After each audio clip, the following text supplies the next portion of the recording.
starting the recording now.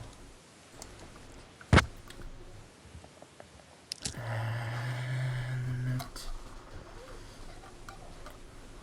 there we are. It started on the webpage. So, hello, I'm Merzendi. Welcome to Call of Cthulhu, the 1931 files. This is our second session, and joining me today we have Petsinwinter, Amxal, and Rob Dav. Okay, so this is the first session that's being streamed and hopefully recorded, so why don't one of you summarise last session? Well, last session we went to a mansion to find an old man named Abernathy, and we found out that this old man has a bunch of clocks, like a ridiculous amount of clocks. We also found quite a few ammunition and preserved food. So, last session was basically just looking around a mansion, looking for this old man. And found several, he has lots of guns and ammo for all of them. Lots of ammo. shit ton of ammo. Yeah. Okay. Then we went to a diner.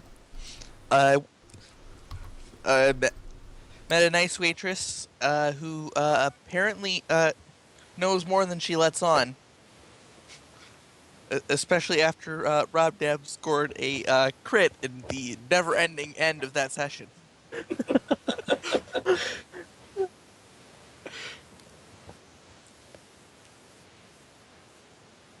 Yes, it was. Yes. Oh, it's fixed now. Hopefully. That one, yeah.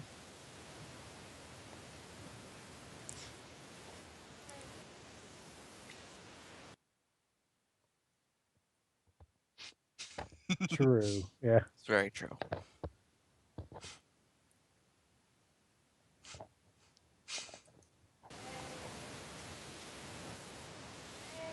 So we last left off.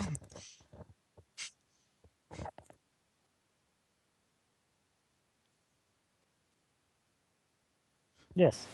Mm-hmm.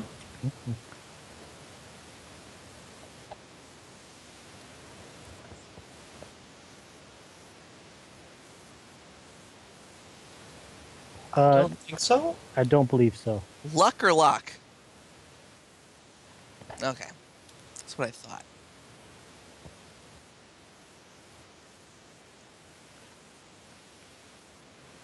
Yes. Yes. Mm-hmm. I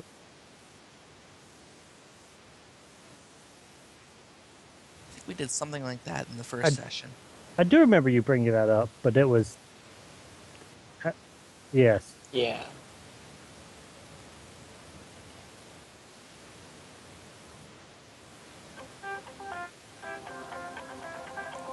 Sorry. Probably. Not for very long, though.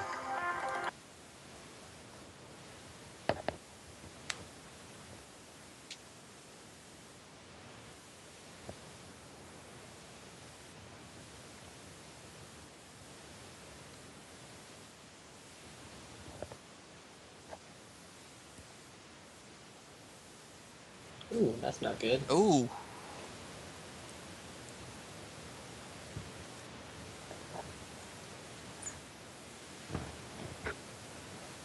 Alright. I'm back.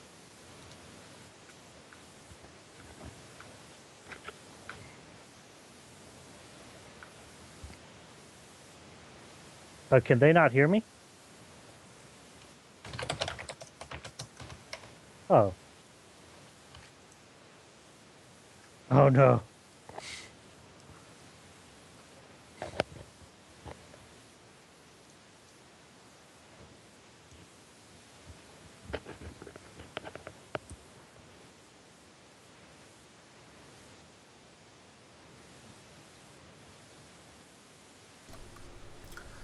Ah, there we go.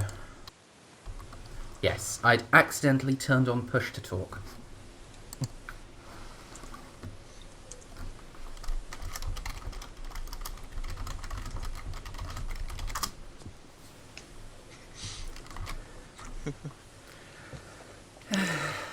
We can't have a game session without something going wrong. It's just... No. it's Every single always- time. Something every time, yeah.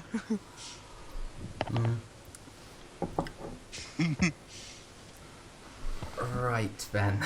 So, yes, would one of you please make me a party luck roll?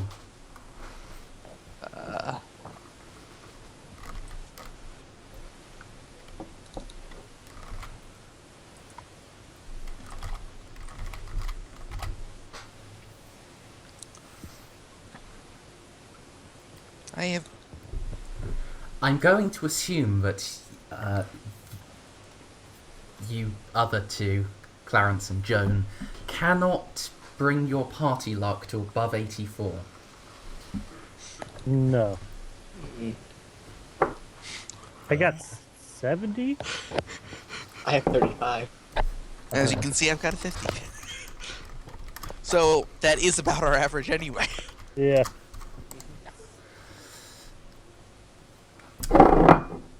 Oops. Okay, so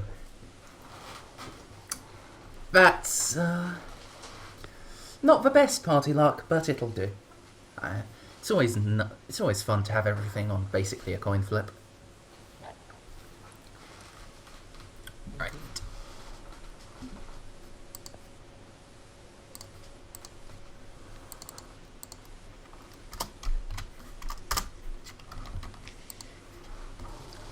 So the evening turns to night, and the night turns to day.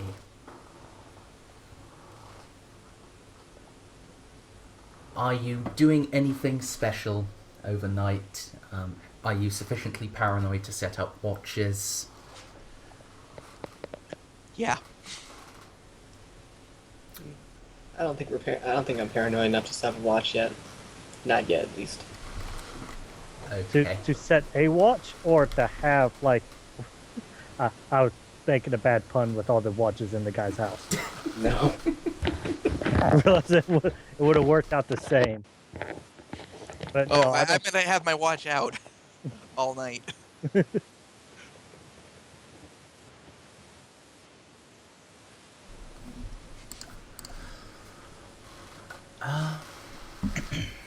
Then, in that case, we get to the next morning. What are you going to do now? We're gonna head out to that mine because clearly there's something going on there. Well, first we want to get some supplies like flashlights or something like that for heading to a mine. Yeah, flashlights. And, Some supplies would be helpful. yeah, Mm-hmm.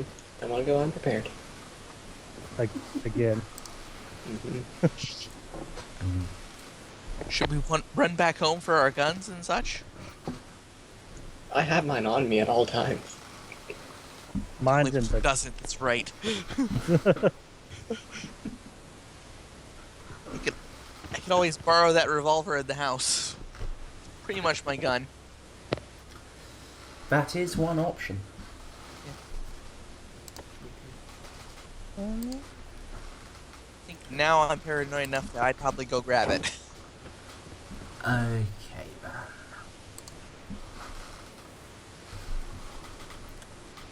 So, I think I've made a note of what type of gun that was. Yes, a Colt Yeah, News cool. Service in .38. So,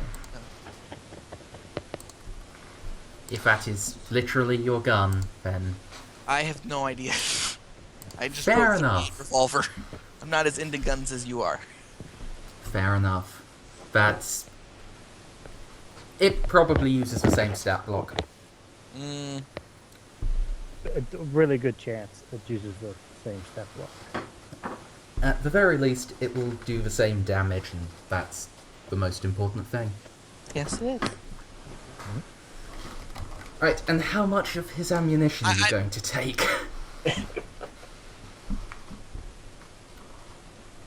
Hang on, my mom wants to check a bird. Wants me to check a bird at the bird feeder. Okay.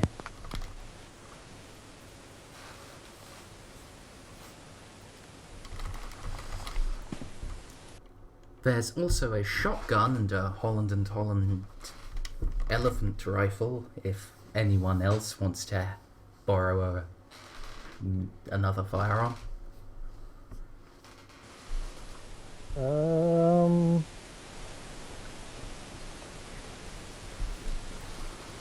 Tempted, but I'd still have my rifle in the truck.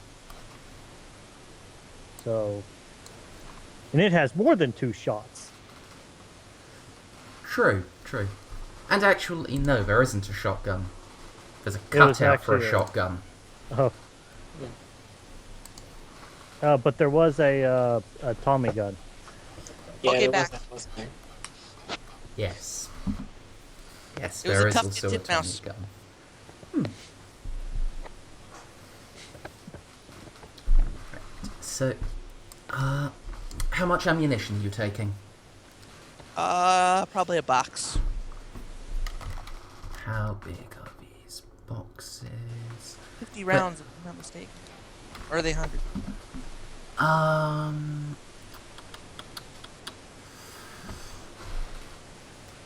Yeah, these are 38 special, so they're 50 round boxes. That's about right. Yeah. The shotgun shell boxes are 25 rounds.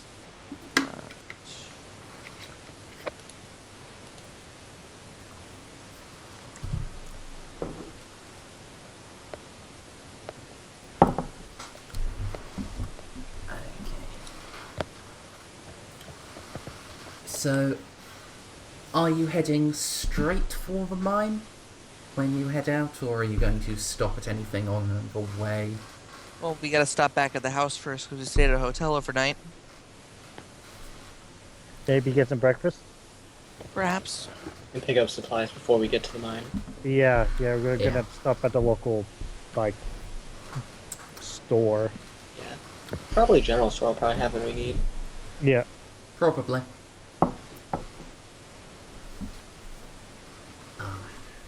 Yeah, I'm going to say you can just pretty much pick up some torches and,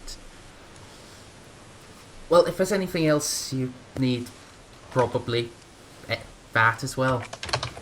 You can't pick up a full diving suit, however, if you have an inexplicable Damn. desire for one. Spend how much money was it? Like almost 1,200. I could have added that to my list if I really wanted to. Everyone could have done. This is true. Yes. Where we measure our wealth in diving suits.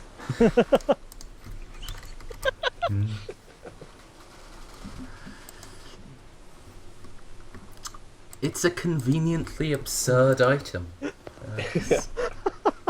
Hopefully we never need to buy one. Now I've said that, Merzendi will eventually make us buy one. And, you know, it's probably better for you to need to buy one than need to go somewhere where you would normally need one, but then not need to buy one.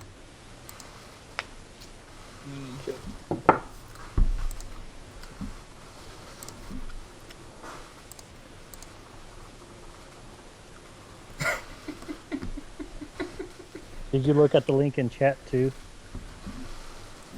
Oh, there's a link in chat. Yeah. I got the Good job, sir. Anyway,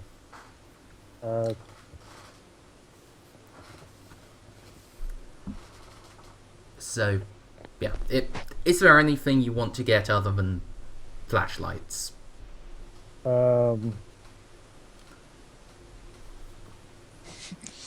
straight up Scooby Doo. I'd say a couple days, some like dried meat rations or something to that effect. Canned That- meat, anyway. Yeah, Yeah, you can get canned meat. I think you're a little early in the year to get dried meat. It's early February, so I don't believe it's hunting season just yet. Are there any jerky reserves in the house? Wouldn't surprise me if there were. You know full well that he has an absurd amount of food. That's why I'm asking. Yeah, if you look around for a bit and take a couple of minutes to do that, yes, you can just find some packs of salted jerky. Sure. Joan will take a few of those. She doesn't like canned meat. Ethan's cool with whatever.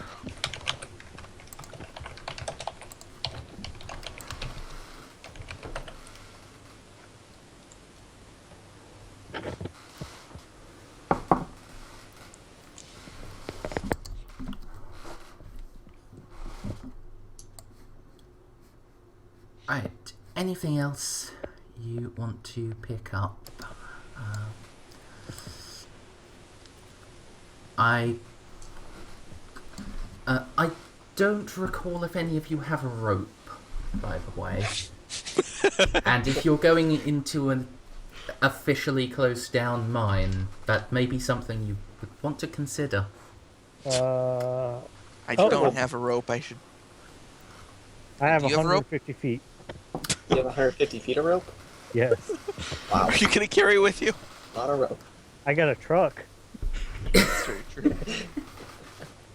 Too bad we don't have a Dirk. Mm. We can name the truck Dirk. It's probably as smart as him.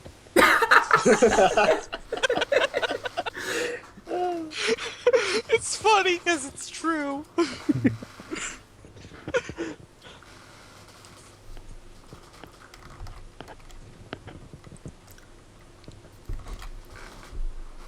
Right, then.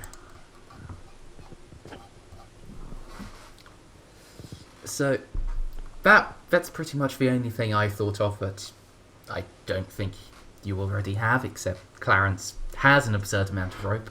So,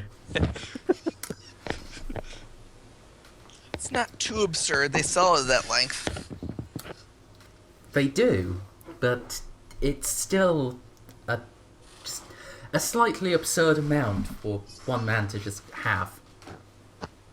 Yeah, or carry around, I should say. Yes. Yeah, there we go.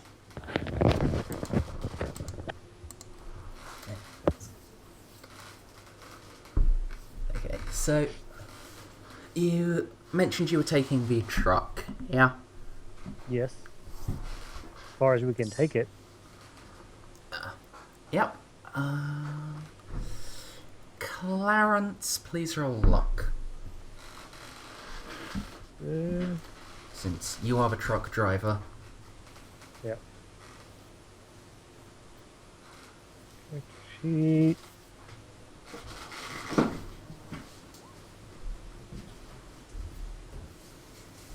Well,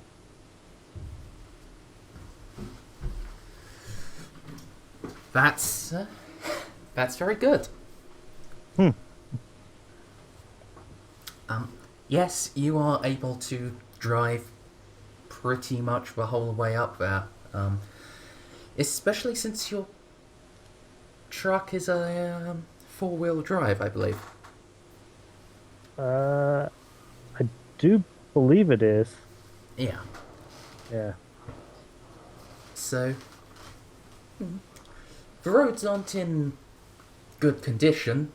They honestly aren't roads. They're more like old tracks that used to be used for carts. But it's good enough for your 4x4. So, you can drive pretty much the whole way there. You do have to jump out before you can actually head down into the gulch and the mine shaft down there. as the path down is just straight up too narrow to take your cart. Not cart, sorry, car. Car, yeah.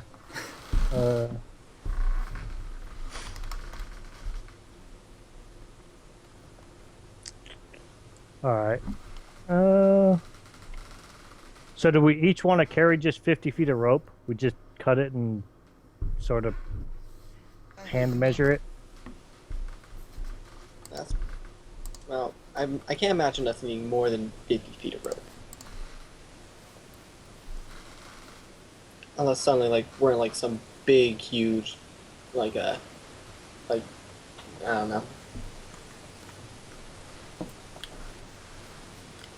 I mean, 50 foot's pretty long.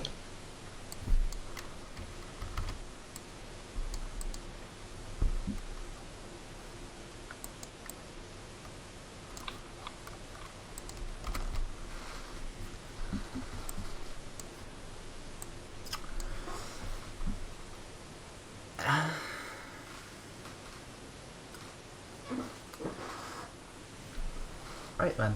So, I'm afraid I don't have a map of the mine. It would be a bit large to actually draw, so have a pleasant picture of some countryside. Oh, Alright. something nice to look at while our characters are in almost pitch blackness. Yeah. Yes. So, yeah. As you approach the entrance, I am going to ask for a spot roll from each of you. Okay.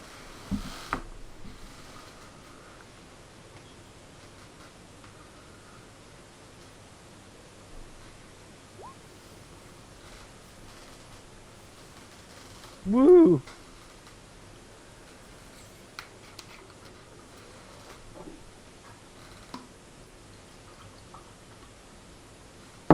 Spot.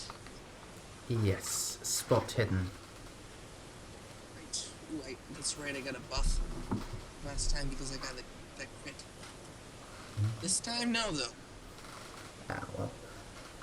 Also, you seem to have gotten a little bit quieter. Might be because I angled it a little higher.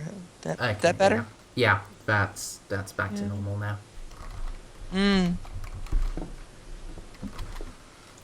Okay then. So, neither Joan nor Ethan see the memorial that Marianne told you the Dunwich folk had set up, but Clarence looks around a bit and can see it, can see what looks like a more recent artificial structure up on one side of the gulch. It looks like it would be a bit of a trek to get around, but you would be able to get there.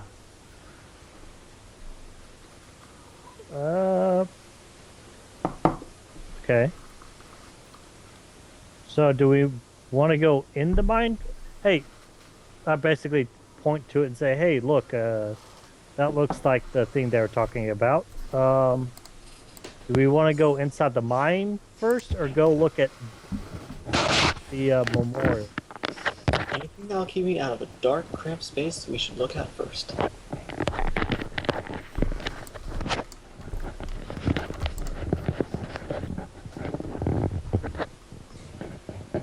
Okay. Alright, I guess that's it for going to the memorial. And in that case, this one I do have a map of. Uh-oh. That does not bode well, no. If we choose poorly, Well, you chose the one I expected you to choose. Whether that's good or bad, who we're about knows? to find Yeah. out. Yeah. So, when you head up, you end up having to loop around away from the gulch and back a little way onto the moor itself, but You can get there. It's just at the other side of this line of trees. So, if you can see the ping, it's roughly where you should be heading. Oh, all the way over there. Okay.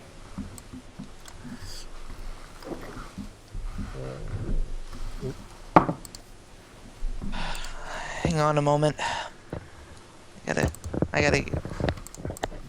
gotta leave for a moment. Okay.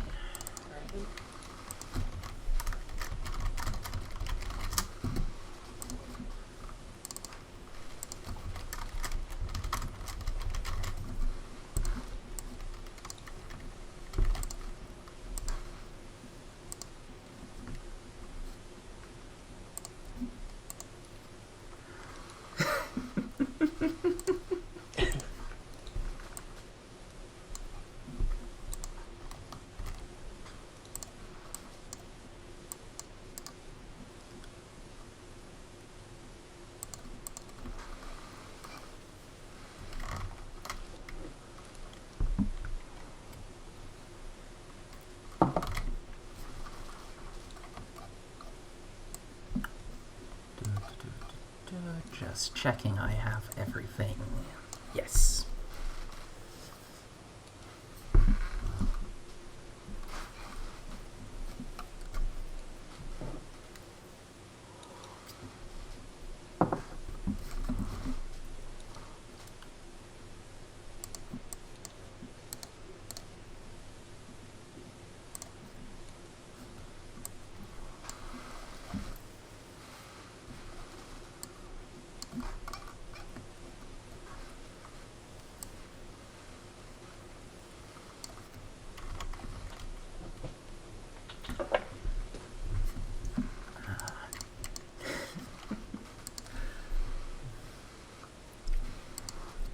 Right. So, while Pets is gone, if anyone else wants to take a quick break.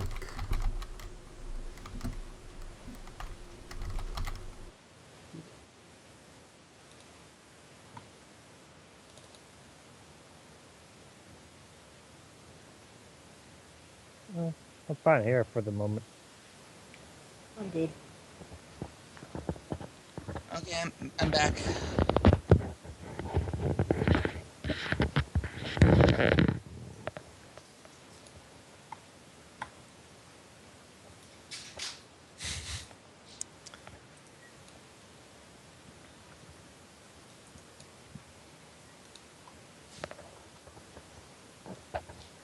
So what's going on right now?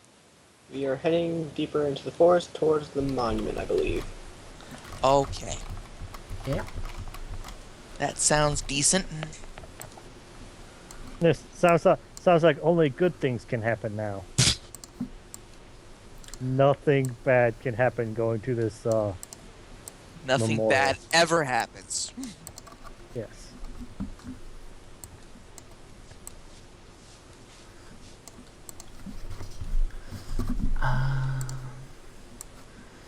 So you get to about there, you would hear someone call out to you.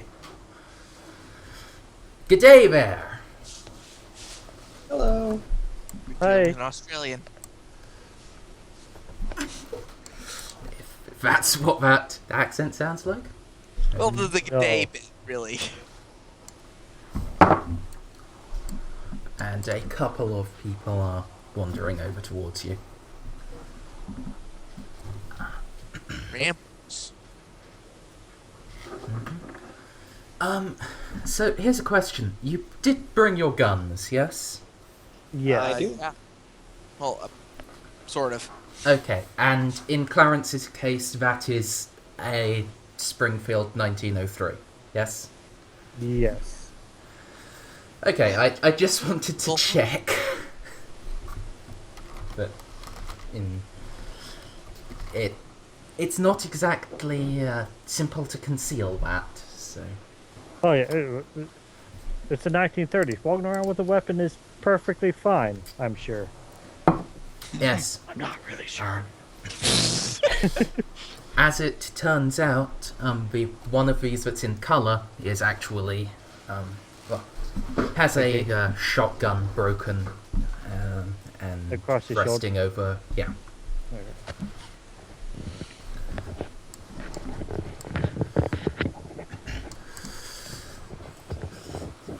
What brings you out here to our neck of woods? We're looking for someone. An old man. Have you seen someone like that around?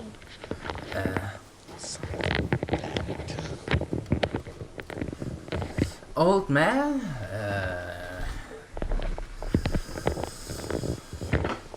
Yeah, we've got a couple of old men what we know about.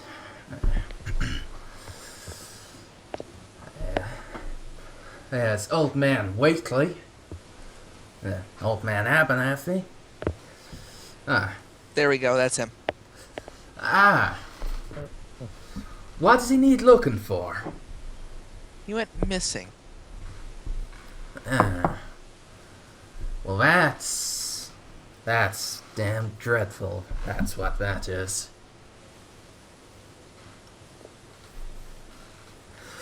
That,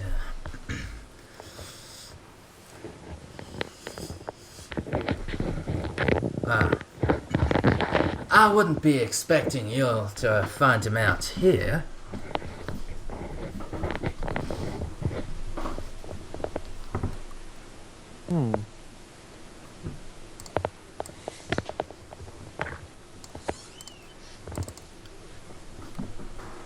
Well, then why are you two out here then? We're local to these parts. And, well, you know how the economy is. So, he taps his Shit. shot. He nods and taps his shotgun and says, sure, it ain't proper in season, but, we was out here going to grab ourselves a bird or two, and decided to stop in and pay our respects while we were here. Isn't a shotgun a little bit too big for a bird, though? A bird shot. Okay. Scatters wide to hit the bird in the air. Yep. And it's tiny. Okay. Speaking of which, about the memorial, a lot of locals say that nobody got hurt when the mine caved in, but they have this memorial set up.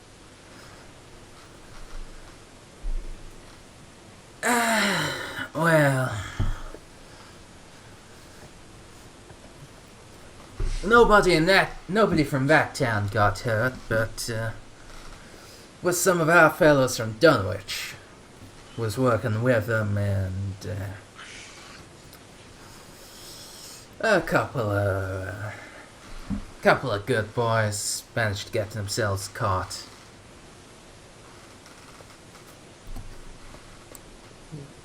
Well, that's unfortunate.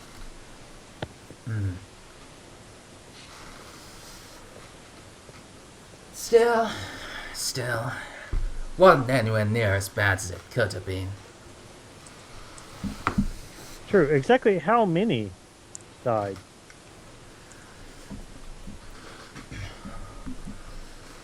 Oh.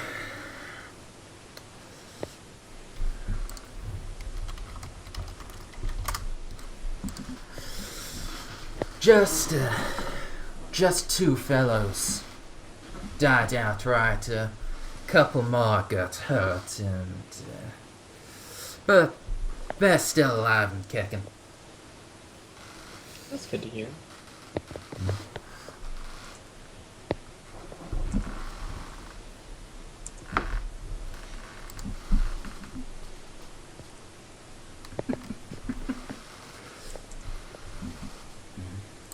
Yeah. So till he goes and starts leaning against a tree. What about the Chinese?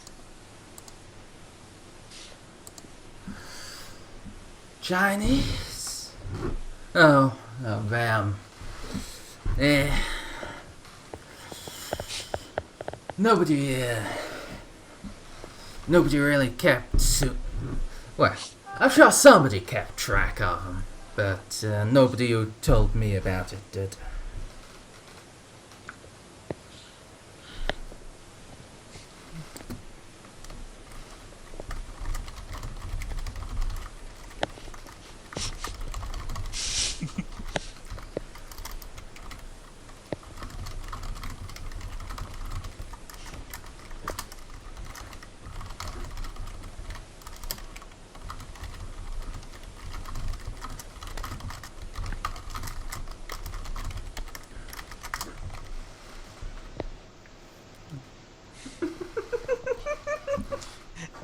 Everyone has an accent.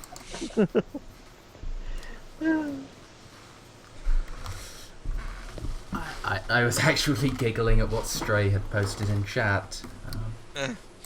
Yeah, I know.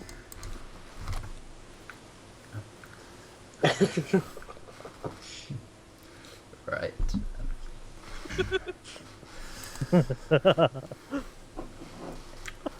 The Jimmies, they're rustling.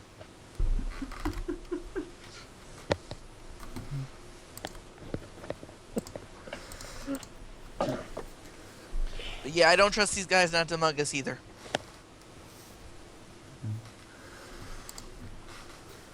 So, there anything we could do to help you?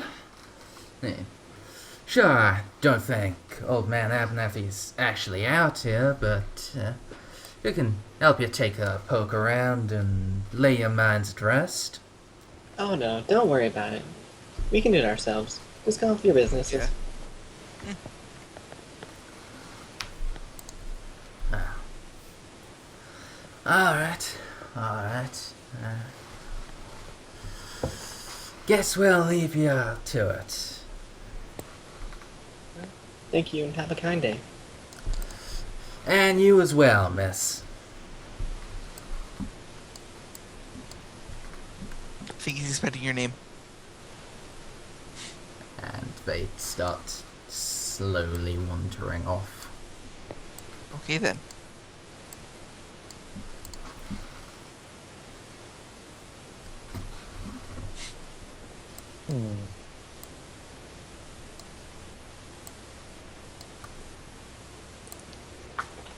So, do you still want to check on the monument, or do you want to go ahead and head to the mine? Oh, why don't we take a quick look at the monument first? Yeah, since we're here. Since this is a map. Yes. Uh,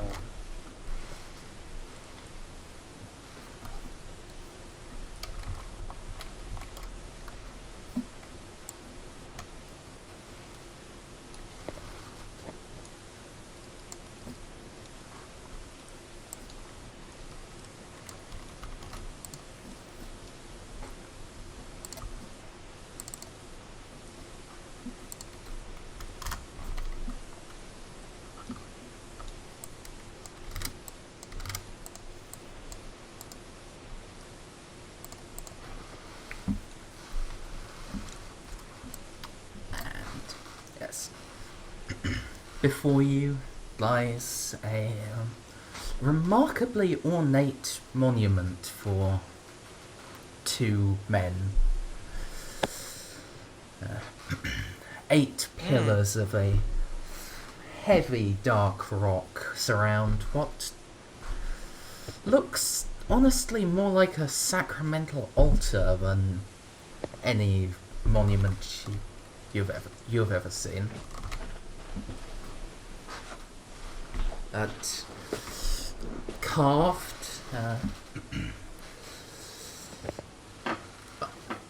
Carved at around chest level on the central part of the monument, there are 2 names with crosses next to them and 3 other names that are most likely those that were injured but didn't perish.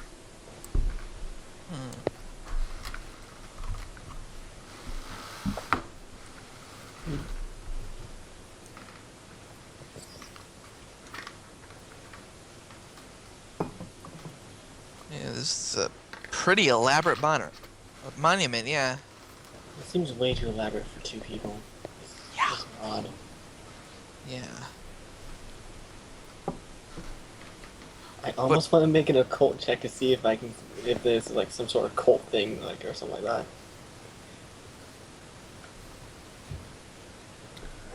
You can certainly make a check if you want to. I think I am, because this seems really sketchy. Okay. Ooh. Nice one.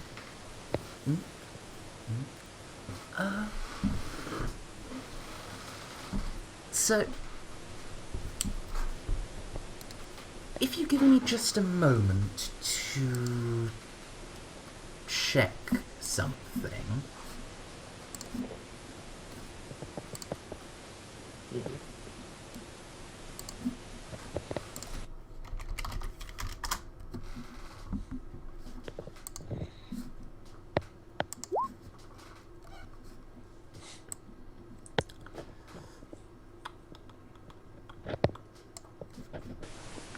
Okay, so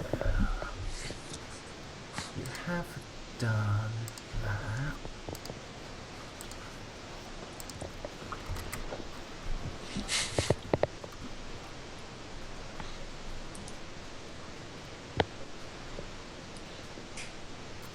Really? Okay. Well, you aren't wholly familiar with this particular arrangement. Certainly in occultic rituals, the exact placement of the pillars is very specific, so if these pillars were in a slightly different shape, you might be able to figure out what it does, but it certainly is very similar to ritual pillars. And you are... One thing that does come to mind is a particular book you've skimmed through. Oh. A certain number of rituals in that involve pillars and ornately constructed towers, but Hyenas are such pretty animals. Oh. yes. Okay? Blame Rob. Okay. That just seems so out of place there. Check Twitch chat. Ah. Right. Yeah. And certainly specifically the rituals, hold on, what are they termed in that book? Yes, the rituals to call forth the angel Yazrael requires a particularly ornate tower. And while this isn't specifically the one, it does seem certainly in that vein of things.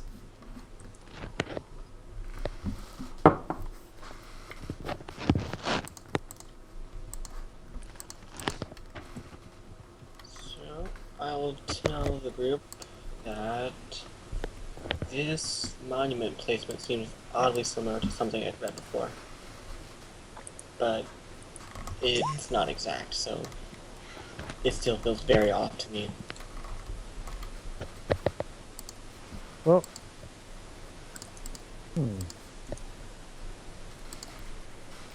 so why would they even try and reconstruct ritual pillars for, dead people? I have no idea, but I don't like it. Not one bit. No. Is there any food or stuff around that most rituals that I know of would have what's the word I'm looking for? Like offerings to the dead. Catholics leave a lot of people leave candles, or flowers, but Yeah, yeah, I know the sort of thing you mean. So, yeah, there are a couple of bouquets and candles, though. While the bouquets look like they've been laid recently, the candles seem very old. okay, that's as I expected.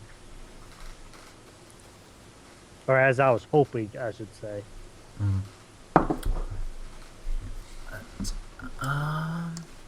I will also allow you to roll spot. I can do spot. Sure. Spot.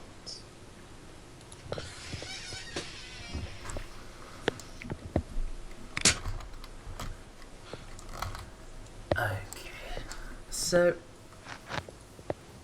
Oh, what's up in it? as you are all looking at Ethan and Joan,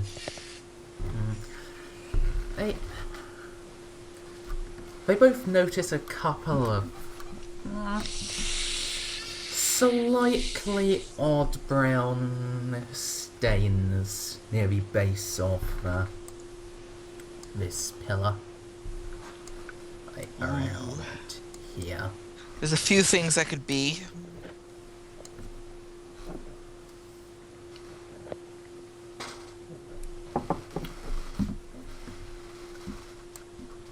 There are indeed a couple of things that could be. Most notably dried blood. Let's hope not. Yeah, I know.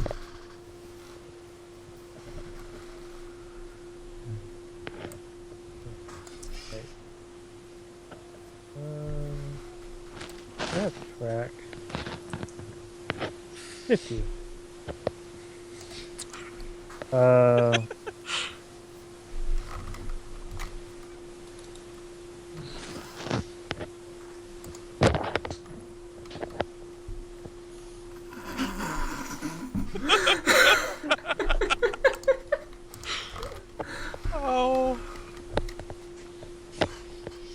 Some of these are going to my reaction. Like, it's just a list of pages. Yeah. Yeah, that's... I think that's for the best. That... Especially that last one. I like. In lust we trust. Indeed.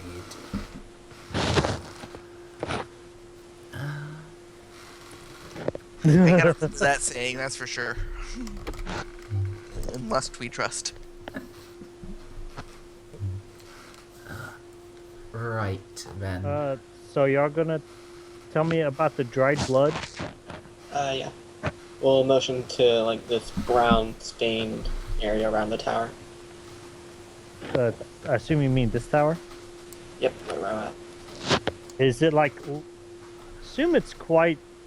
It's... For it to be brown, it had to be very old. Well, we don't know exactly what it is yet, so we can only make assumptions on what it is. I'm Yeah. hoping it's not blood, but who knows? Yeah. I will say... I'm fairly sure blood dries to a brownish colour after just a couple of days. That's what I was about. That's what I was about to If say. it's like much longer than that, it actually just starts turning outright black, I think. Can I roll a track to see... to get information about the blood? If it is Like the... Yeah, or if it is blood, or if it's not some animal just wandered scat, through. yeah. Yeah. Yeah, I'll let you roll track. We'll see what you can get. Yeah, it's a coin toss, so... Okay. Bending down, examining it. I assume you grab some sort of stick or something and scrape it slightly. Yeah. Yeah. Yeah. From the way it flakes off, it does indeed seem certain that it is blood that's a few days old. But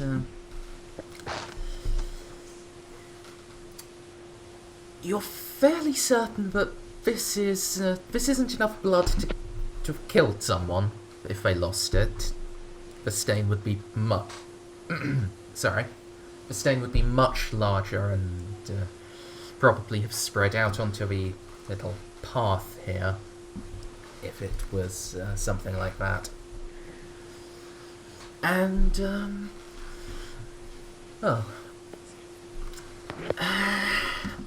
yeah, that's a good enough pass. I'll give that something else to you as well. It looks like there is there's what looks almost like a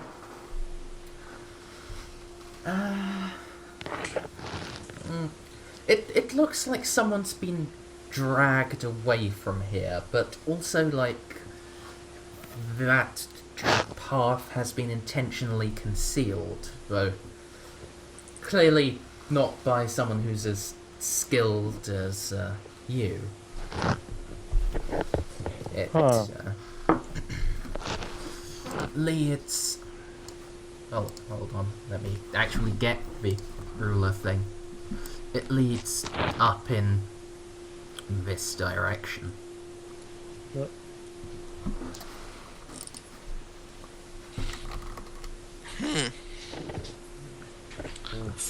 How long ago did the friend say he hadn't received a call from his uncle? A couple days. Blood won't have to be a couple days? Yeah, it's brown. Oh, Yeah. okay. It seems to be a few days old, yeah. What do you think we should do? I say we should... Keep tracking. Yeah, I say we should follow it, yeah. We should probably be prepared for anything that may jump out at us, and... Yeah. Alright, so you two gonna ready your weapons? I guess so, yeah. I'll just keep mine where it is for now. It's an easy enough place to grab. Uh-oh, the GM made a roll. Oh no. Yeah. Whenever the GM makes a roll, you know something bad is probably happening. Or at least something that we're not aware of. And that's usually not good. Well, there's a Well- lot of things.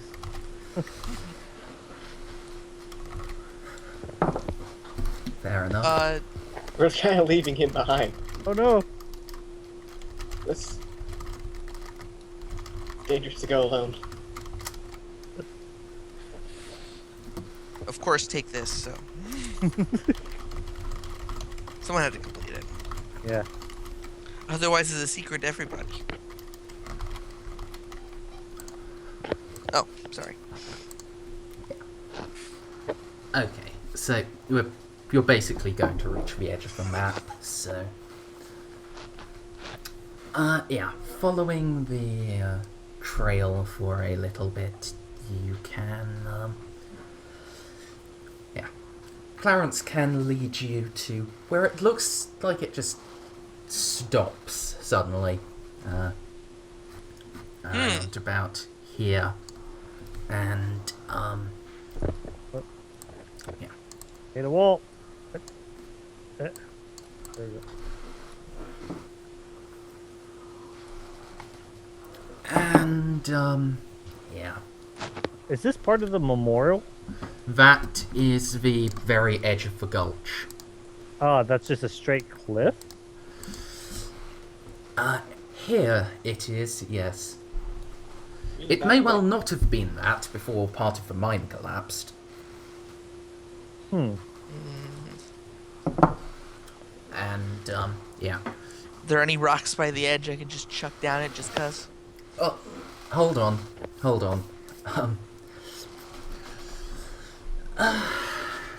No, I won't make you do a spot roll for this. You followed the trail here. You can spot a particular jagged protrusion from the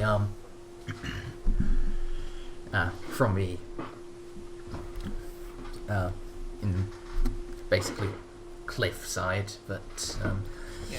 right on the Lack top. of a better term. Yeah, it looks like you could quite easily tie a rope around that.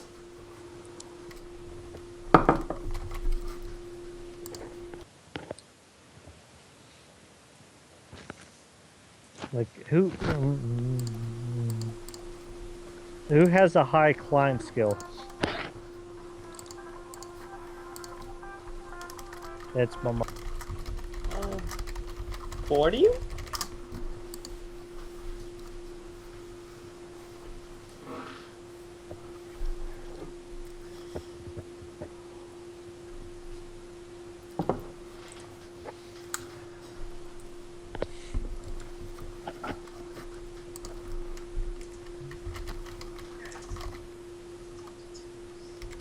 Also, before we jump straight to possibly falling to our death, can we make a spot check to see if there's any, like, a gradual path down? You don't need to make a spot check. You did earlier reach what was basically a gradual path down, but then Clarence spotted this, and you decided to loop back around and have a look at it.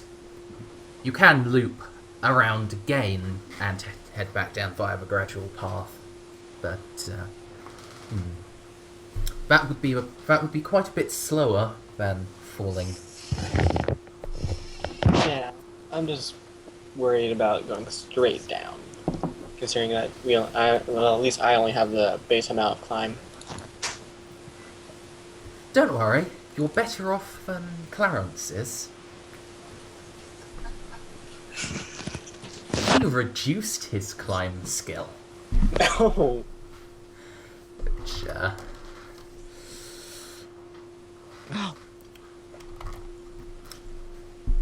yeah. Just keep making Clarence do things that he can't do anymore. Mm-hmm.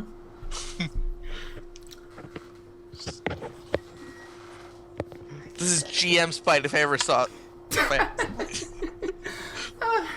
No, there's nothing actually like that, but it's okay. Well, with Amxal gone as well, I think I will officially declare this a brief break. So.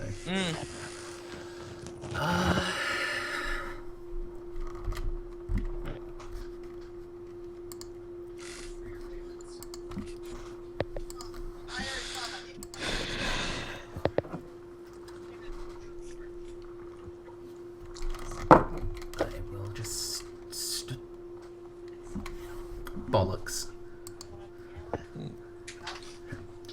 I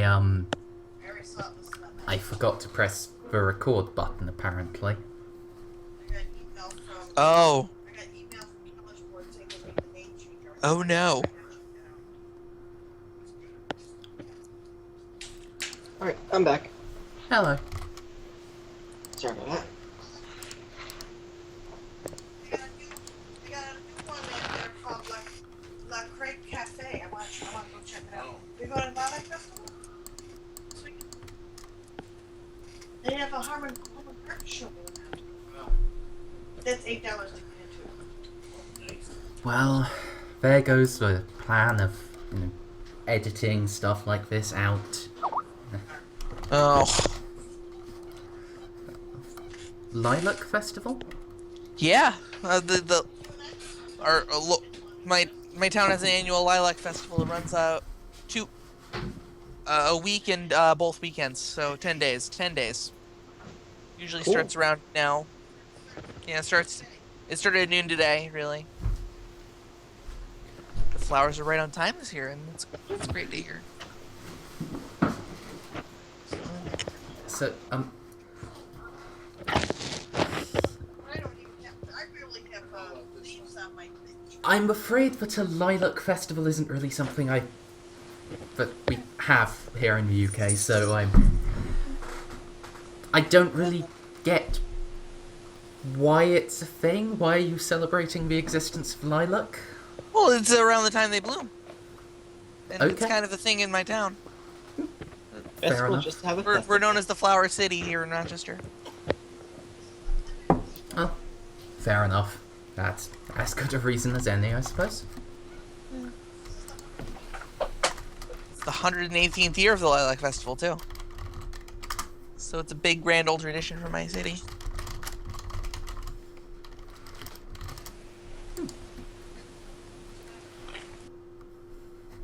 Rusted Root's playing next Thursday. Oh, Rusted Root is playing it. Never mind Owl band. They're playing this next weekend. We saw them at Stalton.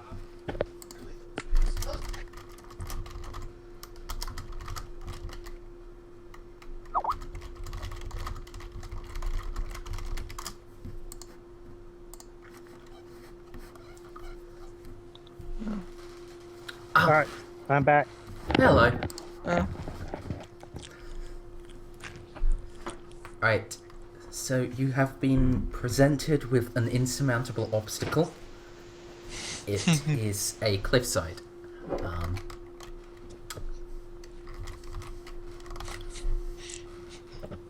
that gif again.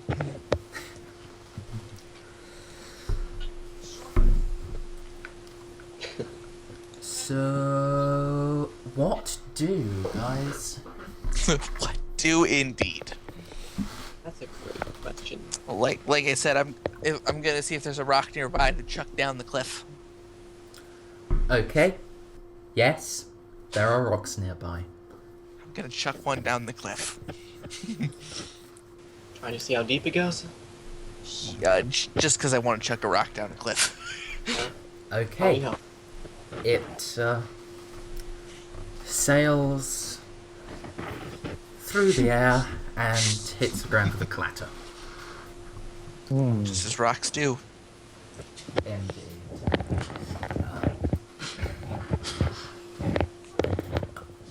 How deep did you say this is? You hadn't actually asked, so Oh, how? Yeah. yeah. About how far down is this depression? Here it's while it is sheer, it's also not that long really. It's about a 25, maybe a 30-foot drop. Certainly long enough for your rope to reach, but probably too long for you to just jump. Yeah, probably. How good are you at tying knots, Clarence? What skill would that be? Yeah, I am curious now what skill that would be. There's no Boy Scouting skill. Normally, it's not really a thing. If you absolutely have to make a roll for tying knots, I would probably use a locksmith skill as basically just your fine manipulation and manual dexterity. That's a 1% though. You don't normally have to roll it. Yeah, you just. Yeah, I know.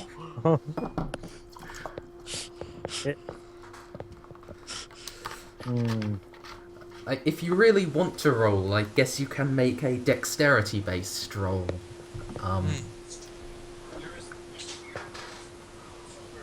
Oh. How big around is this pillar? 6 foot.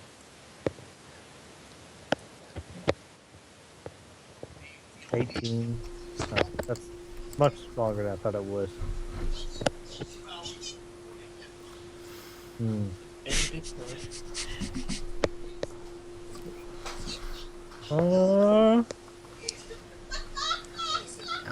The pillar is about 24 feet around. That's a big pillar. Very big pillar. Yeah, remember each of those squares is 1 yard? Excuse me. Is Yes. it? Oh, I didn't even check. Oh, It's we're in technically meters, saying okay. a meter, but that's because Roll20 doesn't like the imperial system. Eh, Well, 1 either meter way. is close to 6 feet. What? I said 1 meter is close to 6 feet. No, It's it close isn't. to 3 feet, 3 Closer to inches. 3. Rob. Yeah, you're out by about double, Rob. What? Yeah. Yeah, a meter is just 3 inches longer than a yard. Oh, you're right. Whoops. Explain some of my math problems sometimes. Fair enough. As long as you're not purchasing components for an aeroplane and you accidentally buy the wings twice as long as the plane can carry. You know that actually happened to the Hubble Space Telescope. Did it? Wow. So, someone, like when they measured the Americans measured the actual ring for the lens, and the Japanese said, "Oh, we don't like. We want to use the metric system." So they did, but they didn't do the math on it at all.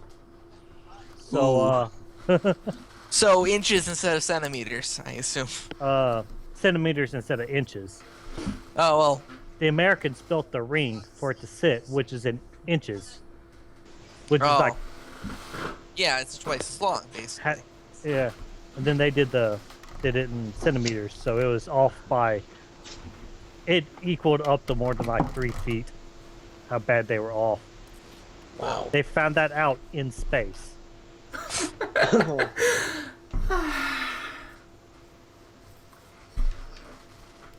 Just to show you, it can happen to anyone. Yeah. Cooperation is key. Yep. The Hubble telescope had glasses. Anyway, so is there any like large rock to tie the rope onto? Yes, there was a little protrusion here. A jagged protrusion. Okay, so I guess I'll just tie the rope off and let it dangle. Unless someone needs knots, in which case I guess we could spend all day putting knots every so many feet. No, that's fine. I was just wondering if you know what you're doing. There is But you're one good- person I can think of that might need every possible help in making that climb roll.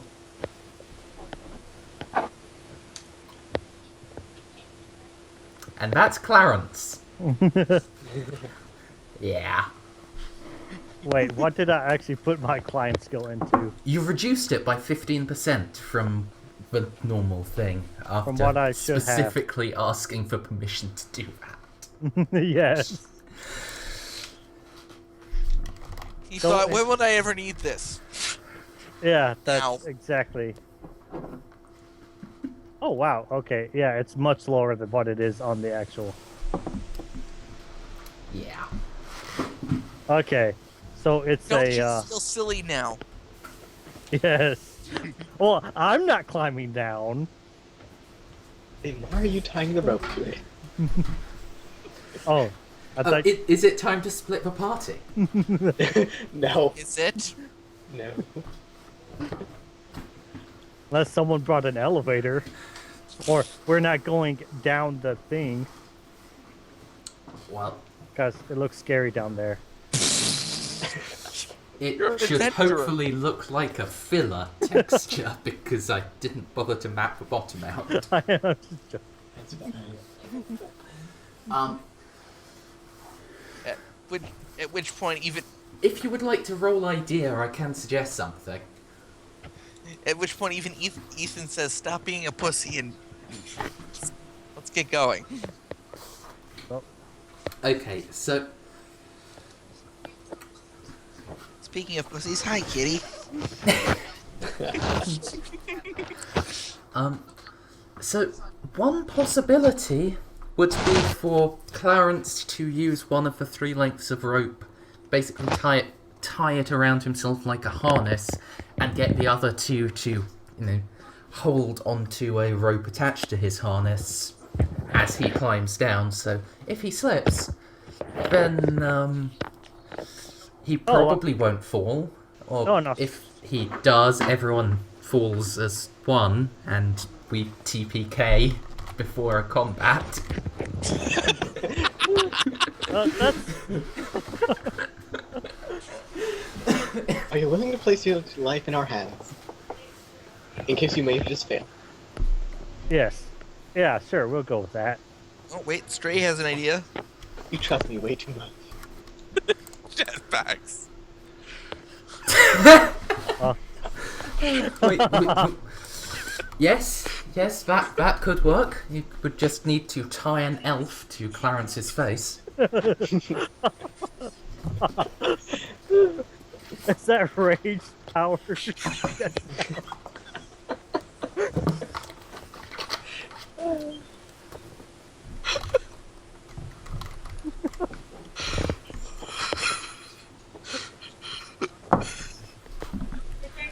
Right. So, it did sound like you were going to take my suggestion. Yeah, It seems so. I don't mind playing. Okay. In that case, it takes you a couple of minutes to tie the harness up properly, and yeah. Clarence can start climbing down with a point. Actually, before we do this, what is Clarence's size?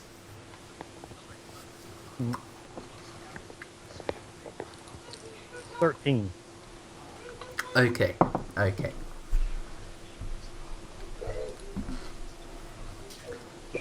And what would be the combined strength score of Joan and Ethan? I have a 12. I have a 10. No, 22. Okay. So if Clarence falls, you do have a 95% chance of catching him. Right. Unfortunately, that would mean that every failure is a critical failure.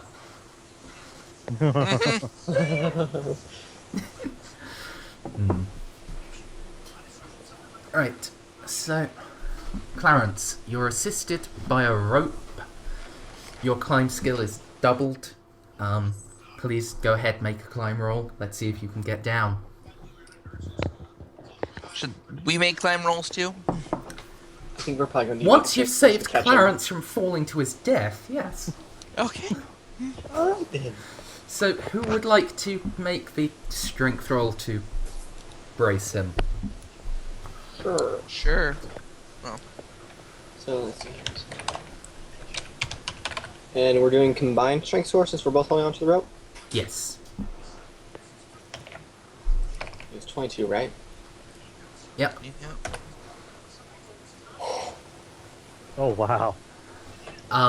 Oh, That wasn't quite right, but, yeah. Oh, I was It- doing space strength. No. If you see on the top of your character sheet, there's something called the resistance table. Oh, yeah? Yeah, I was resolving it as a resistance table roll, so your combined strength as the active against Clarence's size as the passive. Okay, so I'll just roll that real quick then. You did pass. I'm not going to make you re-roll. Oh, okay.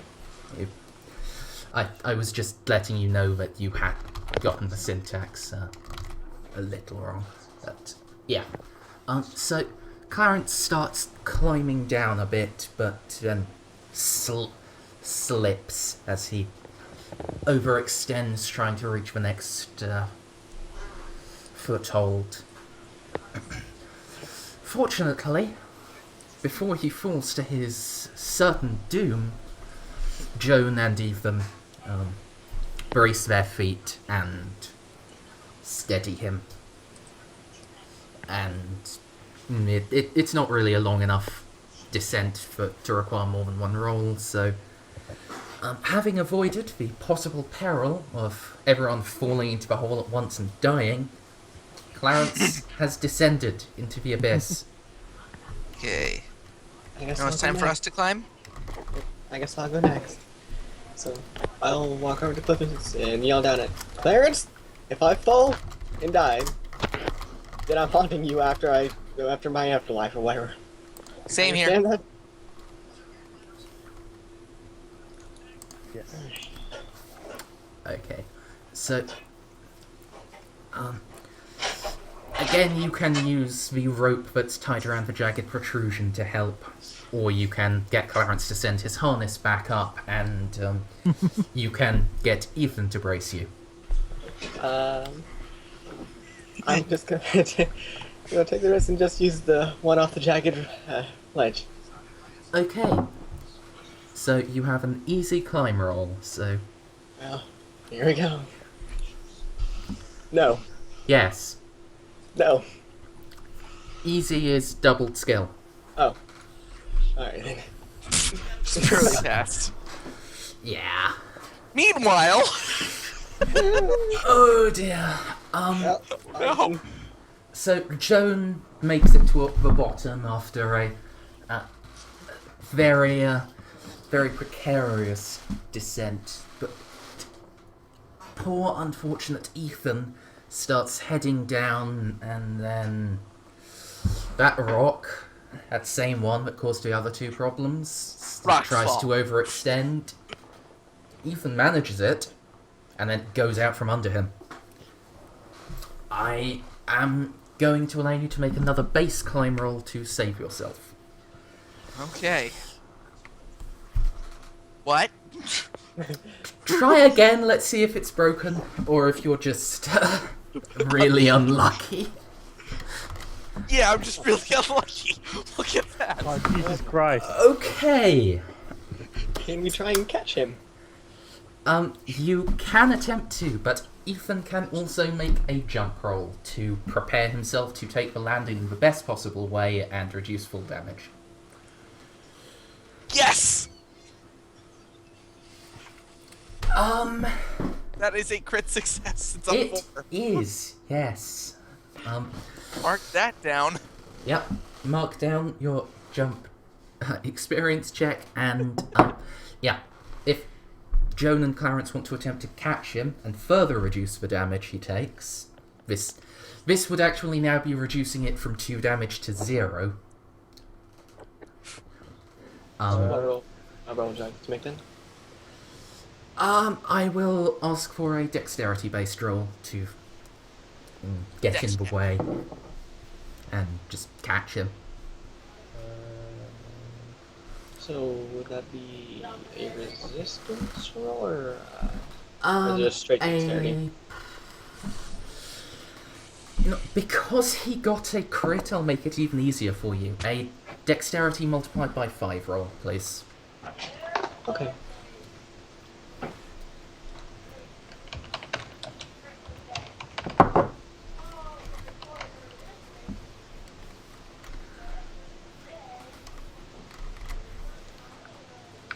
And one or the other of you can attempt it. You can't really both attempt it, so... Oh, whoops, wrong way. I did the back thing. It's a fail. Yeah. So, unfortunately, despite Joan's best effort, she can't wholly support Ethan, and Ooh. he does fall the rest of the way, and though he braces himself to take the impact as best as he can, he does give himself something of a severe sprain, and that is 2 points of hit point damage. Yep. 9 hit points. Trust me, that's a lot better than it could have been. Yes. Yes. Okay, so voting now. Let's not try climbing this back up when we get back here. We'll just stick around or something like that. Okay, you two? Yeah, sounds like a Yeah, sounds like a plan. yeah.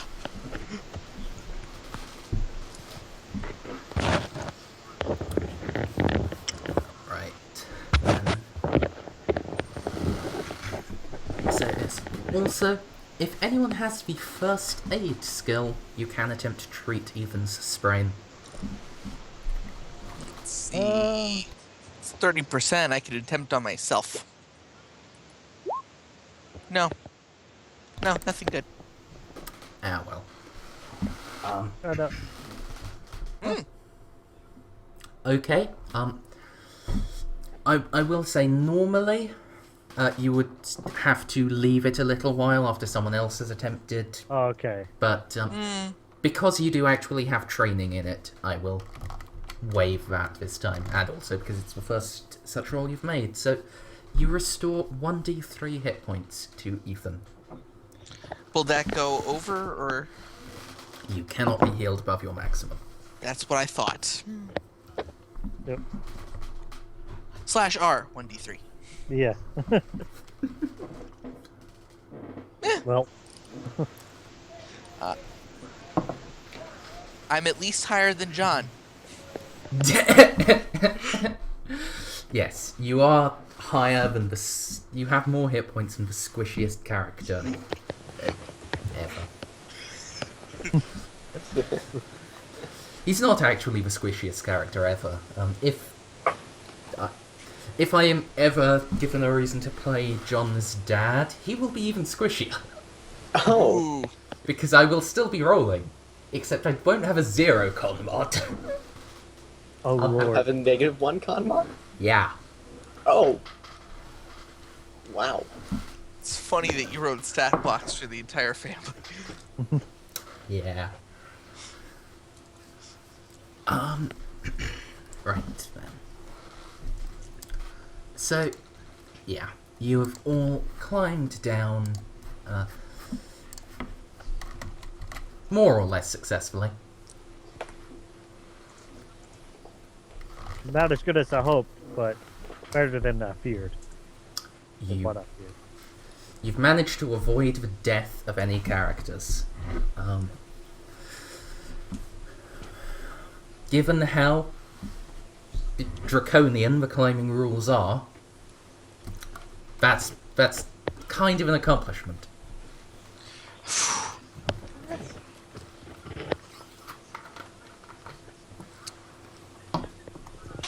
So, yeah, you're now in the gulch. Party fell, rocks died.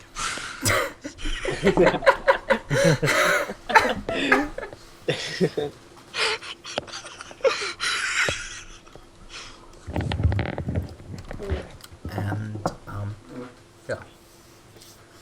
yeah. You can see the mine entrance, and well, now you're down here, I will allow another track roll or a spot roll from each of you. You do have to pick one or the other, though. Not yet. So, but, sorry. That was to my mom. Okay.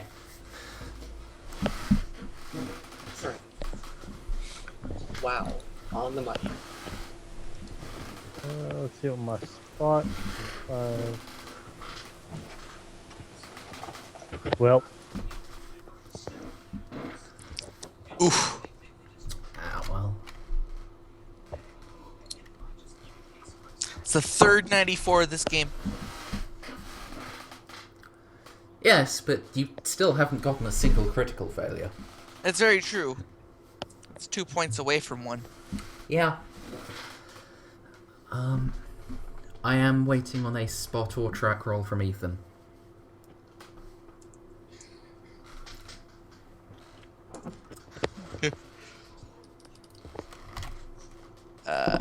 Spot roll. There we are! Our first critical failure. I'm momentarily blinded. Yeah, this is at the best from possible jump. time. Because you see, From what the fall. happens when you get a critical failure on first aid is that you aggravate the wound, and instead of healing a d3, you cause a d3 damage. Well, that was just a spot, though. So. Yeah. So directly you to the fall side. and gouge your eyes out on rocks. You are permanently blinded. Oh, I'm joking. good. Yeah, I would have to at the very least have some sort of crit fail table for that to happen. And crazy stuff like that is why I don't have a crit fail table.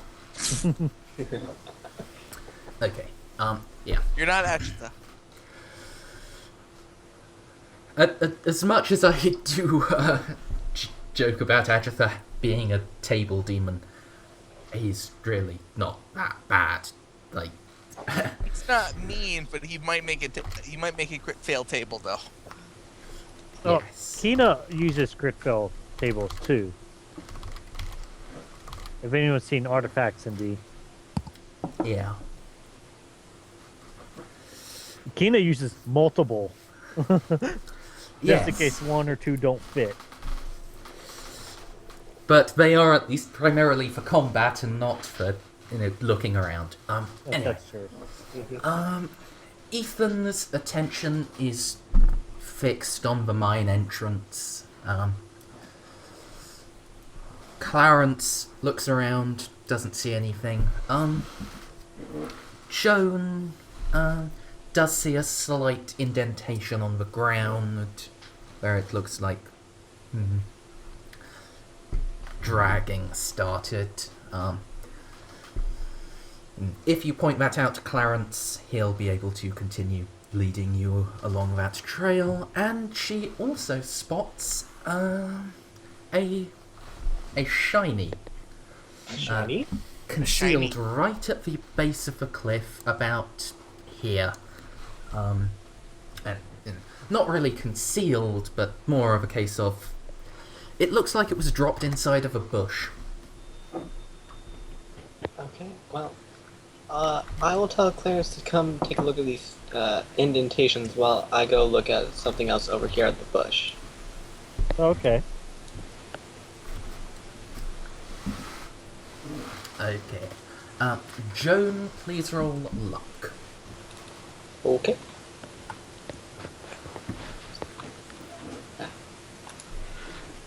No.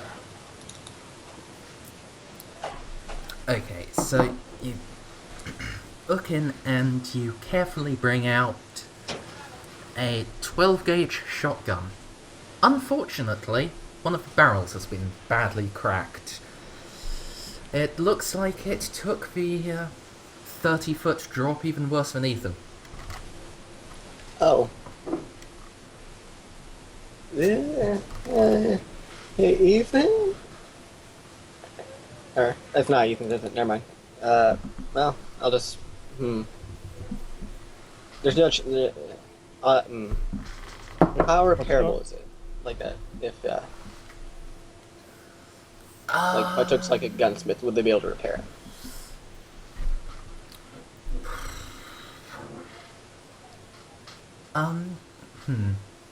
Please make either a mechanical repair or a firearms skill roll.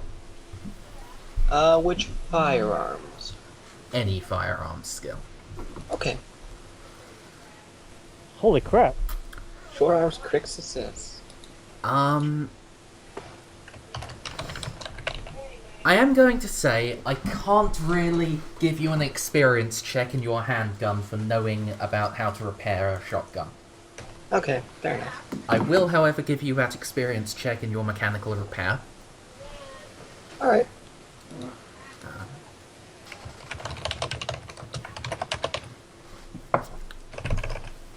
But, yes, look at it, and,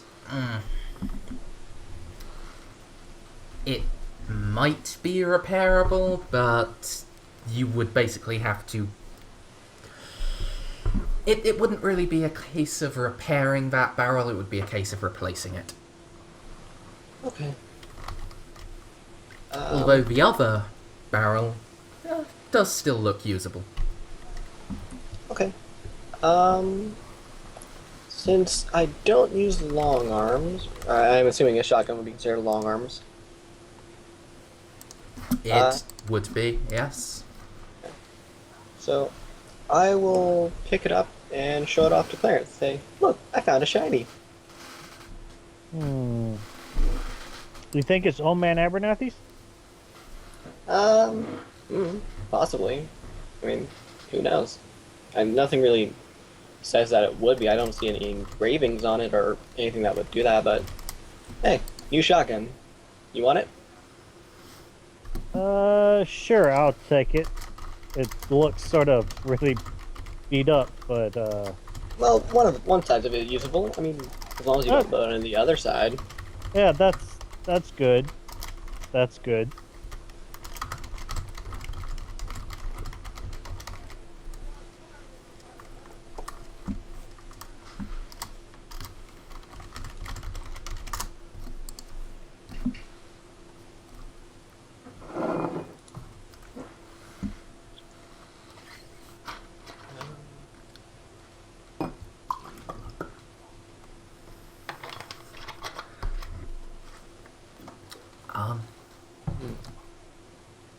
Well,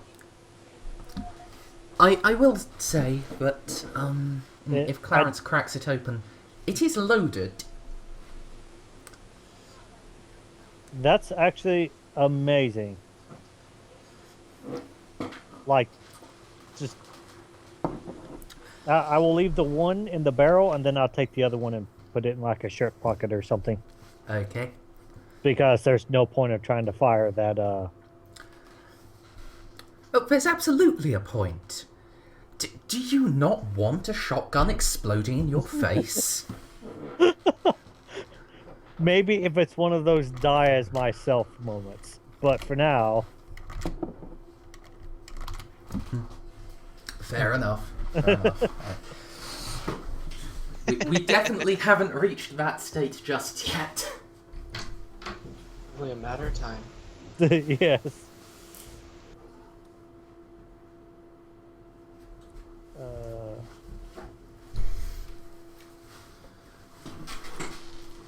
Okay. All right. So this was that shotgun found near the entrance to the tunnel? No. The entrance is quite a bit further off to the northeast. It was just found in a bush as if it had been dropped from the top of the cliff. Oh. And there was also an indentation and so on that Joan had. Joan had actually pointed that out, right?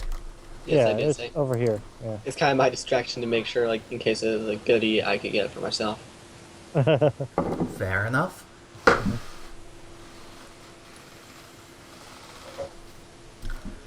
And, yeah.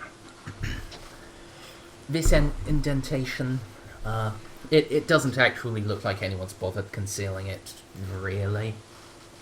So is that Abernathy's shotgun? Possibly? We don't quite know. There's not really engravings or anything marking it belonging to him, but who knows?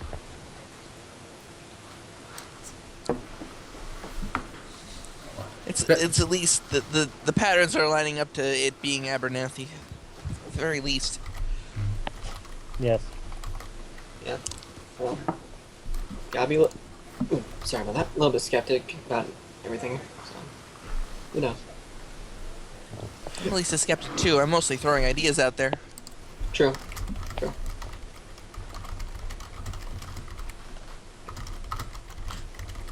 Besides, never assume anything's a coincidence in a D&D game. Right.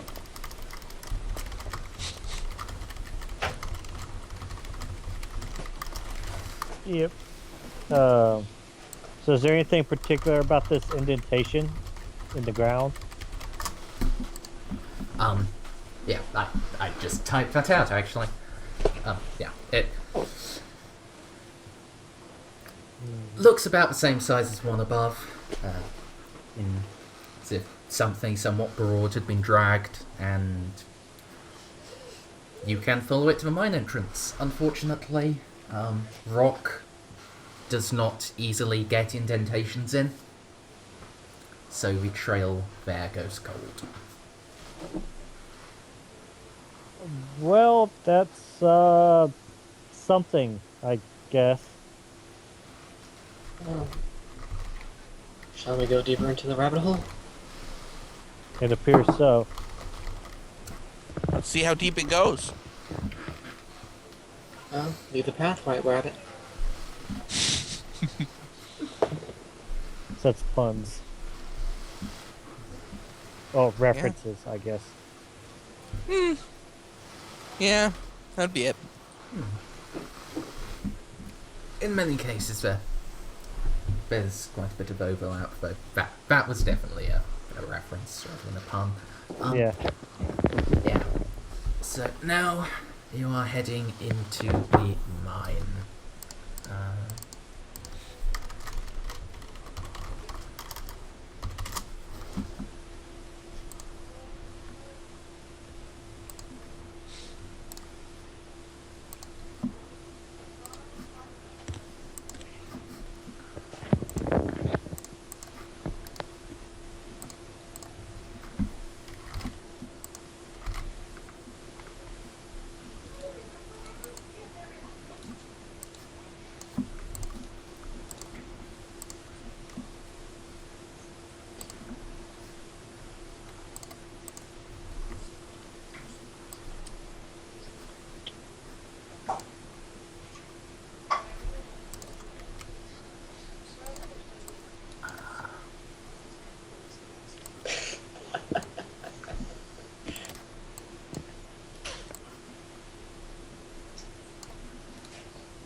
Yes, we are.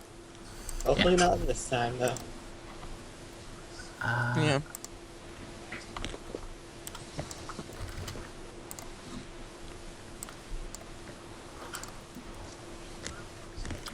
Yep. I now just need to move your tokens across to that new picture of a godforsaken hole in the ground.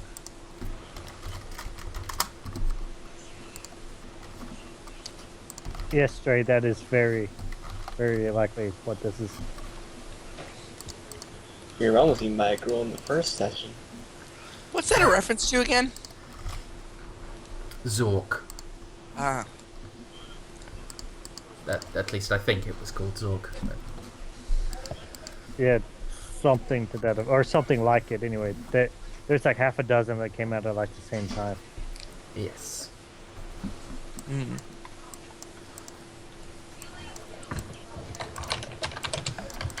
Okay. So,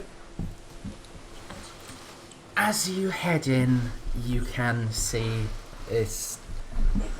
This is quite an expansive mine. Just it heads straight for a bit and then immediately comes into a large room with almost a dozen pathways branching off and a large central shaft leading downwards. There does indeed still appear to be a mine elevator there, manually operated and wooden. So, heading down, you would have to come up with some creative way for the three of you to head down together. As long as it doesn't involve climbing again. yeah. Yeah, no climbing. Now, after what happened last time. So since there's like a bunch of branching paths, can we make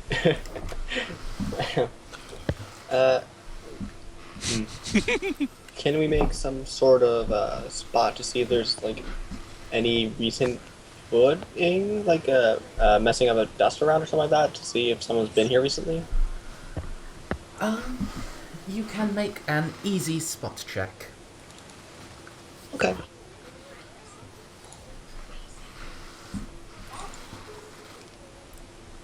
Okay.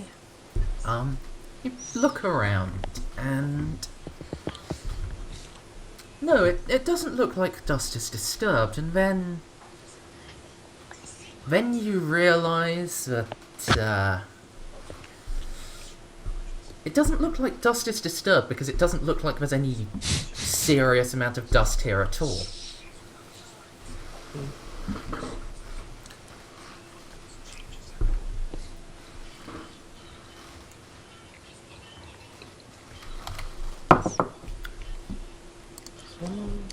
What do you think we should do now, you two? There's about a dozen branching pathways for us to go down, and I have no idea where we should go.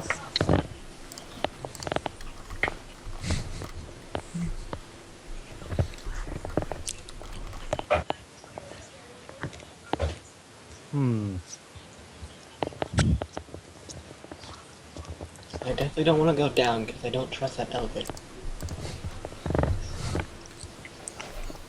And the elevator's only big enough for like one person at a time. Yeah. No. The elevator could quite easily get a dozen or more people on it. It's just that the crank to operate it isn't on the elevator. It's at the top of the shaft. You think there's one at the bottom? We could do the whole chicken and fox without eating the feed sort of thing. If you catch what I'm referencing. Yes, but we have no idea. I zoned out. What? We're thinking about going down the elevator and trying to find out if there's something at the bottom that can crank us back up or not. Trying to like do the old like you have the fox, wolf, and like sheep thing. Oh, right. That. Yes.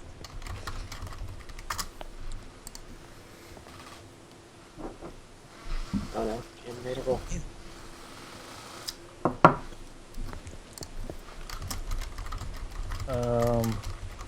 It's either that, or we just sort of split into one of these side tunnels and just thinking the old man. If someone drugged the old man in there, they probably used the elevator. I'm just thinking rationally here. I doubt that even if there are stairs, who would decide to drag a mostly dead body down several thousand flights of stairs?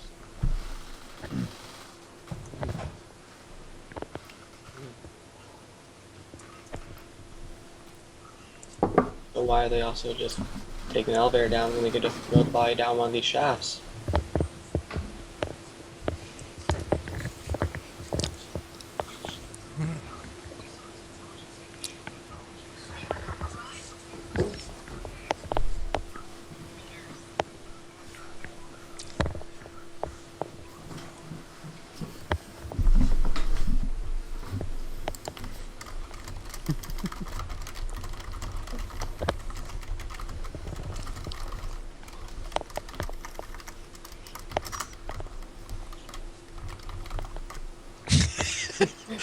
Fair enough.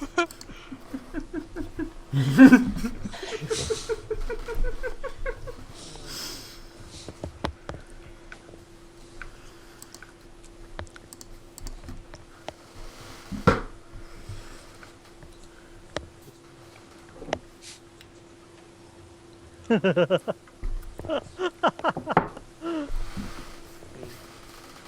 mean, we could try the elevator, leaving one of us up here. Aw. But I don't like the idea of leaving one of us alone no matter what, where we go. Not in this place, at least.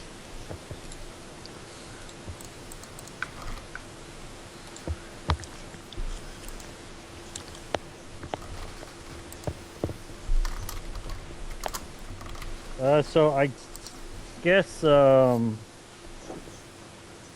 we gotta take just a random passageway.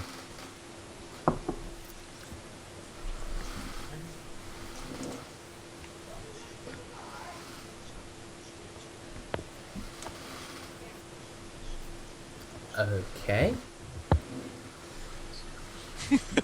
Are you all agreed on just take a random passageway?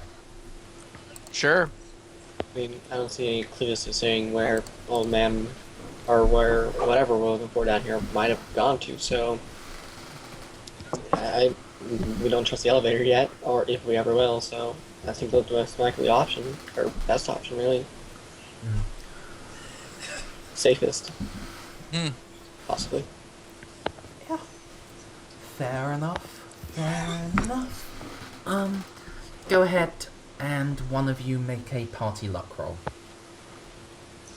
Mine's close to average. Well, it's party luck, not I know, but individual luck. So nope. 69. oh well, you fail in a sexual fashion. Lewd. Right. So yeah, you wander around for a bit, so heading down random passageway after random passageway, and it takes you a little while before you come across anything of interest. So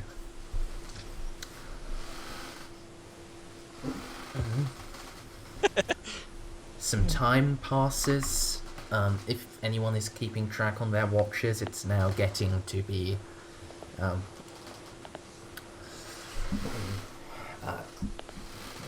2 p.m. Maybe a little bit later. Your stomachs are starting to rumble slightly. But you do head down just one last passageway and... well...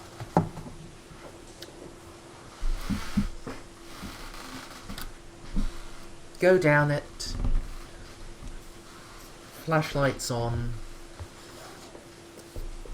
giving the area a soft yellow glow. Just enough to see by, and then the passageway curves, and I assume you head around the curve, like sensible people who, are not afraid of everything. Yeah, I'll just keep walking keep forward going. to the wall. Yeah. Kidding. Around the curve we go. Okay. And yeah, you head Party. Oh boy. around and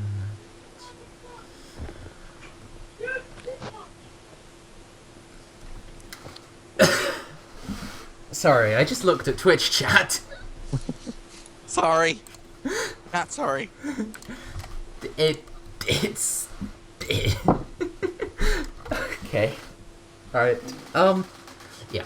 You head around the corner and you just find yourselves all but walking into a large cube of some sort.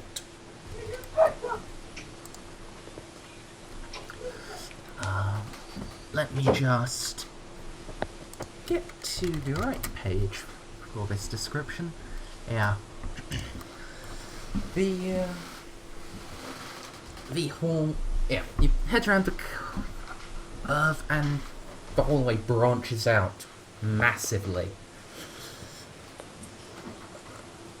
Ahead of you is a gigantic cube. Oh no, You not estimate slimes. it to be about 20 feet per side. And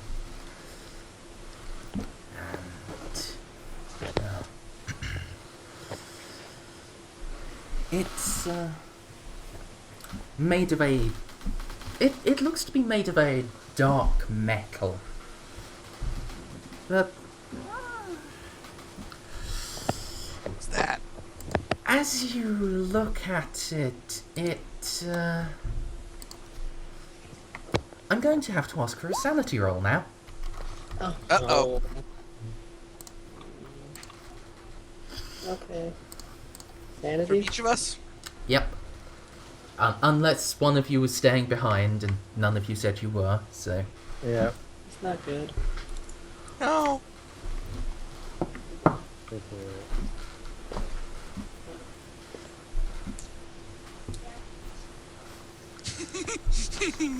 Sanity rolls are not good for me. Twitch chat.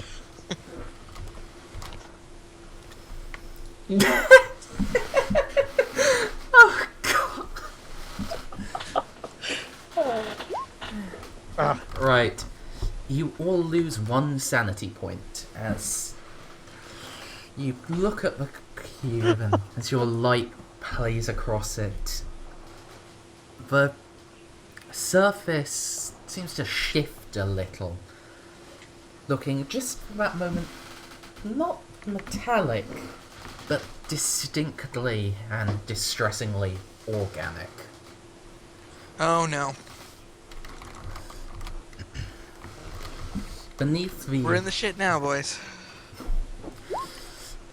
Beneath the light, you can now see from small, almost cloudy, almost windows on the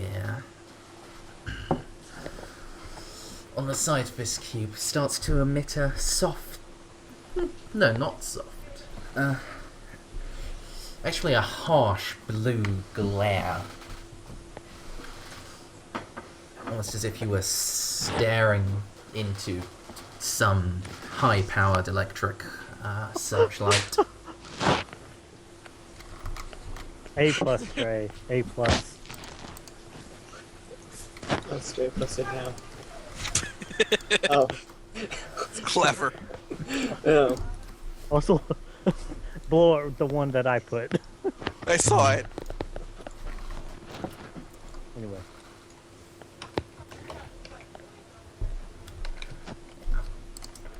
So, yeah. After a moment, you're able to tear your eyes away from this bizarre cube, and you can see that the passage does continue beyond it, and looks like it starts to curve down.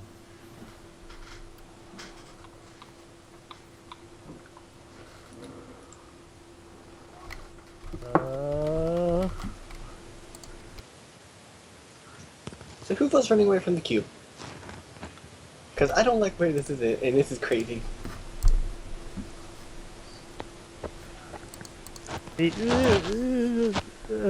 Come on. It.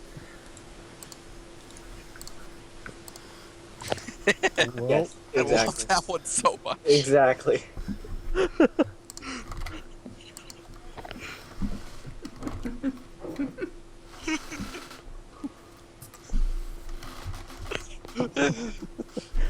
Reminds me of Hedra. Oh. I sort of wish I had the honey badger one. Where it just jumps off a cliff at the end. Oh. But, no. Screw it. No.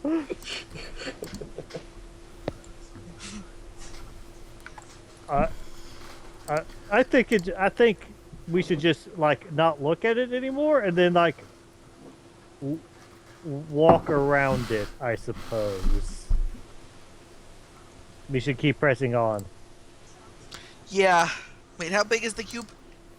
It's 20 feet by 20 feet by 20 feet. Wow. It's a big cube. Does it block the path, or is... You can get around it just about. Though it would be a sensible question to ask as to how a cube this size got in here. Yeah. Are we sensible? That's up to you. I know. That's why I'm asking them. I don't trust this cube. Neither do I. Is there any loose rocks around? I wanna try something out real quick. Like any rock in general. Yeah. Yeah, you Uh, can get a loose rock. That's yeah. very simple. I will take one and chuck it at the cube to see if it's like just metallic looking, or if it's actually like kind of solid. We just got a description of it. It seems organic now. Oh, still. Yeah. Yeah, Best to chuck a rock at it if we're gonna chuck anything at it. Yep. You throw the rock and there's a clang of sorts, and the rock sinks in a little and then bounces off.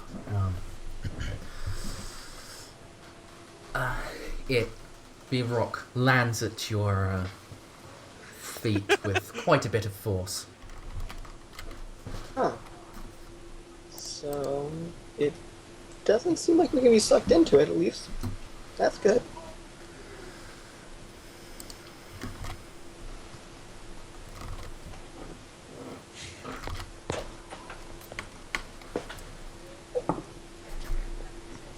So.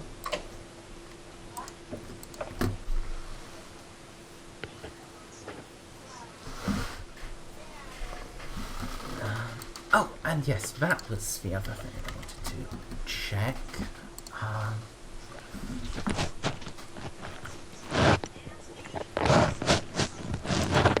Does this one have the thing? This one also does thing. not have the thing. Oh boy, that sounds. I It's don't know. either good or bad. I don't know which. Yeah, it's either good or bad, and I'm scared to find out which one I want it to be. Hmm.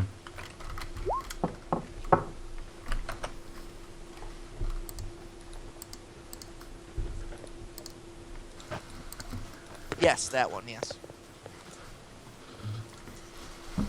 So, yeah. What are you going to do, or are you going to stand here in front of the freaky cube forever? Okay, so We're- it's not. Are we gonna go around it, or are we gonna turn back? It's not completely blocking the path, right? Right, it's not completely blocking the path, but do we want to press on further, knowing that we've just seen that? Is that a deterrent? It's a big organic cube. I heard people are making watermelons like that now. Just think of it as a big watermelon. Oh dear. I'm probably going to regret this later. I'm going to trust you two and say let's move on. Okay.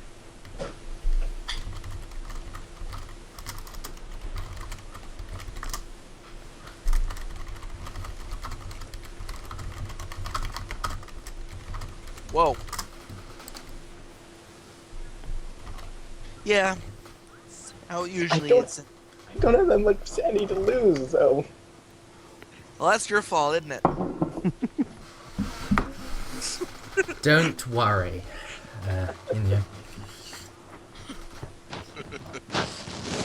Sure, the rulebook says it should be the other way around, but in my games you will generally end up with more sanity than you started with.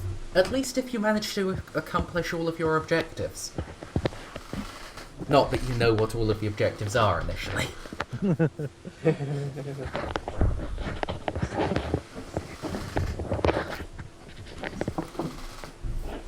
So, yeah. Twitch chat.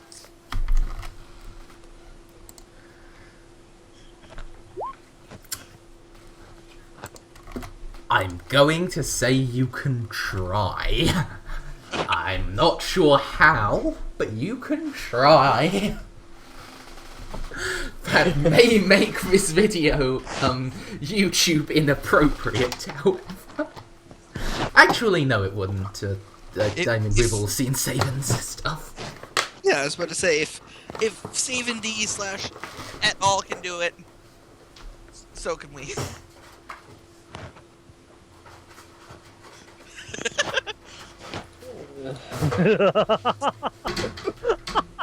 No. Next post the next.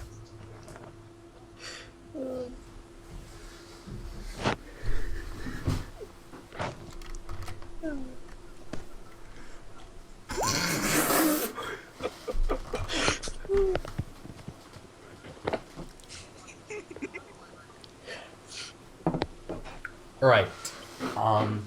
Yeah, so are you going to attempt to fuck the cube?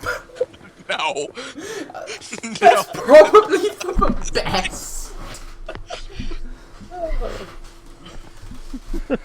I mean, I'm fairly certain I know what would happen if you did. And That would be interesting to say the least. yeah, let's go with interesting.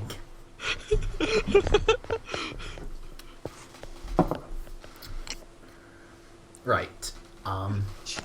Anyway. Yes.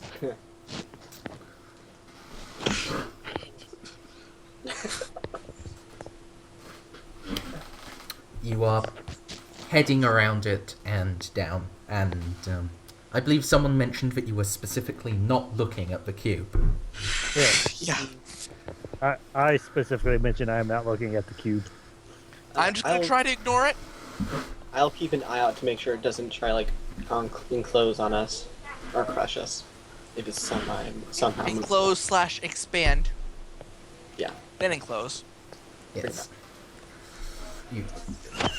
You want to make sure it's not going to suck you inside of it and digest you, basically. Pretty much. That's fine D&D pedigree you're showing. Must always be aware of the slightly gelatinous cube. Even more so than the normal gelatinous cube. Mm-hmm.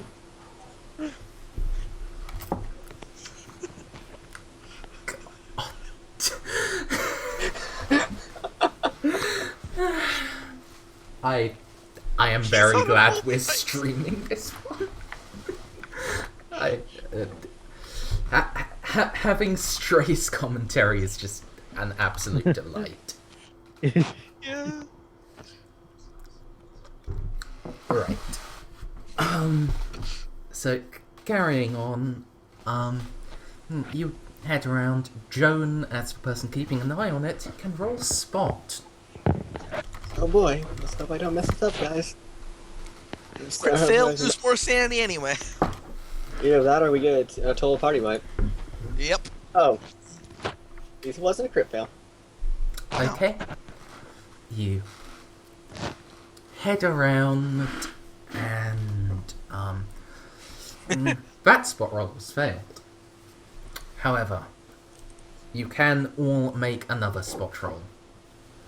I might as well. I've got the best spot here. Is that all of us? Except I'm gonna fail too. Yeah. They want all of us to make another one? Yep. Nope. Okay, there we go. Much better. Okay. So, turns out the reason Joan didn't spot anything on the cube was because her attention was caught by something else. More cubes.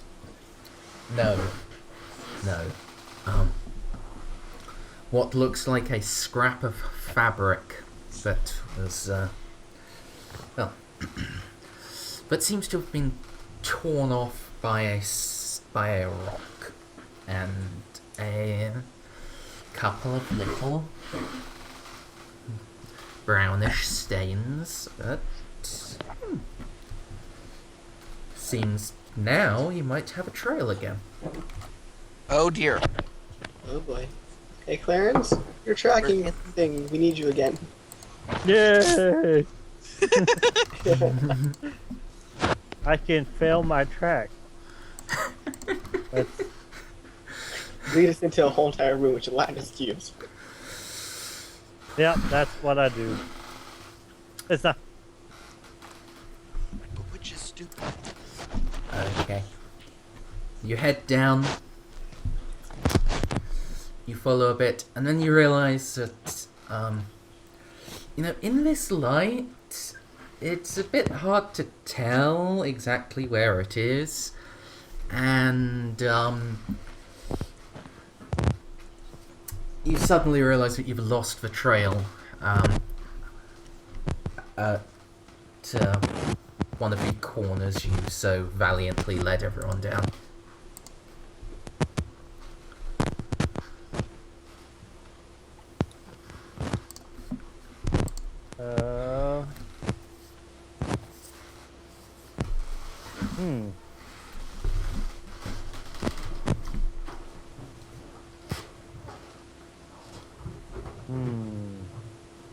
Clarence, are we lost? No. I think we should just keep pushing on.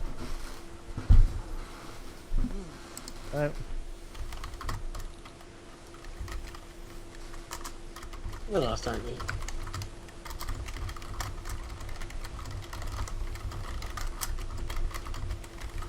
Quite possibly. But I think this means we're in the right direction. Or the Cubator. One of the two.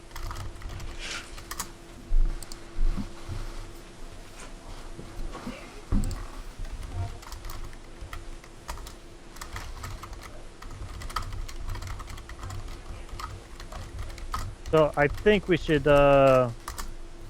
backtrack to see if we can pick up the trail again.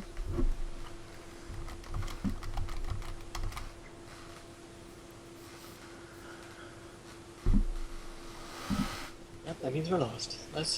We can try going back through it, I guess. Backtrack or press on ahead.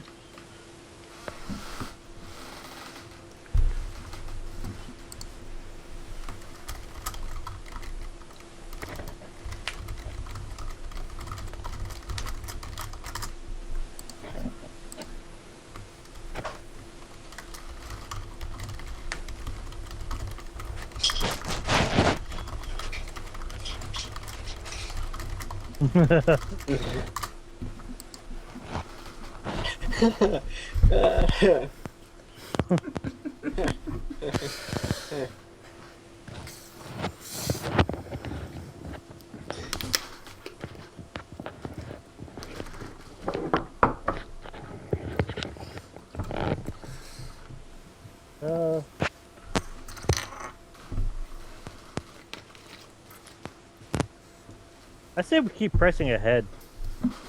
I guess. I'm gonna follow your lead again. Hopefully we don't end up something bad happening to us.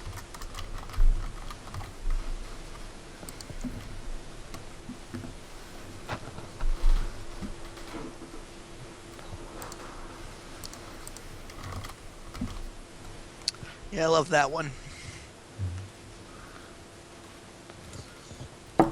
Right. So you're pressing ahead, trusting fate. That is basically the case, yes? Yes. It appears so, yeah. Who would like to make the party luck roll against your 52% chance? I keep doing it and I keep failing, so someone else do it this time. I'll try it. There we go. Hmm. Glad it's not just me. I'm all over the place on my rolls tonight. Some are good, some are bad. Mine are mostly bad, Yeah. except for that lucky one. Yes. The one that I didn't die with. Yeah.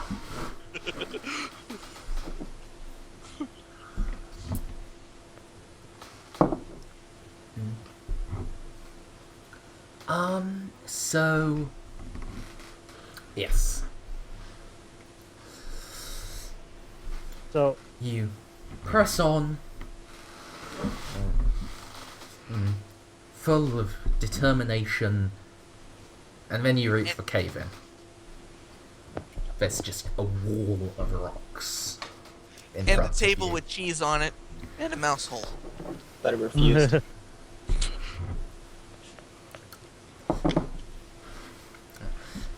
I don't do the 1d4 of fate because Call of Cthulhu actually has rules for your character's luck, so... Yeah. So I guess we turn around and start over. Yeah. Yay. Hi, Cube. Bye, Cube. It appears to be a dead end. Clearly. I will say, there are times where you might be able to make a spot roll or something of that sort, but I'm not going to actually suggest it. You can just ask, I want to take a look around, and you can make a roll, and you might find something. This may or may not be one of those times. May I take a look around? You can, always. You can pretty much always take a look around. I passed a spot check. Do I find anything?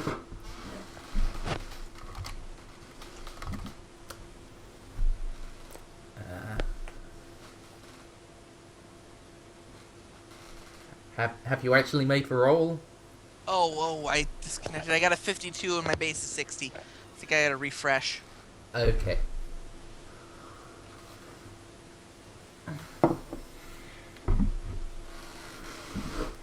I saw that. I saw the red box of disconnecting earlier. Oh, I just dear. realized. So I had refresh, and here I am.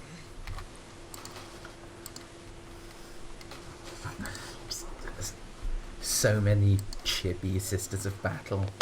This is glorious, chat. Yes. Okay, so No way. Ethan takes a look around and... Well...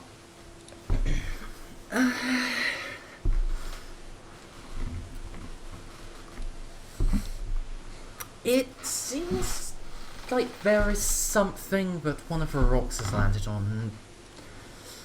Looking at it, it looks to be a sort of paper of some sort, and you can peel back a corner of it. Just a corner. And it looks like a map of the mine. Unfortunately, to actually get it, you're going to have to move one or more of these rocks. Strength check. Yep, I will allow up to 2 people to get at it at a time, so if you want to get the 2 strongest, it might be sensible. You guys beat 10s? Or I have 12. Okay. I also have 12. You two then. Alright.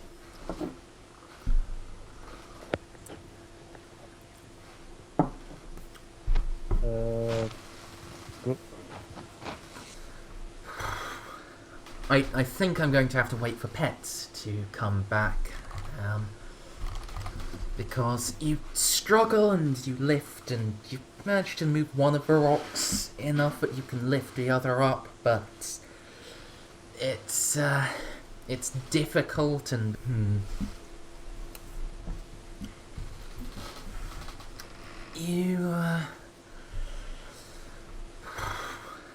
I think I'm going to have to wait for Pets to come back, because you struggle and you lift and you manage to move one of the rocks enough that you can lift the other up, but it's difficult and there's really not that much space to get to, so I'm going to want him to give me a dexterity check when he comes back.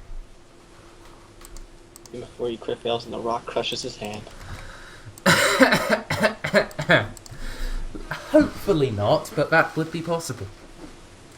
Remind me to ask him which hand he uses. Right.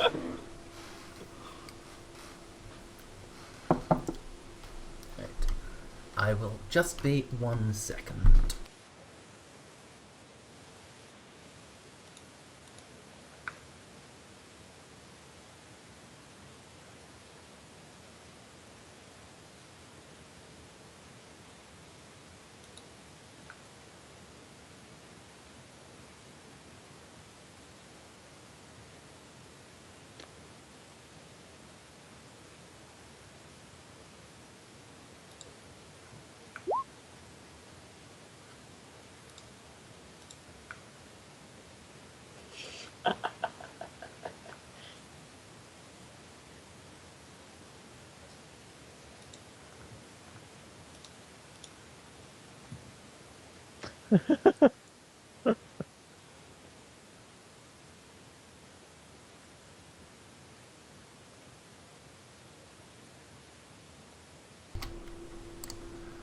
Alright, I am back.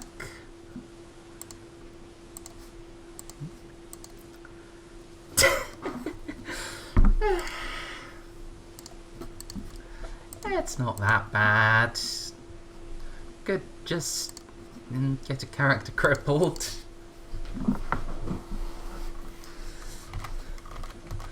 And I mean, who needs both hands, really?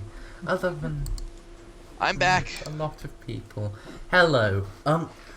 So basically, what's happened is that these two have managed to lift the rock up a bit, but it's tenuous and they haven't been able to lift it up very far. So I need a dexterity roll from you. From me? To reach in and pull the map out quickly enough. Okay. But before you do, which is Ethan's dominant hand? I'm gonna say right. Okay. Does Ethan reach in to grab the map with his right hand? I'm gonna say no now. Okay, that's reasonably sensible. It would be possible for Clarence and Joan's grip to slip and the rock to fall onto Ethan's hand. So don't get a crit fail. Okay, so how do I roll this? Base. Dexterity base? times 5. That's what I For thought. this. Okay.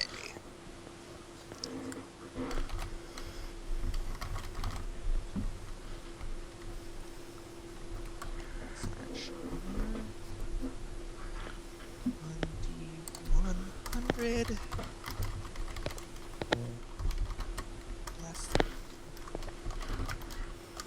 Dex is pretty damn impressive. Yeah. My appearance is 17. Well then. Fair enough. You reach in, grab the map, and pull it out, with plenty of time before Joan or Clarence lose their grip and they can gently lower it. Fair enough. You reach in, grab the map, and pull it out, with plenty of time before Joan or Clarence lose their grip and they can gently lower it. So, what would you have us breaking our backs for, Ethan?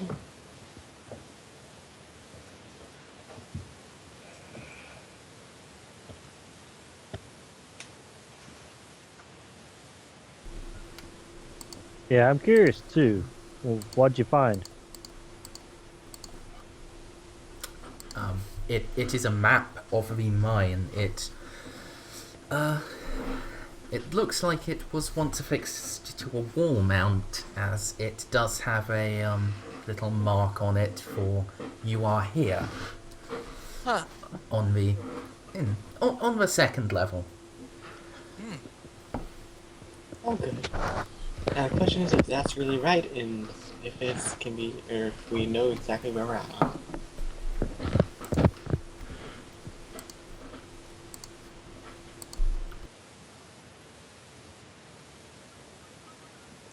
Here's the question. Are we here? You have gotten a bit quiet again, Pets. I moved my mic, that's why. Okay.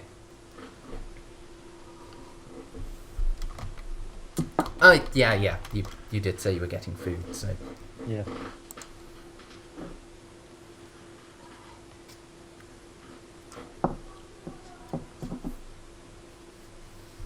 But that's a good question. Can we figure out where the cave-in is, where we are in relative to where the cave-in and everything is?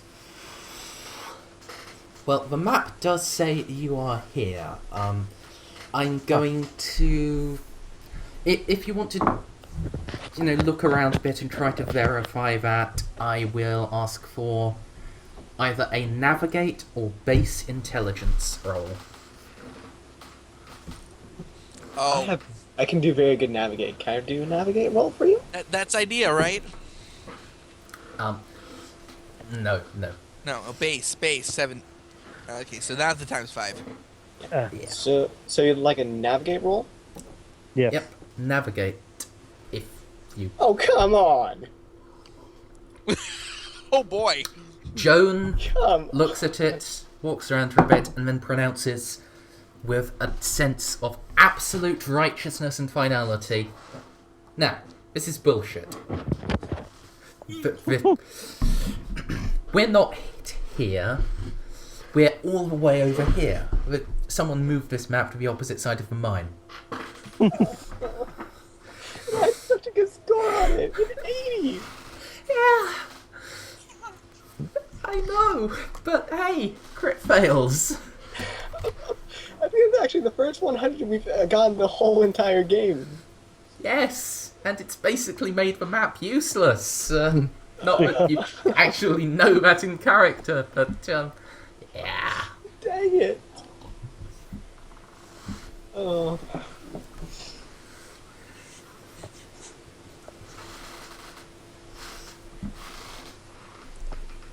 Neither of us passed, so we can't tell you otherwise. Yeah. Yeah. We just assume you're the best at navigation too, so we have to go by your word. And normally I am. You are. Okay. Well, since we're following the map, and I've said that we are on the opposite of the map, we'll follow the map some more and try and follow the tunnels. Right. Maybe we'll get really, really lucky.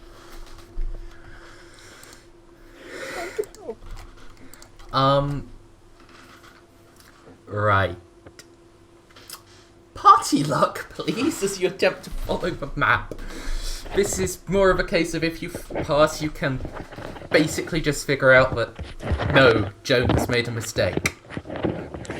Can we... Jesus Christ. Why? Oh. Oh boy. Right. Oh boy. You follow Joan's directions from the map, and yeah, you seem to be heading places. Sure, the distances are little out of proportion, but hey, this is a bit of an old map. I mean, hey, they didn't have proper cartography technology 10 years ago.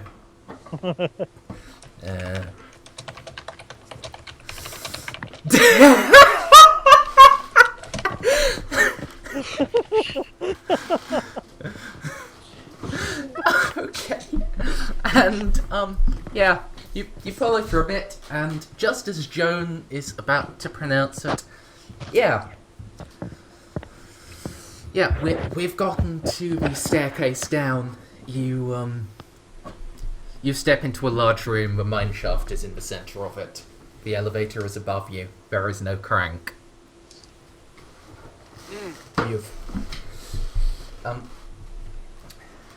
You're now coming up on 3 o'clock. Your stomachs are grumbling insistently now. We brought food, didn't we? Well, I did. Pretty sure I grabbed something.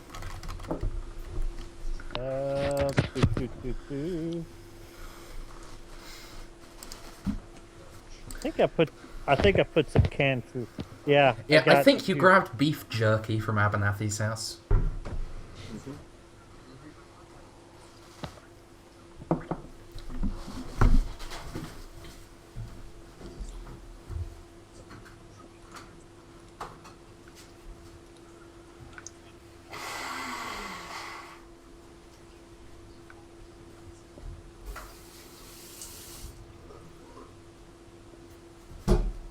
So, are you actually going to have that lunch, or? Yeah, that's... yeah, might as well. Okay. Yes.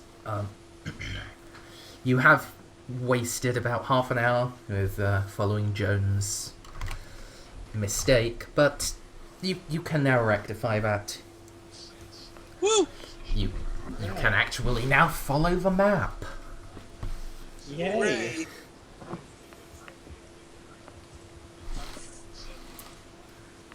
In the meantime, I do give Joan a dirty look for making a mistake. It's an honest mistake. I'm tired. I'm a little bit panicked. Seeing some freaky things down here, and I'm scared a little bit. Fair enough.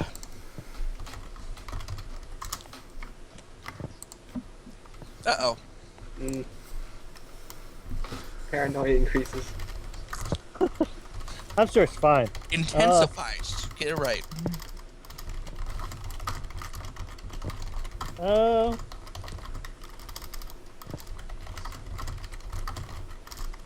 uh, hmm. So we got the map. Is there any like large rooms or something like that anywhere on this level? Other than this room where you have,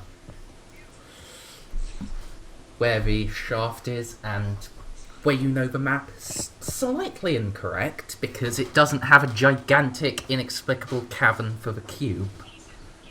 No. But let's not think about the cube right now. Let's think about finding Old Man Abernathy. What cube? Exactly. The third level, the one below you, is the one with the greatest concentration of large cavernous chambers.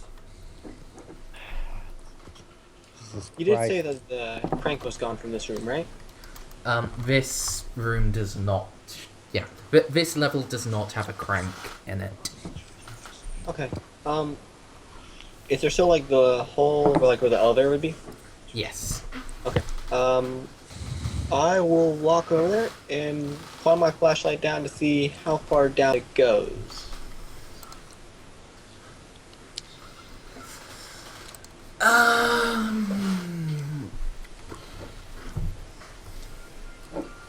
This is another 25-foot drop. Okay, that's not terrible. Oh no. Do you not like 3d6 fall damage? No.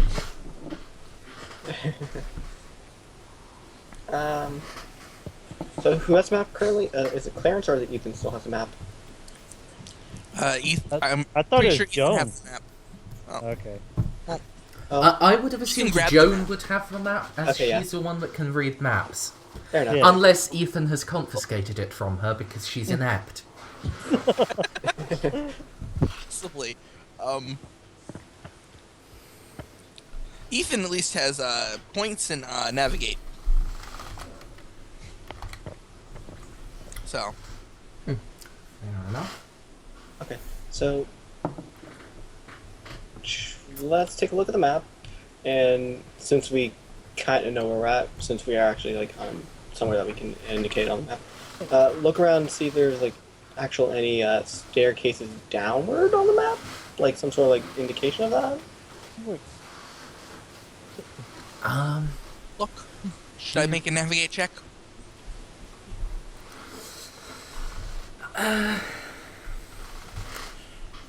Yeah, I will ask for a navigate check, yeah. Okay, Nope. navigate. Okay. Okay, Turn. there we go. Well, that is a special success. I was about to ask. That's a special success, isn't it? Yes. Yep. So, Joan looks at it and... Well... There is one obvious route.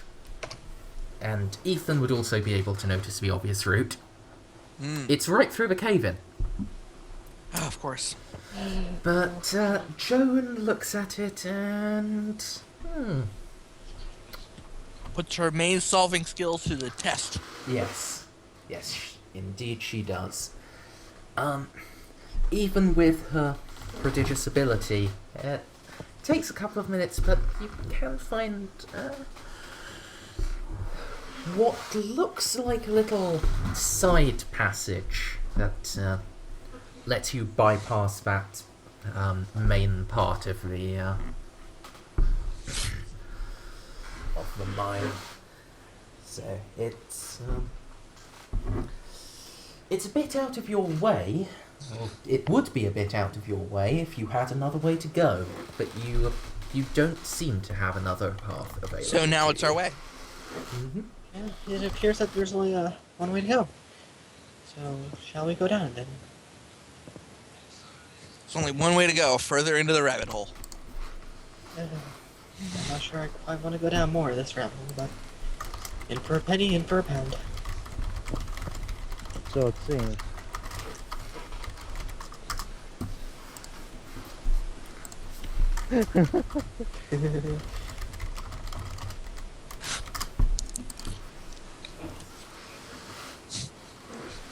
Maybe if I get down to like 10 sanity.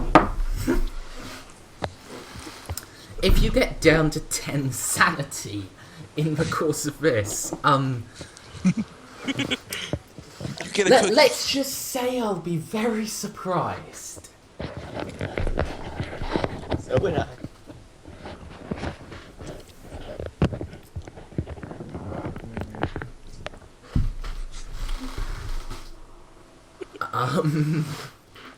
Also, discovered my character sheet on the roll 20 was wrong.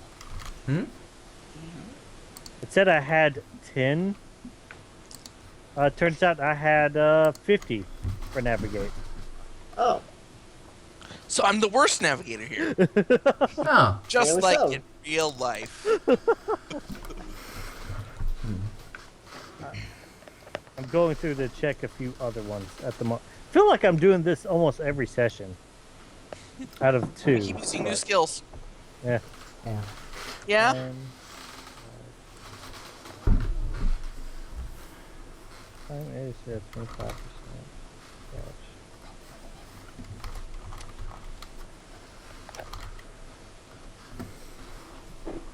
So we'll just give you a minute to finish checking over there and for pets to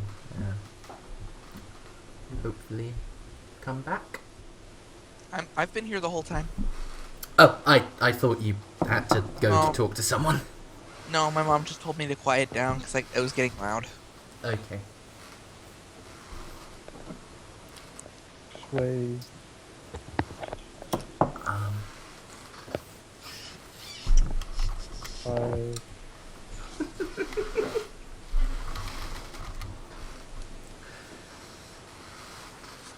Sneak. What the hell is sneaking?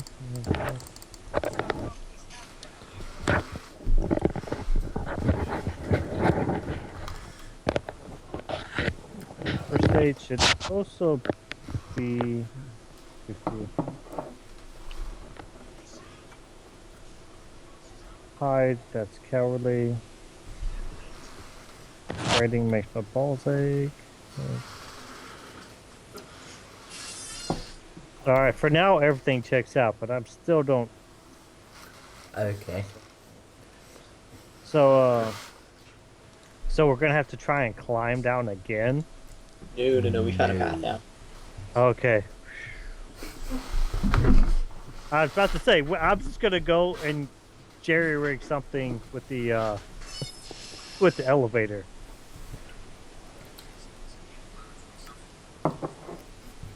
Yes, doing something like that would have been a possibility for you to, smooth your descent and bypass the cube. Oh well. But Then we wouldn't. Then we would not have met the cube. Yeah, we would not have met Cube Wifey. And then we wouldn't have lost sanity either. Well, it was only a 1 point. single point. That's only about 3% of your mind gone. Right. Or 2% in my case. Yes. Man. So yeah, you eat you presumably drink water, unless someone has a hip flask full of booze and you drink that instead. Uh, nope, I don't think I have one. Darn. Clarence is an alcoholic, isn't he? No, I don't think so. Oh, I thought someone here was an alcoholic. Probably for the best you don't have a booze thing. Don't want you getting drunk and don't want you getting drunk and falling down that hole.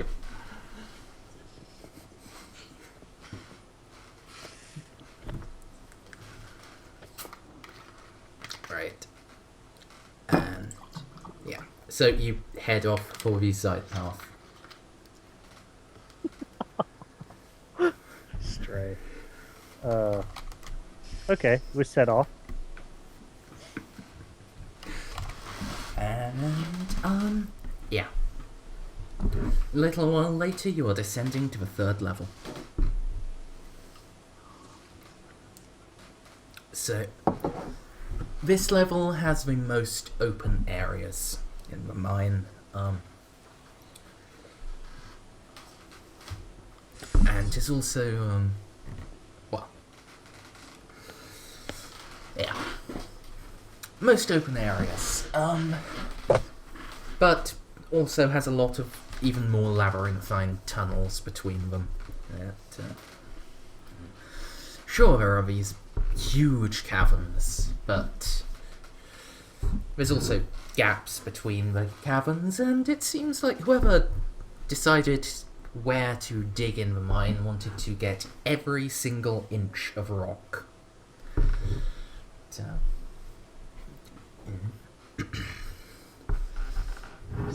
it's almost a wonder that the collapse wasn't worse than it actually was, given how thin some of these walls claim to be. But when you head down, you soon discover that it's really not a case that the walls are thin. It's a case that the 3rd level of the mine is just gigantic in proportion. The scale on your map is just absurdly incorrect. What you initially thought were caverns 30 feet across are closer to 80. Oh no. So either someone's been digging. Wait, is this the 3rd level up or the 3rd level down? Don't know that. I figured as much. So either someone's been digging out more of the cavern, or they're just really bad maps. I'm thinking it's the first. I think it's the 2nd, honestly. Seems more likely. It's all a matter of scale, really.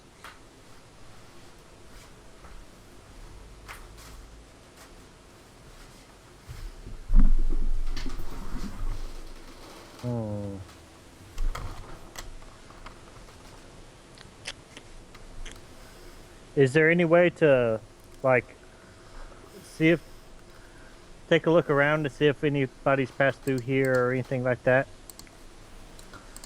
Yeah, if you want to, you can make a spot hidden roll.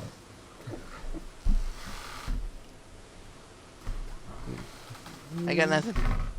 Spot hidden. Okay.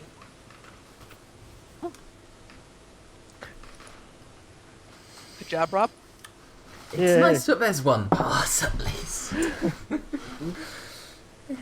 And I suppose it is somewhat appropriate that it is the person who asked that passed. That rhymed. It wasn't Not- wholly it didn't intentional. really. Yeah. I'm aware.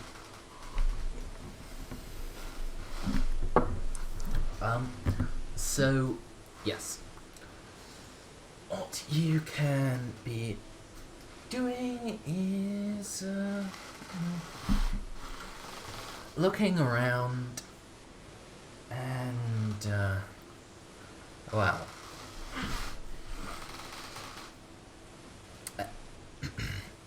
again finding another couple of scraps of fabric. Looks to be the same sort of fine wool that the piece that Joan found earlier was made of, and yeah. We're back on track. Yeah. Any particular direction?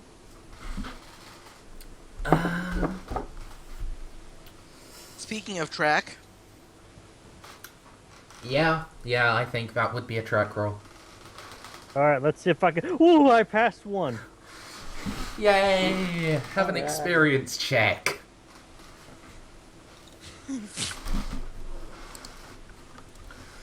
that was an important one, was it?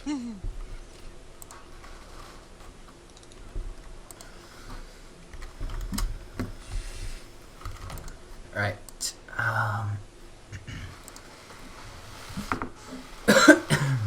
Sorry about that. What? You follow for a little bit this trail, and you find yourself rather quickly deducing a direction it leads, and from that direction,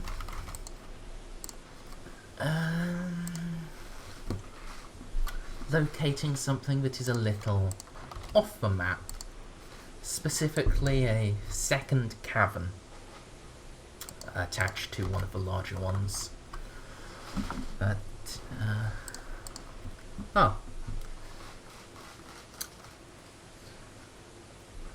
immediately draws notice because of the fact that it looks like it has a heavy cell door over it. That's as soon odd. as you, How as soon big as is you the enter door? the chamber. Is it locked? I'll start with how big it is. That's very true. Is it bigger than a bread box? Bigger than a what, sorry? I said bigger than a bread box. Eh. 20 questions joke. Okay. Yeah. It, have any of your characters ever spent time in prison? Not this one. Okay. Luckily, no. You're I- asking the wrong character. what? 21? No.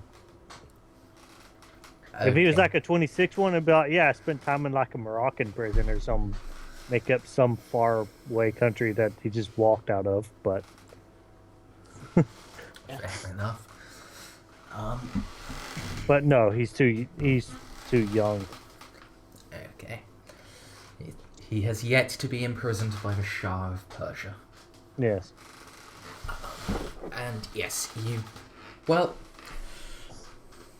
none of you have intimate experience, but the door is about 6.5 feet tall, 2.5 feet wide, and has what looks like a grating at around eye level.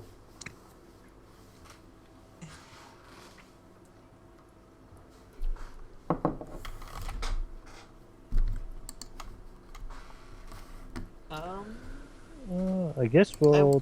I'll knock on the door. Probably more of a wrapping. You know, it's like a tin cup or something. Let's see, what's your constitution? Not Constitution? that. Not you. Oh dear. Oh dear. We're not alone. Well, clearly not, because we already met the cube. Yes. The high and mighty cube. Mhm. I'll hail the cube. I'll hail That- Hypnotoad. What? There is no response as you knock.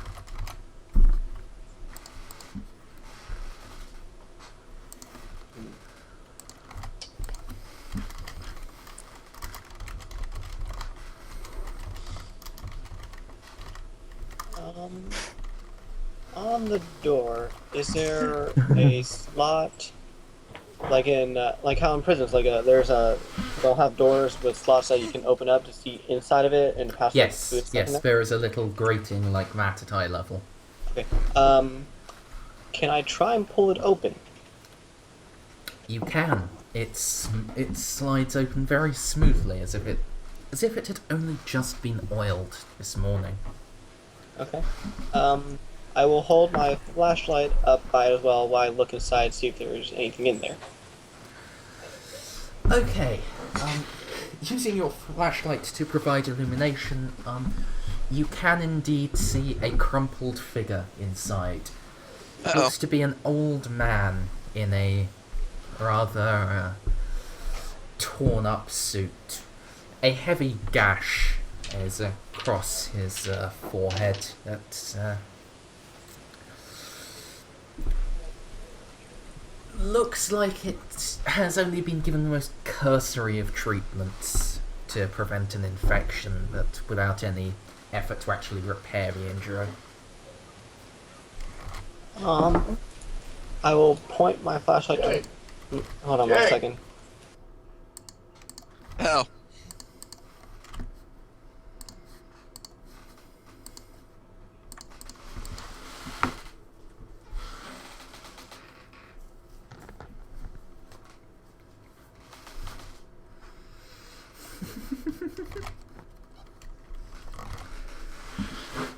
I love the "but that's heresy" girl. Yeah.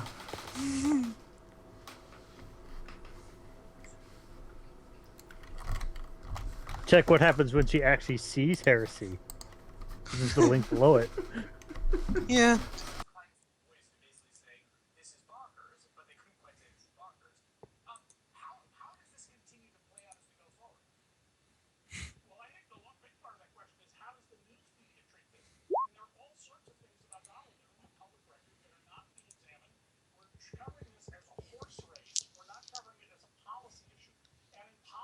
Oh dear.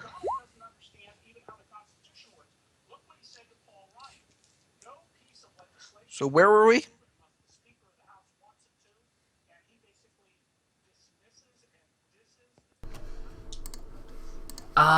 Joan was just taking a look through a grating. That's right.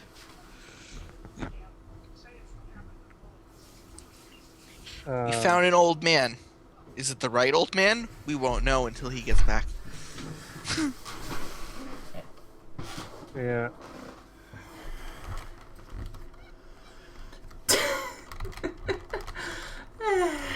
Well, what is great, but You already know it's him. If he's not the right old man, then maybe. yeah, possibly.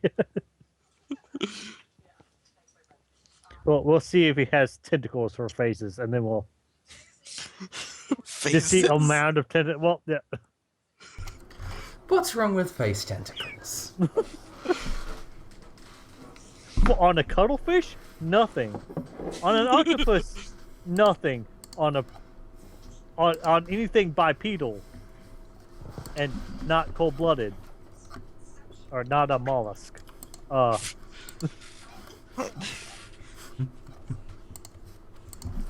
Serious implications.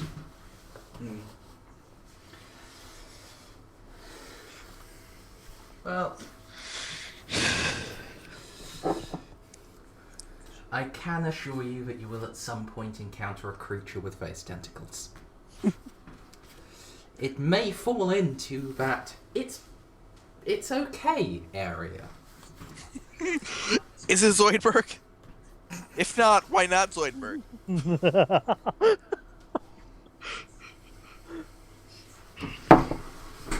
I wonder if Zoidberg, like, they have a whole bunch of Call of Cthulhu throughout the entire series. Little references to the Call of Cthulhu mythos. I wonder if Zoidberg was one of them, and they rolled with it, yeah. Yeah, no one caught on, and they just rolled with it. But people probably caught on, and they still rolled with it. Let's face it. Because I remember watching, and they show up 2 or 3 times. I think it's the Yith, the one where their bodies are cone shaped, and then they talk through like horns on their head. Mm. Yeah. The one where Leela got married, or is about to get married to a shape changing douchebag. Oh, that guy, yeah. Yeah, remember one of his wives, Don't actually. or I barely There's remember that episode. it's one of my favorites, cause Oh. the shape changer, and there's a show called Married with Children. I know about that. Heard of that one. The voice of Leela is the mom, Ah. and the voice of the shape changer is the dad. That's cool. I love it when they do that. So that was a reference in the.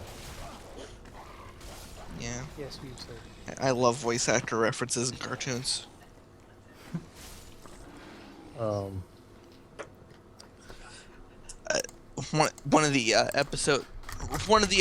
one of the billboard openings or chalkboard openings on Simpsons set had Bart writing, "I am not a 32-year-old woman," Because his voice actor.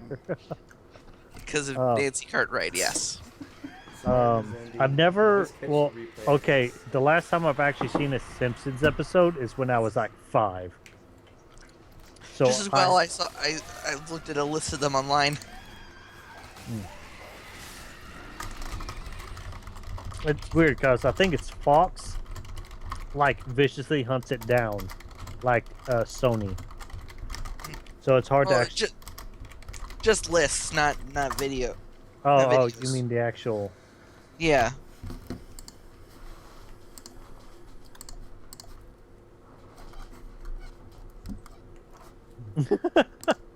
This is just about. Come on. Bombshell. Yeah. Why? I've seen that one. I've seen that one on E621. Oh yeah. I've seen that one before. Yeah. Well, you can always try and. Play It's with not keyboard too and salacious. mouse. That's Ah, Mm-mm. you're hilarious. I think that's what that word means. the hilarious. I'll be right back. Don't you sass But, bagging me.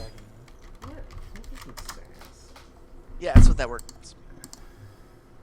God, somebody's sensitive.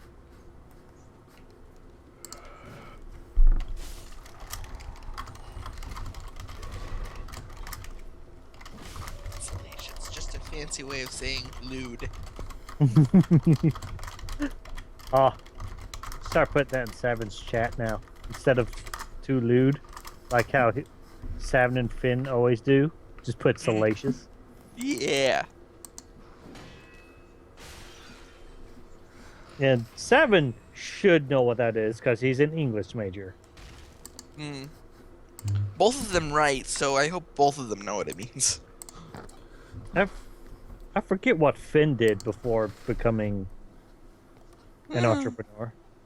I think he said he was a coder for other games or something like that. That makes sense. It would indeed.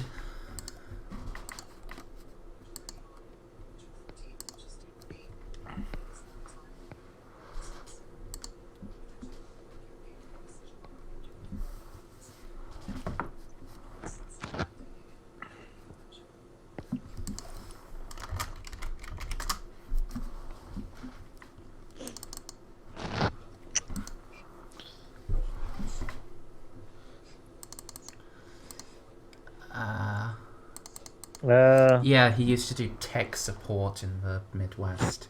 It says so on the Smuttersaw wiki. Oh.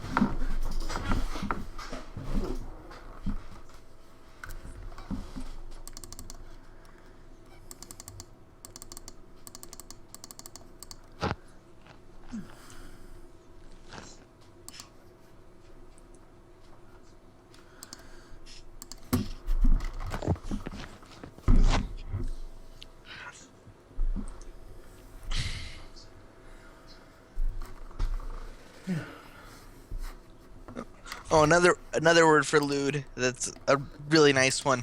Lascivious. Is that how you pronounce that? Yes. Okay.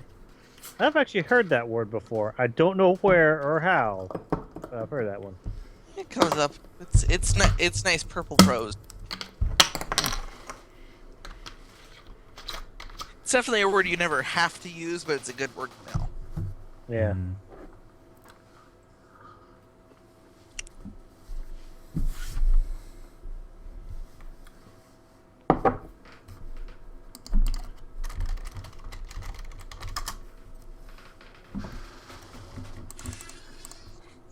Under synonyms of lascivious is lubricious.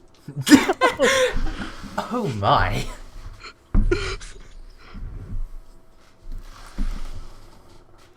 Offensively displaying or intended to arouse sexual desire. Yeah, that's a synonym. Yep. Oh my god. There we go. Oh, wow. We gotta save that word for.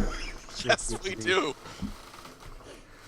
Like, the example of its I've use. turned. Sorry about that. Hey, I'm We're just... just discovering synonyms for lewd. He probed the That's right. ladies for every lubricious detail of their interactions. Oh, man.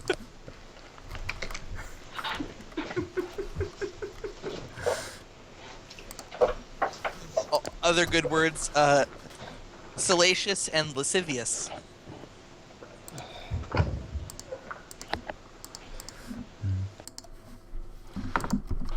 Right. So, now you're back. Are we ready to carry on? I believe so, yeah. I think you were about to point your flashlight at the man. Yeah,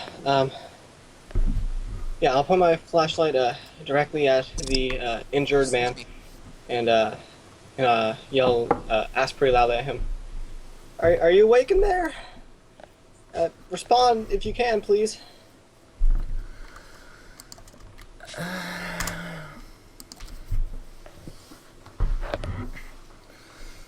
With you just yelling at him, he stirs slightly and lets out a pained groan.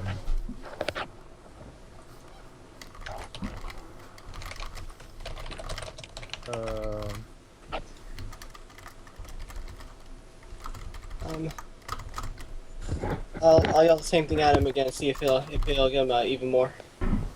Like, can you actually say something? So,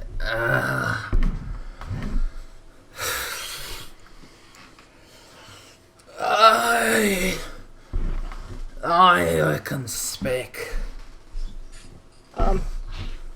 What's your name?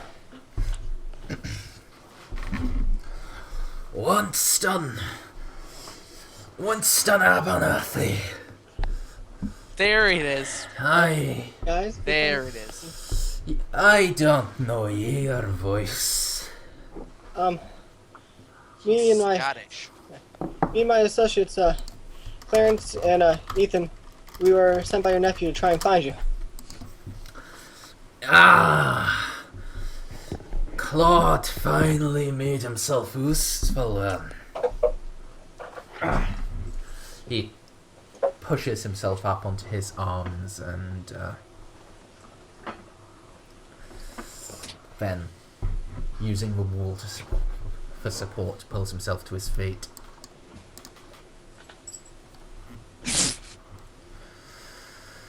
We're gonna try and get you out, okay? We'll see if the door's locked or not. Actually, Old Man. We're gonna try and get you out, okay? We'll get you help. Good luck. Good luck. If you start blasting it, let me know so I can stand out the way. Alright, guys, so we found the guy. What are we gonna do? How are we getting in there? I mean, is it locked? I think it's locked. Is it locked? So we slid the door open already. You Oh, did we? slid a small grating Yeah. open so you could see into the room. Oh. The door itself is, in fact, locked. The padlock is not ornamental. Okay, so what if we? Okay, so it's just padlocked. Yep. What if we shoot off the lock? Would that work possibly? Quite possibly. Possibly, but I think there's safer ways to do that. Yeah, let's save shooting it for last. Well, I'm just throwing ideas out there in case we don't find. We a key. are. Yeah. So, Clarence's question. The pins are on your side of the door. Alright, so in theory we can take those out.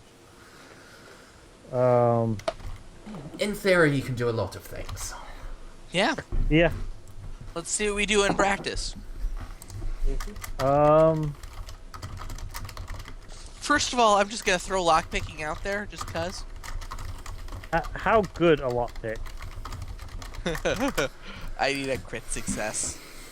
It's, I would need a 1 to successfully do it. Same here. yeah. So lockpicking is out. I we just almost crit failed it. keep trying. Unless we do the monkeys writing Shakespeare. We're gonna be here a lot, Mr. Abernathy. Per week. If there is no time constraint, yes, you can just roll until you either pass or you get a crit fail and break the lock. Broke it stuck, of course, because that would be a crit fail otherwise. How about instead we just have a couple people like stick the crowbar in between the I assume the lock is actually on the outside, right? Like it's not a weird padlock that somehow formed into the door. No. That wouldn't count as a padlock. That'd just be a regular lock. Yeah. Okay. It would be weird if a padlock formed into the door. So we want to try breaking off with the crowbar then?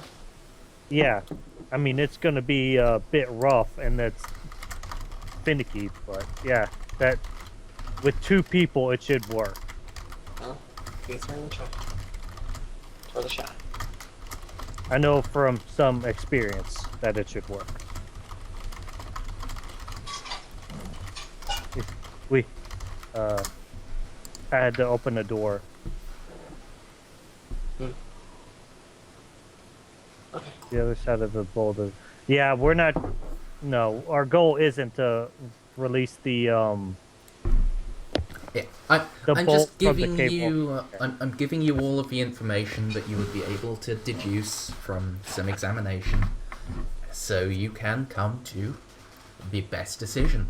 If you Whether don't that's mind, I'm gonna going look at around it with a first. pickaxe or crowbar or whatever. And yeah, sorry, I cut you I'm off there. definitely gonna do that. I made a success. Yep. So, what are you looking around for? A key first and foremost. Please make a luck roll. Let's see if the people that were so inept that they just left it here. Coin flip. Coin flip failed. You do look around, and there is in fact a keyring. However, there is also a small note with the keyring. And, well, the note is folded up, so you would have to unfold it to read it. I'm going to do that, ignoring the consequences of my actions. Okay. Potential consequences, I should say. Yep. Some of the players from another Call of Cthulhu game I ran would call you a madman, as when they did that, it set off a trap and killed 2 of their characters. You're a madman. Whoa. Wait, what? You may possibly die from him opening up a note. Oh, okay. No, Sounds like you're fun. standing a suitable distance away. Okay. And sure, you're in a mine, but a mine is not a volatile chemical laboratory. Was that what they were in? Okay. They were in a chemical laboratory. They unfolded the note through some mechanism and magic. Has to be. It set off a flame, and lit up the chemicals and blew the top floor of the building up along with the pair of them. God. Fortunately, that doesn't happen today. You unfold the note. It says,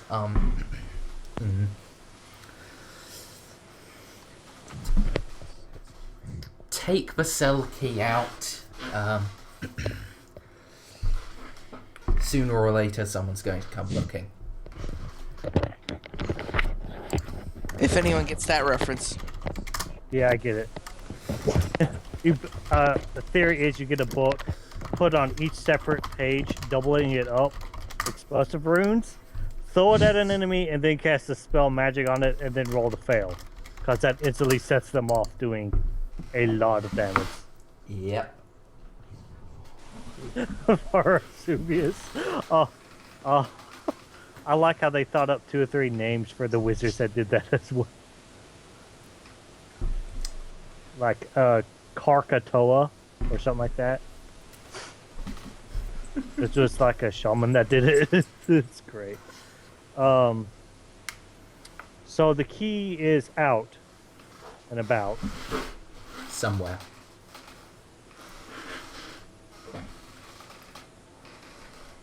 Alright. Um, Try that crowbar. Let's do the crowbar thing.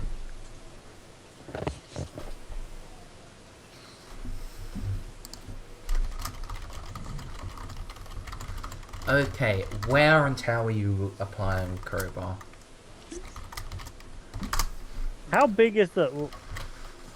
I don't know. It just the book says crowbar. I assume it's like one of those multi-tool crowbars. Multi-tool crowbars? Sorry? An angel foot, if you know what that is, or cat's paw.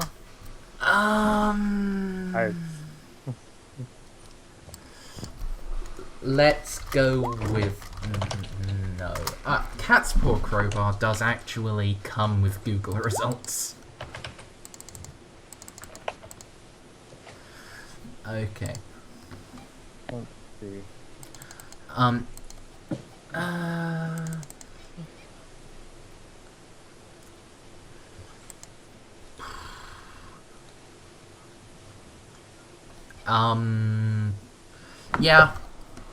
Yeah, it probably has, it's probably something similar to that, although a much longer one than the normal cat's claw. Alright. I mean, they can be a lot of different, Yeah, well, the Wikipedia Yeah. article is suggesting they are around about a foot long. In the norm, this crowbar is probably 2 to 3 feet long. Okay. That's actually, pretty perfect, I think. We're probably gonna need like 2 people on this. At least. The goal is to like put a point. Danny, you appear to have entered a rumbling pit. What? You appear to have been sucked into a tornado. Yeah. Oh no. What do I roll to get out of it, Dex? Well, it's all fixed now somehow. I'm not sure at all what happened there. Seriously, what did No you just doubt. do? What? Is something wrong with my sound? Something was, yes. It sounded through Skype like you were literally in a tornado. I don't know what happened.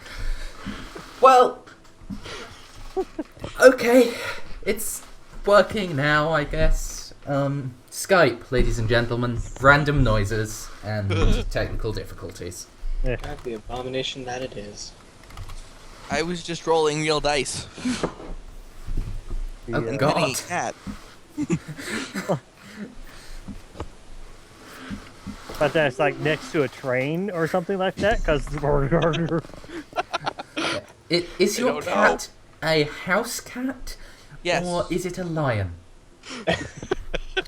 Just loud noise jokes. Yes.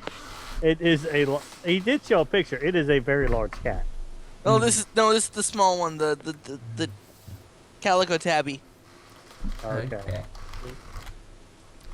Um, Flatjack and Scotty are pretty big. Annie's pretty small.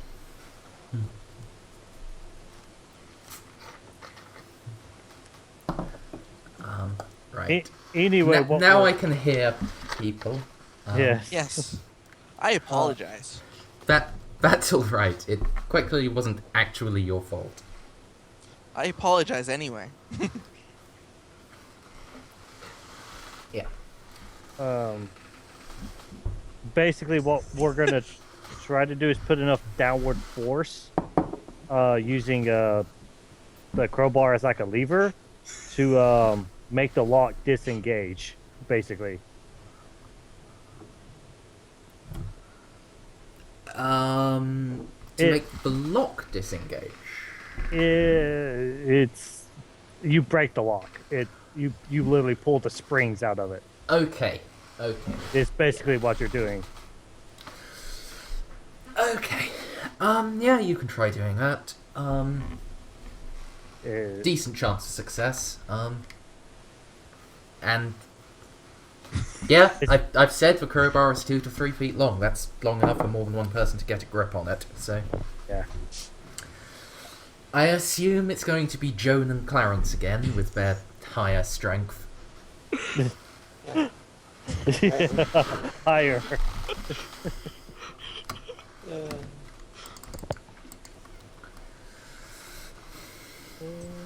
So, yeah, strength times 5 rolls from a pair of you, please.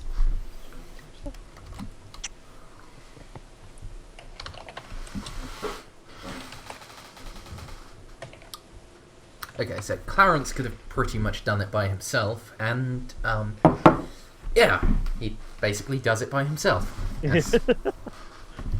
I'm still She one just up from lifting rocks. Poor Joan is not given enough time to get a proper grip on the crowbar before Clarence just does it and the padlock falls open. I like to imagine she just pretended to do it while she lets Clarence do all the work. Just puts one finger. I'm helping, guys. I'm doing things. It seems like something she'd do anyway. Okay, so She's kind of sneaky like that. Just a little bit. just a little bit. Right, so, yeah, you've busted the padlock. You can now retract the bolt and deal with Old Man Abernathy as you see fit. Let's kill it. I mean, Let's go help the old man let's out. get it out. Let's put the old man out of his misery.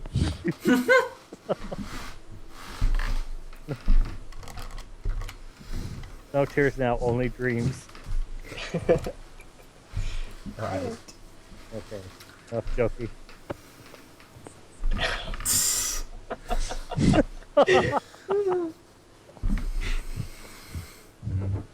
So, you open the door.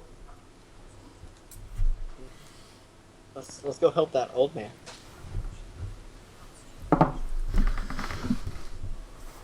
Ah, jolly good work. That was a fine bit of effort. I would have been proud to accomplish that much when I was your age.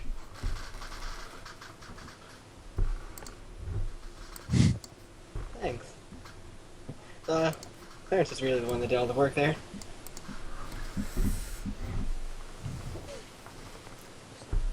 Ah, well, thank you, Clarence.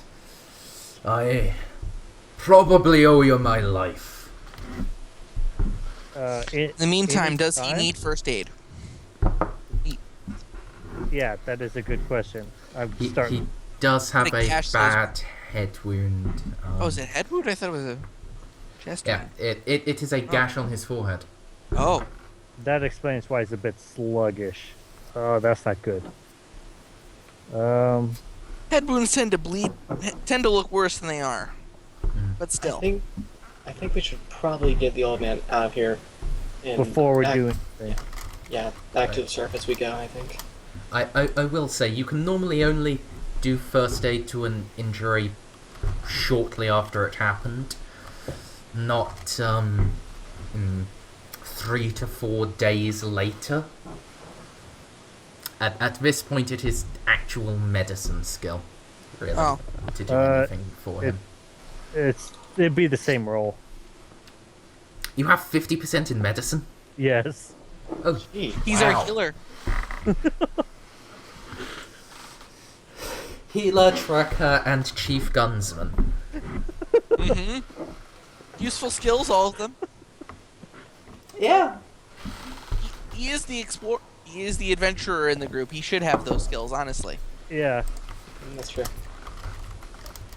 And I navigate well too. You need history or spotting done, I'm your man.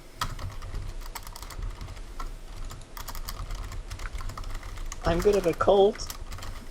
Yes, you are, and that's also useful, especially now. And possibly persuading people. I'm good at persuading too. Well, that's a conflict.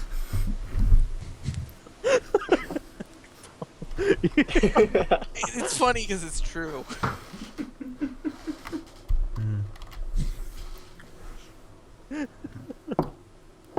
Right, Ben. So, yeah.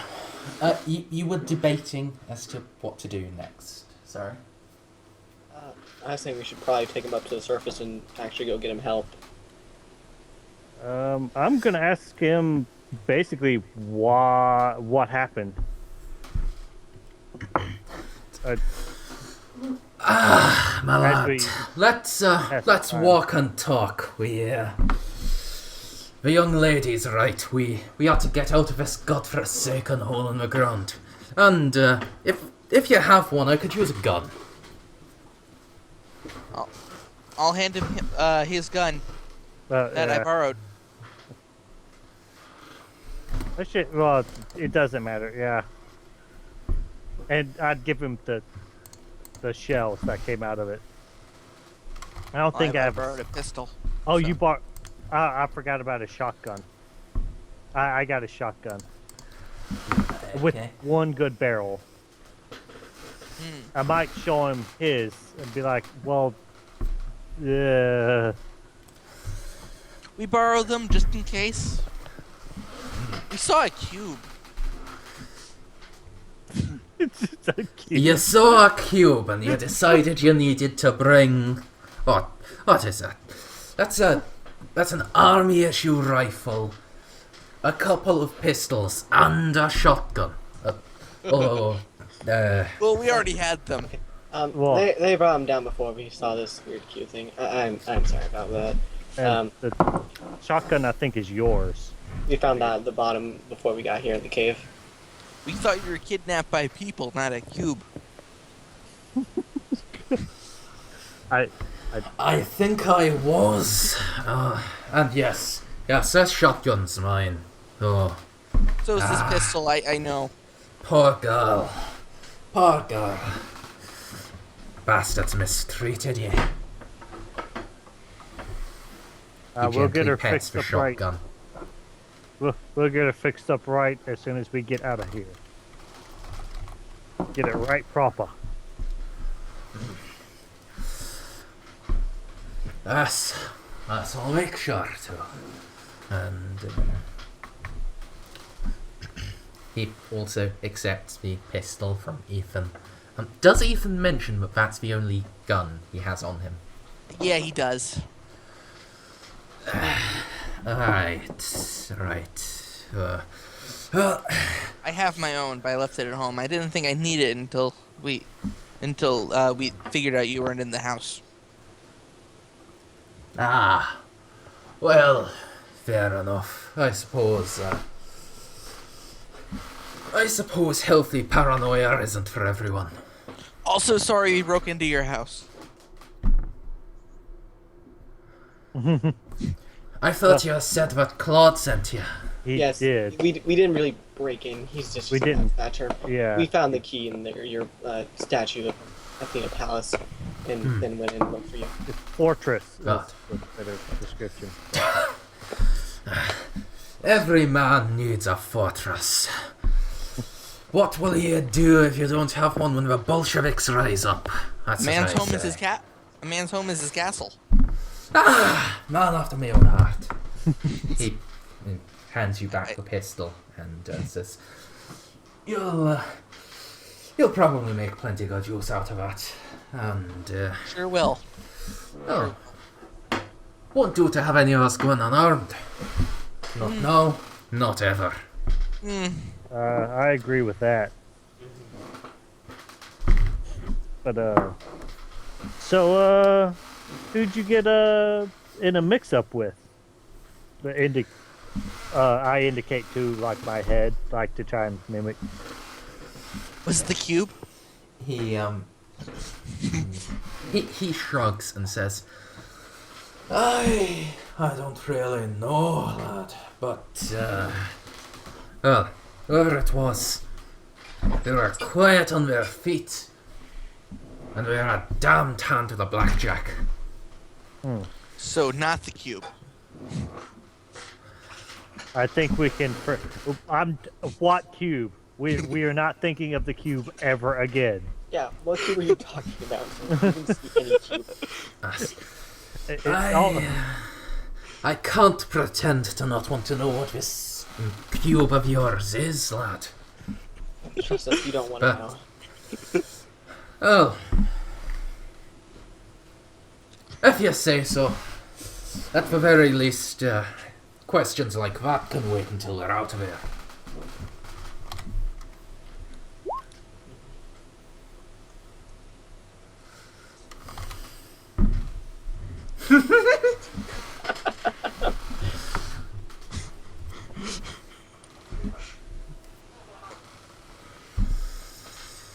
So, where are we going? I don't know the way around down here. Well, luckily we have a map and can see and can get us out. So that's how we'll get out.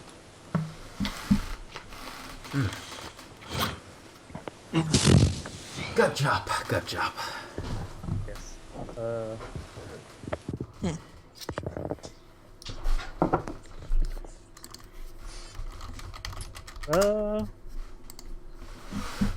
Oh no.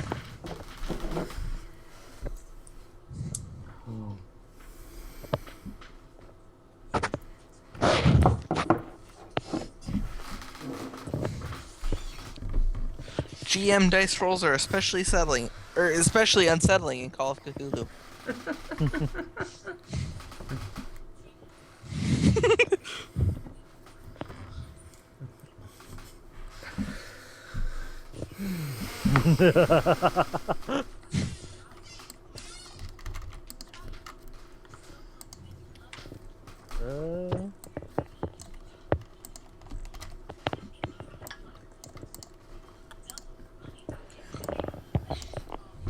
Alright, so you are able to make it out of the mine entrance back into the gulch Oh no, the gulch.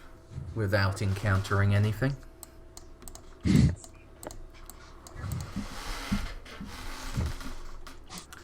course, whether not encountering anything is a good thing or a bad thing, I can't say. It's probably a good thing. And, yes, actually, do you go past the cube? It's a No. good question. I'm gonna say no. Okay. How are you going to get around the cube, then? Is it really that, like, even judging by the map, there's no way around it? Judging by the map, there is the main lift shaft and and one second staircase-esque passage. And those are your only way of communicating between levels. And somehow the cube just sits right exactly on one. Or the just cube sits right above one of the the cube is on like right in front of the staircase-esque section leading from the first level to the second level. Yeah. Well, I guess we gotta go at it. I bet it's not there, so I feel safe and I feel like I should avoid it, but since I can't, I'm pretty sure it's not there. So I guess we head back. So I guess we just Okay. head back normally. Tell him. You could also, head to the main lift shaft chamber. You haven't gone to that one on this third level. There might be a crank there. Who knows? I know. You don't know. I guess we can actually. You know what? That's a good point. Let's head to the shaft chamber, the elevator, the third level elevator thing. I can't speak. Yeah. I think we know what you mean.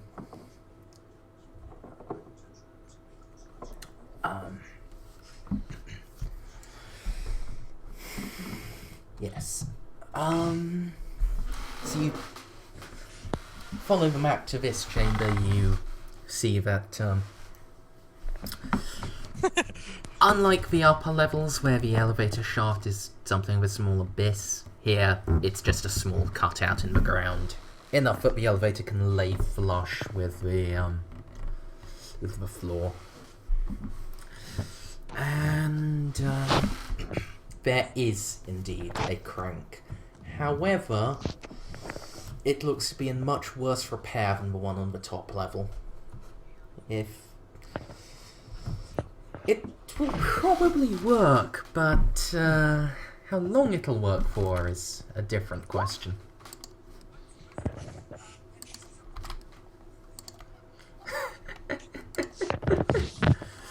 Oh, God, straight. Let's see.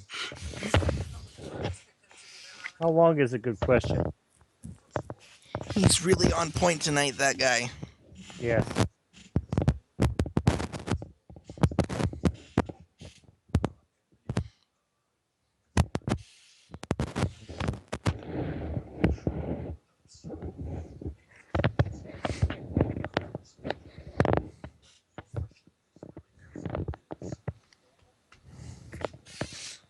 So how are we gonna split this up if we take the lift?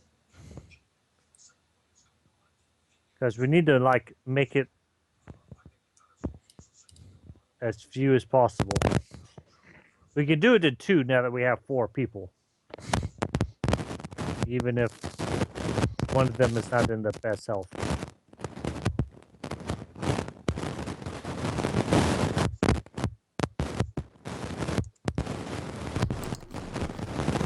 Pets, you're inside a tornado again. Stop it. I was gonna say sort of sound like inside of a rapper's boombox, but Is it better now? Yes! Okay. I would love to know what it is you're doing. I don't know. I was leaning towards my laptop. Oh, it might have been picking up the fan underneath it. Maybe.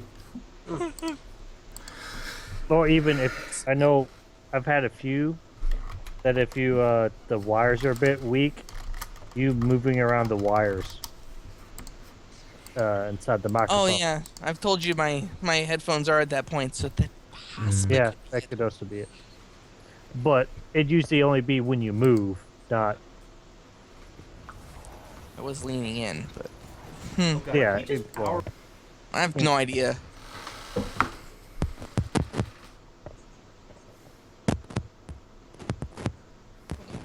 So we're thinking about who to send out, right?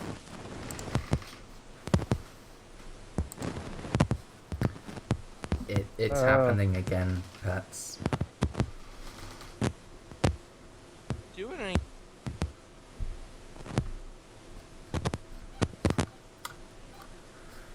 Okay, so I heard you say doing any, and that's it. Yeah. I don't know what's going on. Okay. So we decided we're sending out 2 people, right? Yeah. So who should we send that then? I mean, you and I have the largest, biggest, highest strength. That means we need one on both, one on each level. Yeah. So how about we do a coin flip between us? One, you go up. Two, I go up. How's that sound? Sounds fair. Alright. So let's do. Okay, so let's see. Two is two. Two was it? I go up or you go up? Two was I go up, wasn't it? No, I think as I go up. Okay. Well, either or. Yeah. So Did we actually get a picture of Old Man Abernathy? Yeah, he's right beside you. He's right on beside the you. map. Alright. We're on the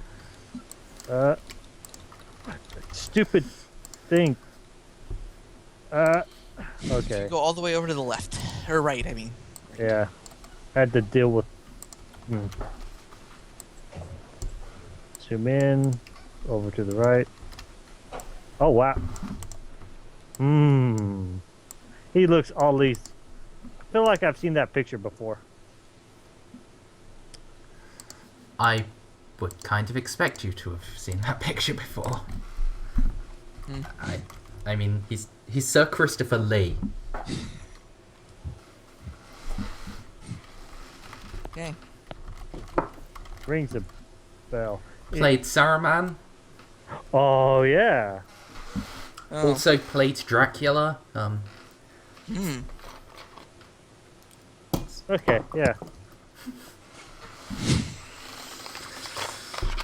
Anyway, so it looks like... Alright, now who's going up with me? And who's staying with Joan? Well, you should probably send Ethan up with you. That way you can actually have help pulling it back up and down. Since I don't think Abernathy's in really any condition to do anything. Strenuous like that.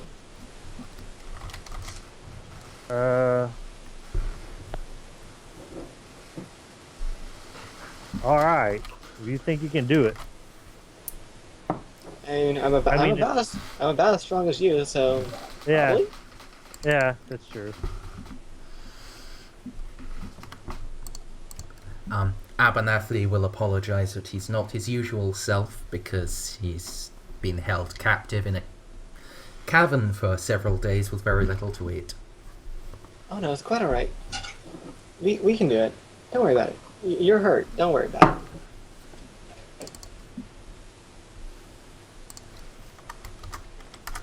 it. Speaking of Twitch, pets, can you actually watch the stream without it freezing up on you? You Save and probably stream. shouldn't, No, but I'm not watching this stream. I've got pop-out chat. yeah. Oh, okay. Otherwise, I'd know what my mic sounds like.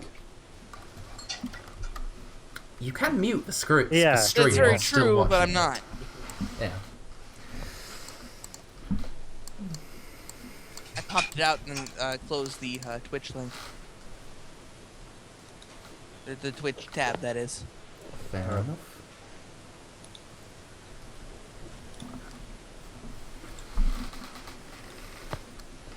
Uses Okay. less bandwidth that way. I think. One would think.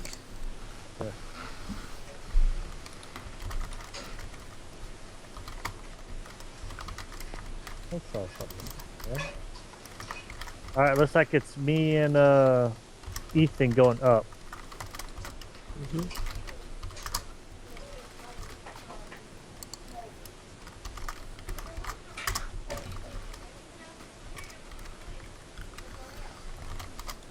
Okay. Then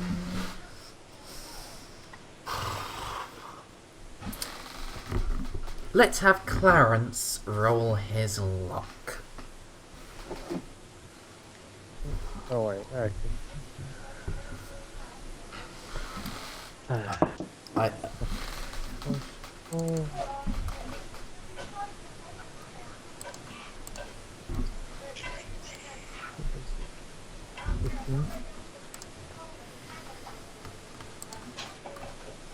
Oh.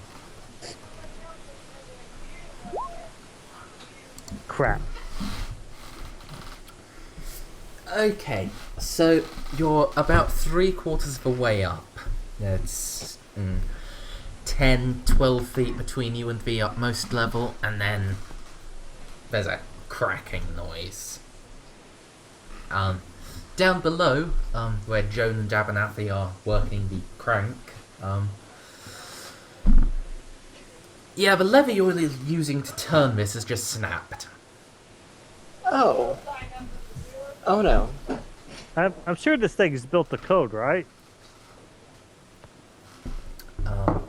So, I don't know what. If someone is particularly lucky, it's going to stay locked in position where it is now. If not, Oh god, it's happening again.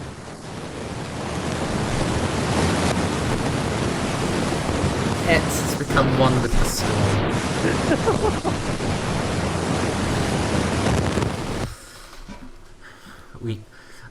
I'm afraid we have to organise a 4-man raid and go and fight the giant storm drake over his house. I'll get a new mic by next week. New headset, that is. Okay. I don't think you have to rush. I don't think we're going to actually be doing stuff next week. I believe, Rob, you said you were going to be away. Yes? Yeah. Means we could do more Call of Cthulhu with Scow's character if he makes one. Yeah, actually.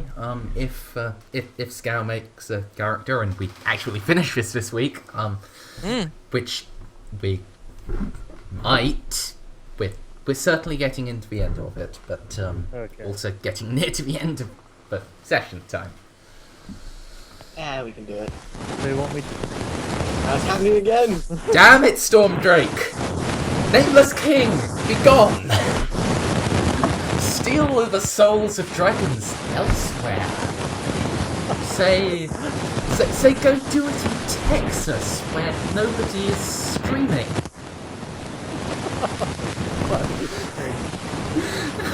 Never seen.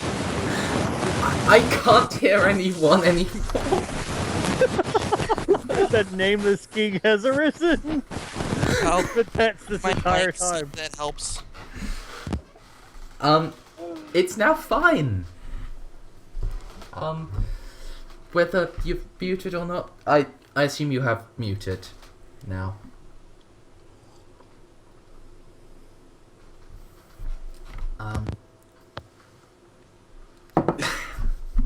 Did it start again, or am I good now? You're good.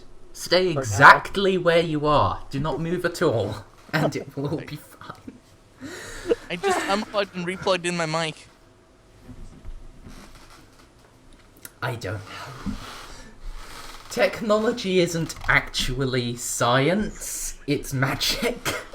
The Mechanicus is right. You must appease your machine spirit by buying it additional RAM cookies and lubricating fluids. Lewd. Salacious. Right. Yeah. So, I'm going to ask for a second luck roll now. As I think, as you can tell by this point, my luck's pretty much shit. Yeah, mine's not much better. You don't want me rolling luck. okay. So, the elevator stops at that sharp crack and then descends a couple of feet before locking in position again. It'll probably still be movable with the upper crank, but that's going to be a bit difficult to get to now. You've got a little over a 10-foot climb to get there. Which wouldn't be too bad, except for the fact that One of us can't climbing. No, it was descending last time.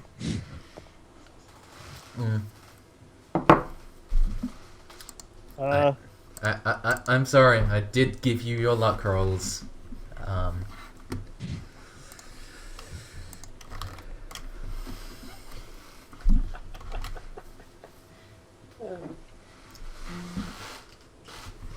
Can somebody save us, please? The handle snapped down here, guys. Oh, hey, Twitch followers. Oh, hey, people in my D&D stream are following me. Yeah, I gave you a follow. Anyway. Pretty sure it was. Yeah. So, anyway, I will yell up to the two. The handle snapped, guys. You're kind of on your own up there.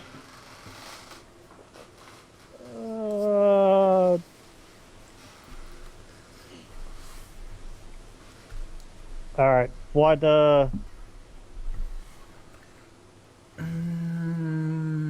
I followed you a while ago. The notification only just got to me. Really? Yeah, more recently than Amxal's one.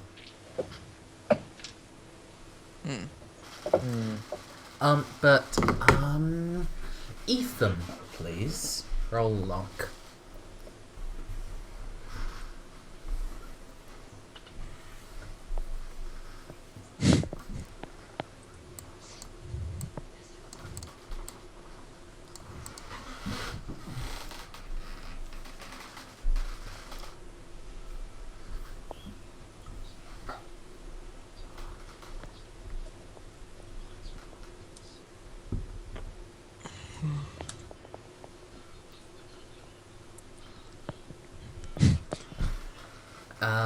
Pets? What? Is it happening again? No, no, you gotta make a roll. Yeah, I was asking for you to make a luck roll. Oh. Damn it. No. Okay. That's not a critical failure, so...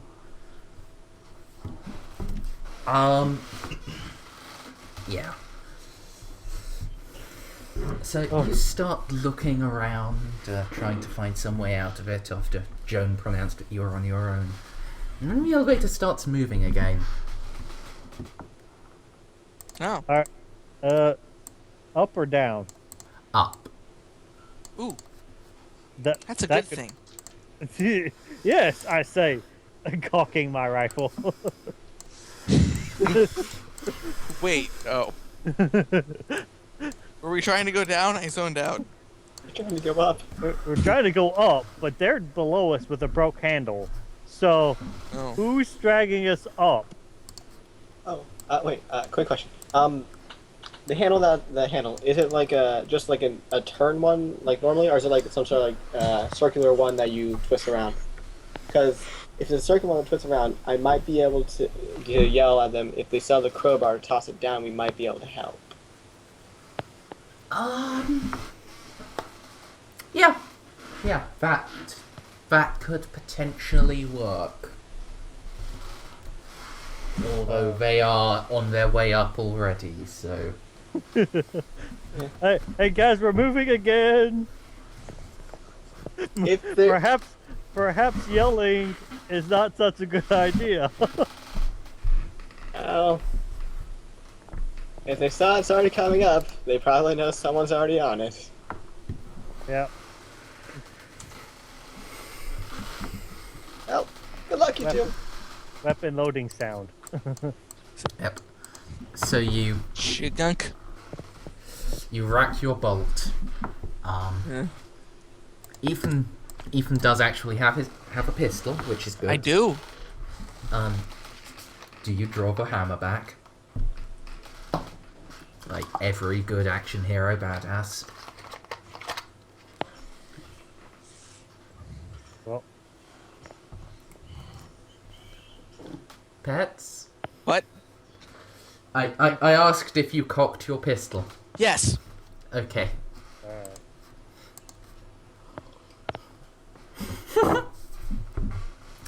I think the Codex Astartes does indeed support drawing your gun and getting it ready.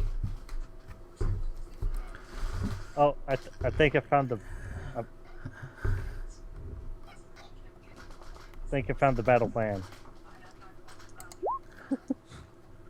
Oh. Oh.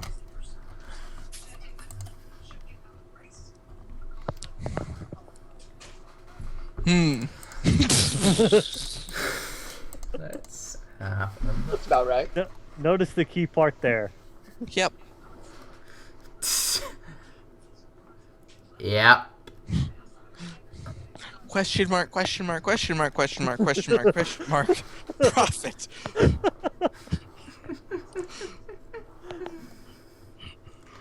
Right. And yeah, Clarence and Ethan are brought up the elevator, and as they come up with their guns ready, immediately in front of them is the Rambler with a shotgun they met earlier. I knew it. His shotgun is closed, hammer's drawn back, and the barrels are pointed right at you. His other friend is currently working the crank, though does have a small pistol. It looks actually like a plinking pistol, not any sort of serious pistol, though even a plinker can be dangerous, especially since you're completely unarmored. Though that's not in his hand, it is resting next to him, where he could quite easily grab it. So, are you going to immediately shoot? No. Rob, You. are you going to immediately shoot? Well, let me see. We were in the cave, right?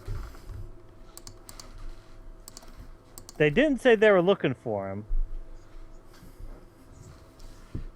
They might have lied about that. You didn't roll your psychologies, so... Did someone's computer do a thing? Is that my sound? I just heard some kind of notification sound from my computer. I think that was you, yeah. It sounds Yeah, like, but been I don't know you. what happened.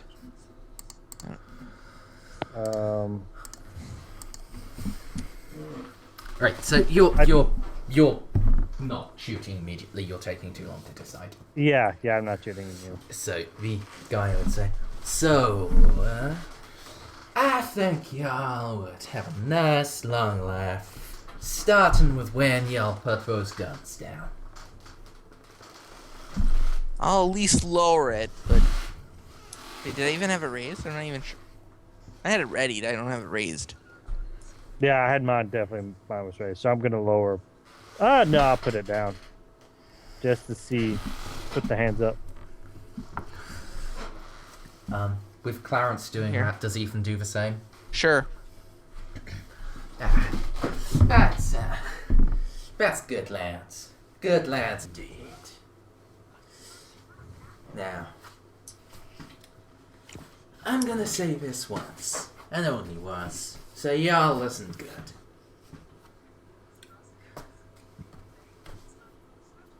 I don't really want to make any sort of mess out here. I'm sure y'all folks have plenty of friends out in the cities that if y'all vanished here, they'd come breathing down our necks, making trouble, and trouble only leads to trouble.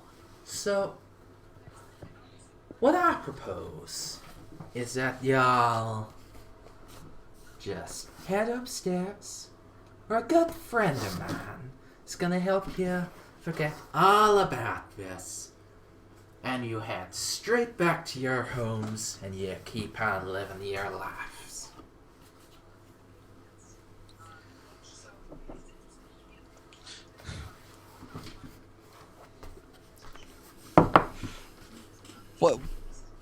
What exactly is happening here? I let's see what's happening here is that y'all poked your noses where you don't belong, and you're getting your just desserts.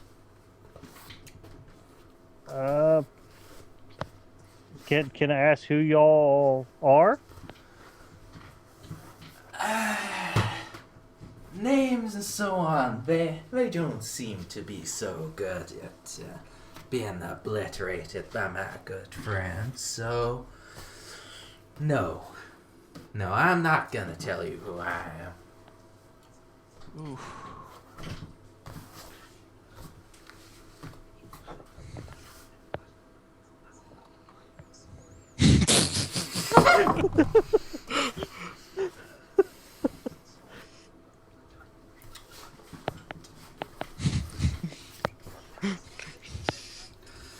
Okay, No one expects the headbutt. he would step slightly to the side and make a gesturing motion with his shotgun. That's a way to go about it. You're a good, smart fella. You. Did he really just point the gun away from me for like a split second?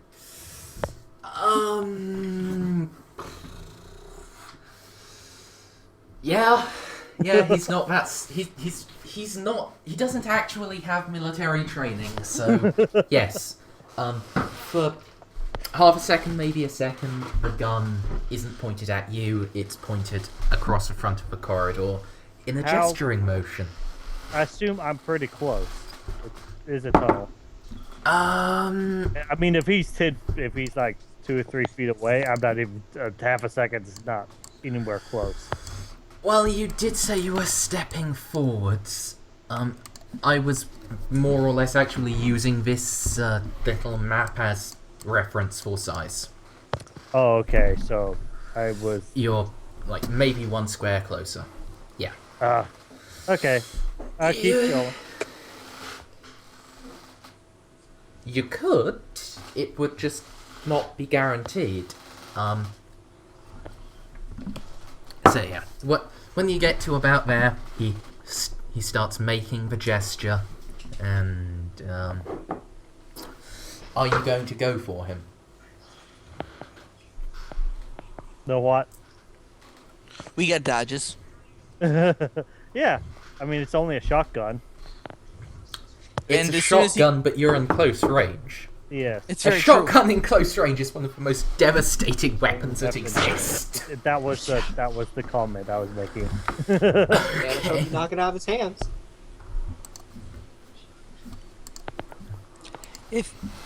As soon as he does that, I'm gonna reach down for the.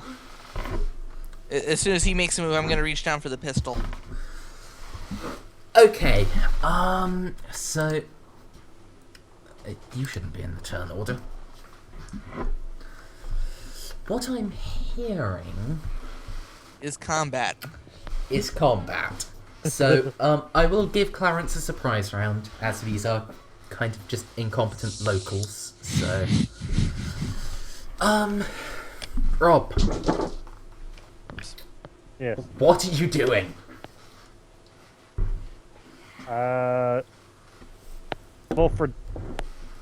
I'm going at him. Just, Yeah. yep. Closing in. So you jump in, and then what are you doing as an attack? A headbutt? I'm gonna Or- headbutt him. Okay. It's your answer to everything. Yeah.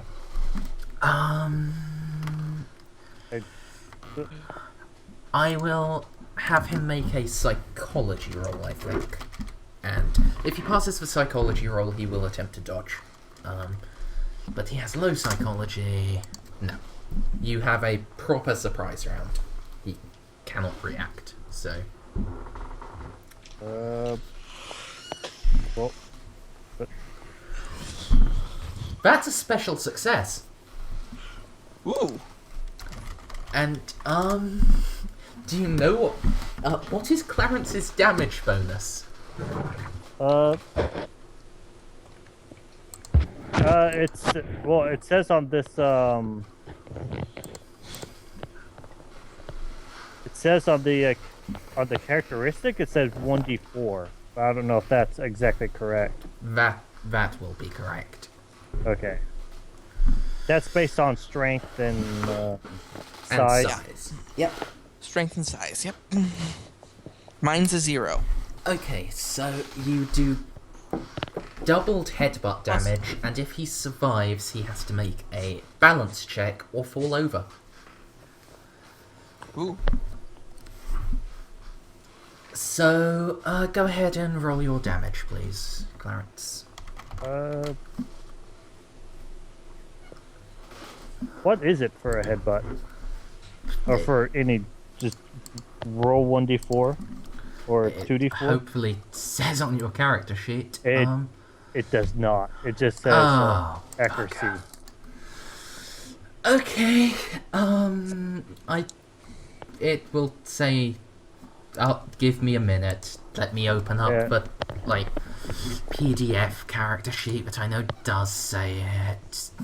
That one doesn't, for fuck's sake. Let me just try the rule book real quick. Hold on. I'll get to you killing the man in a second.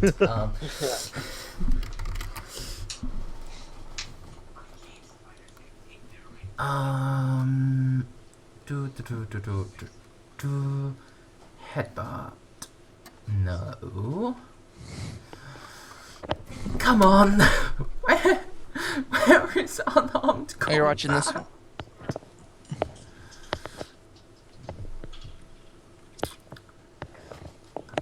Okay. I have no idea. I'm going to say your headbutt does 1d4 damage because I think that's about right. Plus damage bonus.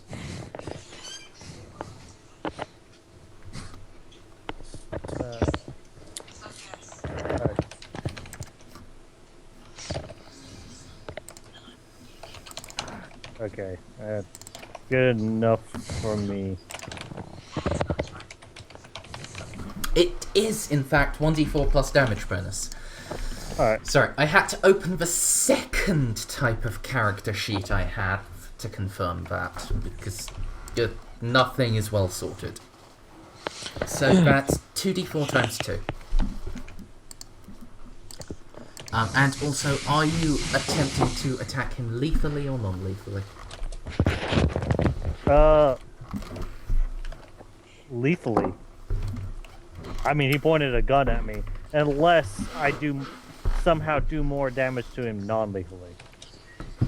I don't know how that works. Sometimes for unarmed combat, you do more damage unarmed. You do the exact same amount of damage, but if you're attempting a non-lethal attack, you roll damage versus his hit points, which gives you a chance to knock him down if you don't do enough damage. Since you got a special, I'm going to suggest that you just go for lethal damage, because if you roll above minimum, he's down. Well, yeah, okay. Yeah, I was gonna go for lethal anyway. So you have a 15 and 16 chance of knocking him out. Or killing him.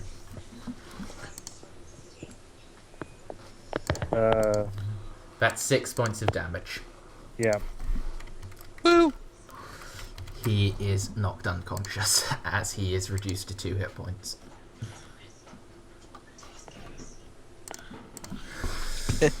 And yeah, you're right up there. And now Ethan is grabbing his gun, and the other Rambler is grabbing his gun. So it's now time for initiative rolls. So that is 1d10 plus your dexterity.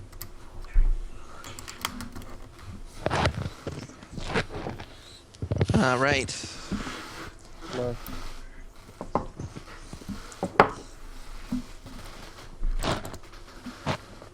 Oh wow, that's high. Speaking high. 16 dex, motherfucker.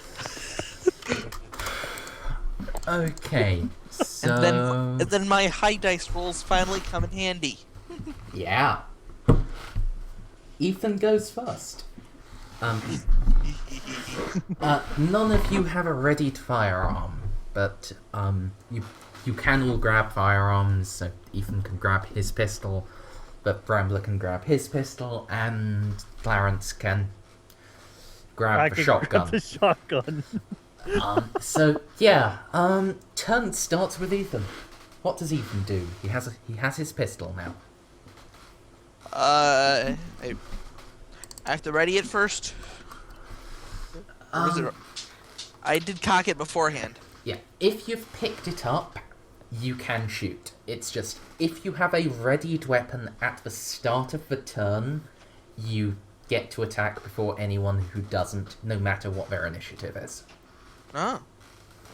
So yeah, I'm gonna shoot the other guy. The one that's not down. Okay. He's no longer surprised, so he will get dodge rolls. Uh-huh.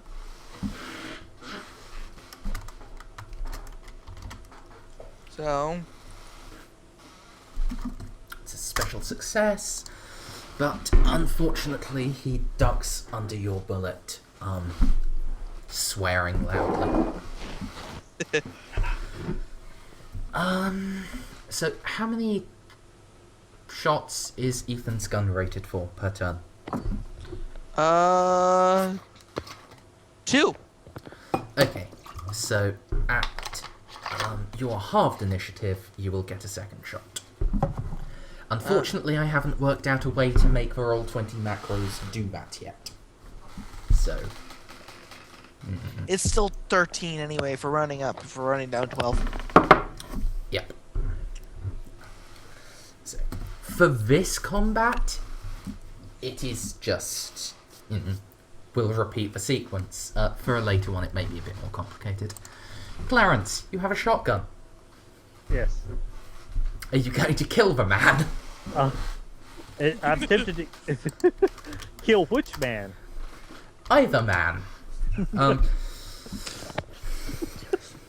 Well, I would suggest you kill the man that is about to shoot you. yeah, I'm gonna kill the awake man. Okay. I believe. Yeah. I'm trying to look up rules for a shotgun. If you just roll a long arms attack, that will Okay. do for now. It does use the same skill, so. Alright, let's see. If I recall, I have a fairly high. Yep. But Also, actually, you would both be in point blank range of this guy, which would mean your skill is doubled. So, yeah. For now, that doesn't matter. Actually, yes, for Clarence, that means that attack is now special success.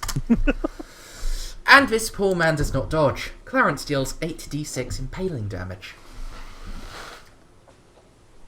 86.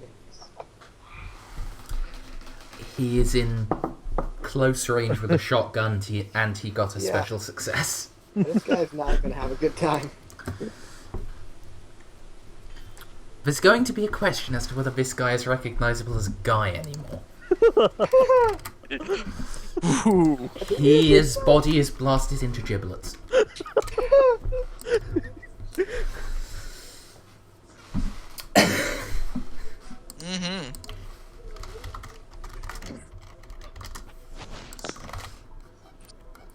Yep.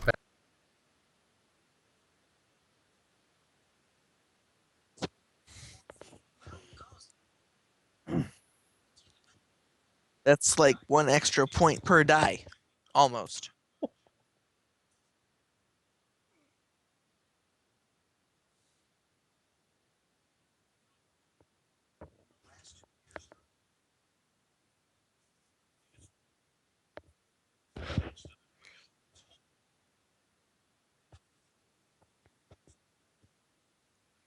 When it comes to raw characteristic rolls, I'm hard to beat.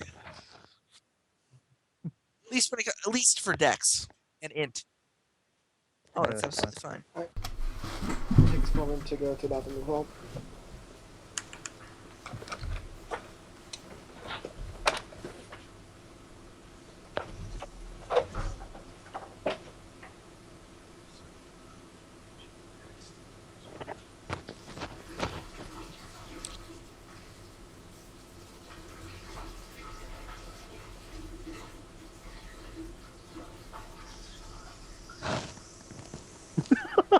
Yes, Ray. Suffer not the cultist to live.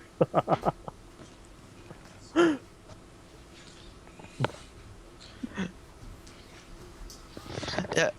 I'll be honest, I wasn't even thinking cultists. I was just thinking, I'm not sure what I was thinking, but it wasn't cultists.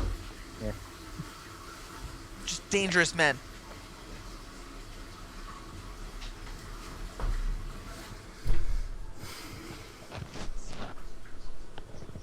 I did it, guys. Yeah, you did. I at least proved that my initiative is superior. Yeah, your initiative is just is freaking Unmatched. yes. Okay, I am back. At least not by and another mortal man. It appears I didn't mute my mic while I was gone. I'm sorry about that. I didn't hear Stream/YouTube anything, so don't worry. viewers. I muted it on Skype. I have Oh. a different button to mute it for the stream. Oh no. If y'all didn't hear it, that's good, though. So, if you did, I'm very sorry. I thought I'd pressed the button. Anyway, so Amxal is still gone, yes? He's been gone? I thought I heard him mention he was going to the bathroom as well. I did not. That's all. Actually, I didn't either. Okay. Fair enough. Well, I will just note for you guys that gunshots are loud and they travel great distances. Yes. Yep.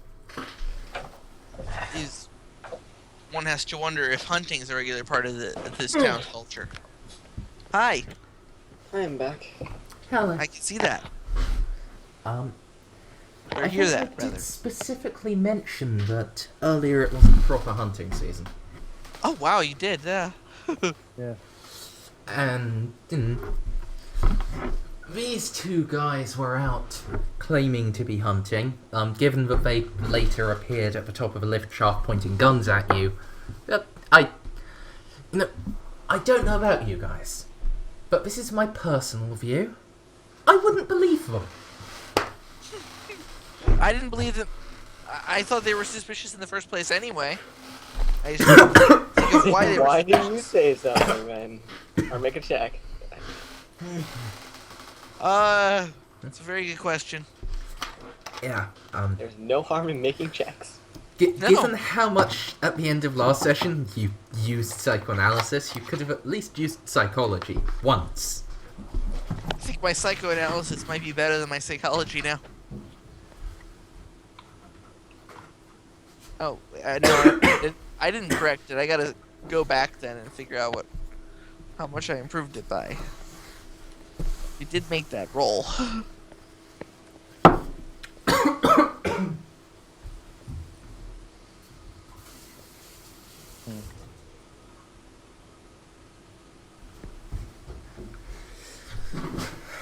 Right.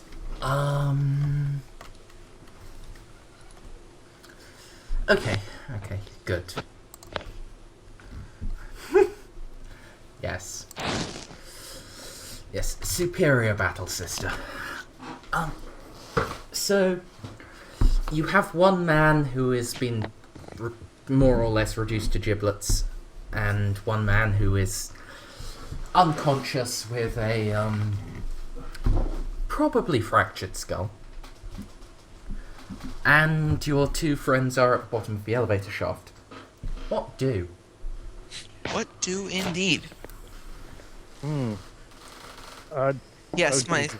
If I found the right dice roll, I improved it by 6, so it's at a 7 now. Meaning my psychoanalysis is now higher than my psychology. Fair enough. As you said, we could improve them because the thing was screwed over.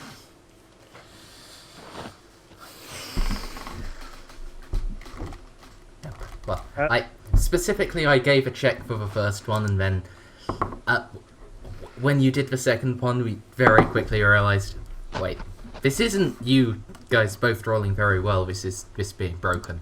Well, I gave one experience check. I really have to give two. Yeah.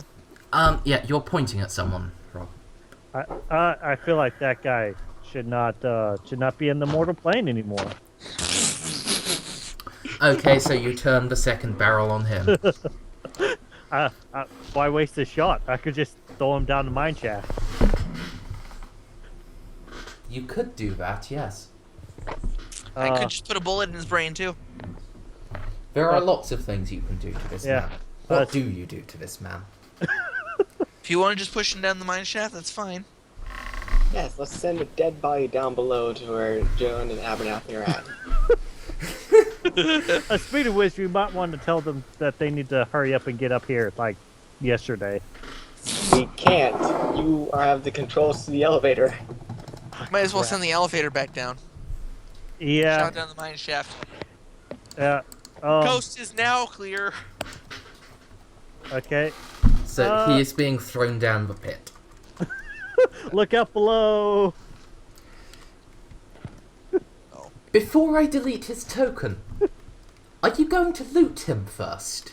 Sure. Yes. Okay. Because if I deleted his token, it would be too late. He is down the mine shaft. Well, he landed down by us. We can loot, and I can loot him. This is true. You are pretty much at the bottom. Yep. He has a small pouch with 10 12 gauge shells in it. You have his shotgun already. Yes. And it has... it's a double-barreled. It has one barrel left loaded. The other you killed a man with. I'm just gonna reload. Yep.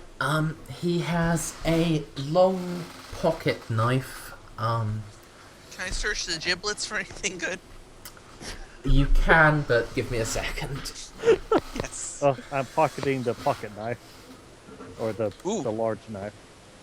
Unless someone's good with them. That's not a knife. This is a knife. What would the knife fall under? Maybe throw? It would fall under your one-handed skill. Ah, Yeah.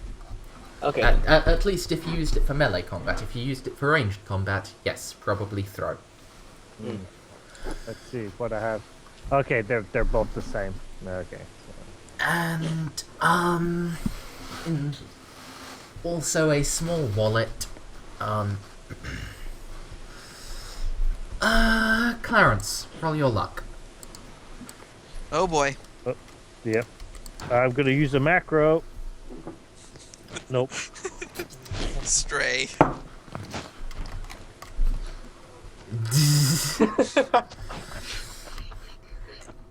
Okay, yes. The wallet has, $20 cash and a small photograph of this man and the other man that you have blown Disintegrated. apart. Yeah, disintegrated. Let's go with that. Those two and a couple of other men are stood around the corpse of a gigantic bear. They seem to look very proud of themselves, and the bear's hide is pierced by many holes. Well, they should feel proud.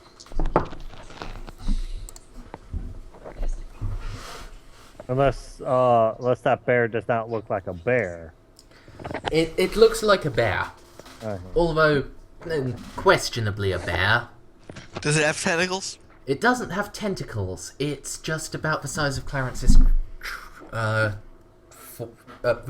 It's about the size of Clarence's truck, discounting the flat back. So, it's a very, very large bear. Mm-hmm.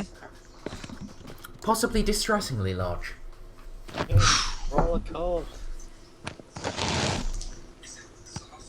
I'm not sure what an occult roll would get you beyond the fact that this is a really big bear. It's a really big freaking bear.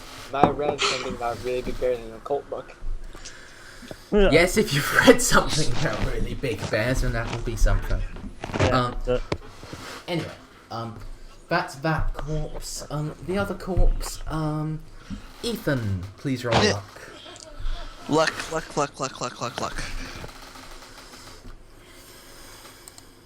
Oh dear. Oh dear. Right. It suddenly starts raining. Pretty much everything that was of use on this corpse has been broken apart. In bed. Do I find anything broken in the wreckage? His pistol is intact. It has one magazine loaded into it, but his corpse, the spare magazines are holed in several places. It seems that Clarence's shot set off some of the ammunition in those magazines, and that was part of what contributed to shredding him so much. I'm just gonna give a really impressed look to Clarence. And you find his wallet. It seems that his liver has also found his wallet. Oh. And I'm going to want a con roll for you to even try opening it. A con roll? Yep, Constitution times 5. Yep. If you don't mind, I'm gonna roll my luck because that's also a 50. Yep, that is fine. It doesn't actually say what you're rolling, just... So, anything that's at the same level is fine. Yep. Yeah. So no, Ethan by the way. picks that up. And gags. Yeah, and just starts gagging. He throws it down and marches away. Turns out that when someone's liver is half liquefied and sprayed over and inside their wallet is not really something that you want to deal with anymore. It's okay, I'm rich anyway.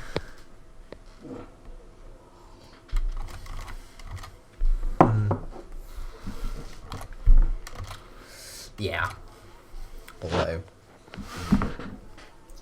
it would really be something else, to be honest, than just money, since the entire party has enough money to live on indefinitely.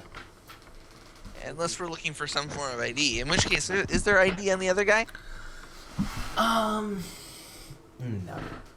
Oh. Then it's safe to assume this guy doesn't have any ID on him either. Or at least if he did, it's not readable anymore. Right. So, that is your loot. You dispose of the intact body and, quietly ignore the giblets. You guys want to bring us up there? Was that Hearn from Twitch chat? Yes. Yes, that is Hearn that Stray is referencing. I can at least tell the difference between him and Tyra. Well, yeah, one is a hyena, the other is a knob. Yeah. Whole worlds of difference. Totally. Not like one. Yeah. Anyway, yeah. Are you going to help the others, or are you just going to leave? We're gonna help the others. Okay. We're totally gonna explain what happened after we bring them up. Oh At yeah, least I definitely. am. Okay, good. You both are. So, 'Cause that was Old Man Abernathy and Joan are brought up by the elevator. Oh, actually, the elevator comes down. Abernathy gets on. Does Joan get onto the elevator, or does Joan go and, be one with her cubic love? I'm going to get on the elevator and ignore the cube. Cute Okay. waifu, not for me. Fair enough. Not all about that cube life. Yeah. So, Oof. also, before the elevator came down, a corpse was hurled down. So, Joan will freak out a little bit and got a little bit of a scream at the sudden corpse appearing. Abernathy would look at Joan and say, "What, lass? That's not one of your friends. There's nothing wrong with a corpse now and then." She'll send a dirty look his way and say, "Well, I don't deal with people dying on a regular basis, so suddenly seeing Yes. a corpse come flying down will scare me a little bit, okay?" Ah, fair enough, fair enough. I See, she'd be more used to seeing dead bodies than the other two. Oh, actually, at least more than Ethan. Yeah. She didn't I do that don't much. think She's an orphan. either of them would really be used to seeing Yeah. dead bodies. She at least grew up a street urchin. Yeah, but she never killed anyone and watched people get murdered. She just stole and... That's Yeah. true. Yeah, she might have possibly seen people die of starvation or yeah, consumption or yeah. the cold or. What is consumption anyway? It's a type of disease. It had a couple different names. More commonly, it's tuberculosis. Oh, that. Okay, cool. Well, not cool, but still. Yeah.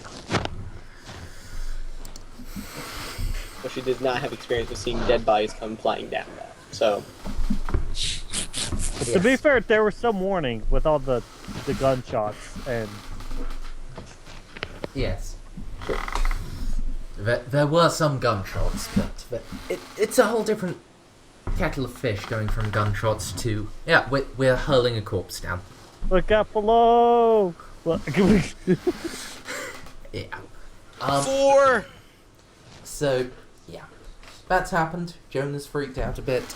I'm not going Play to golf. improve. I'm not going to impose a sanity loss. Oh, At least not it's yet. almost hoping. Almost.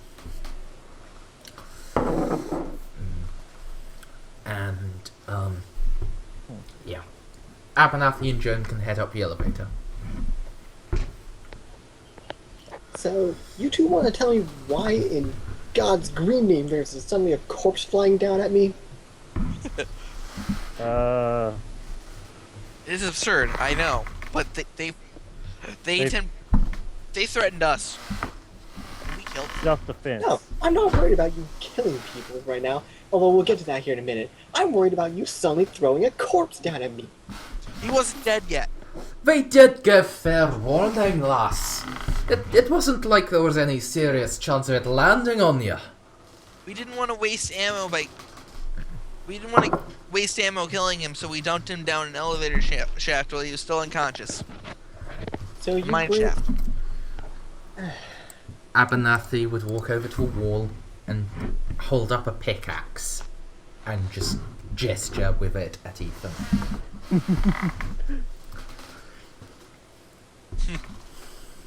It's Wait, it's you fair, said but the mine shaft, Okay, you go first, sorry. the drop was there. The pickaxes were down there. That would have been a little bit more time. He might have woke up first. Maybe, possibly. To be honest, we weren't really thinking.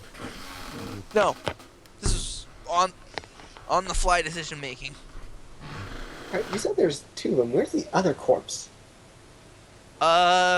He's around. There is a pile of Around. meat that Joan would now notice in the corner.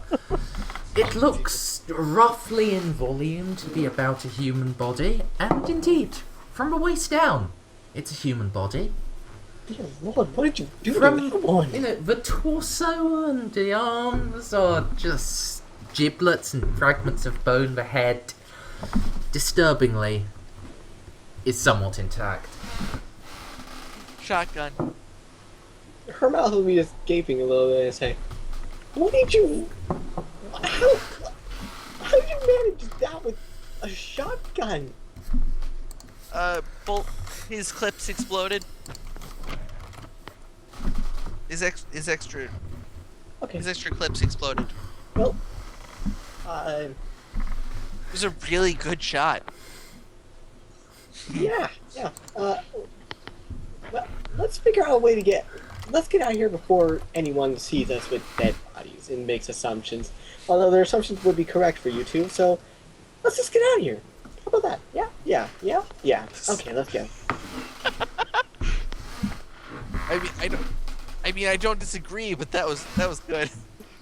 Yeah.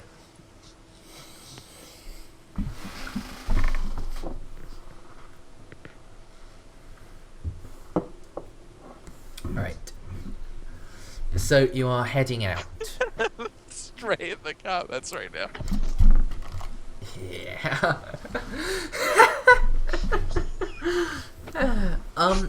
I was trying to remember the name of the bloody mess perk. Yes. So Although guys, that requires luck. Oh, he got lucky on that one. Let's face it. yeah. Guys, please arrange your marching order. What order are you leaving the mine entrance in?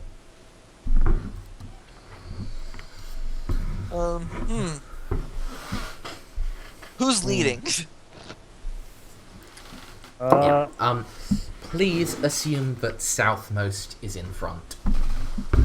I will take my. I now have my rifle, so I will give Old Man Abernathy the shotgun with the shells, unless.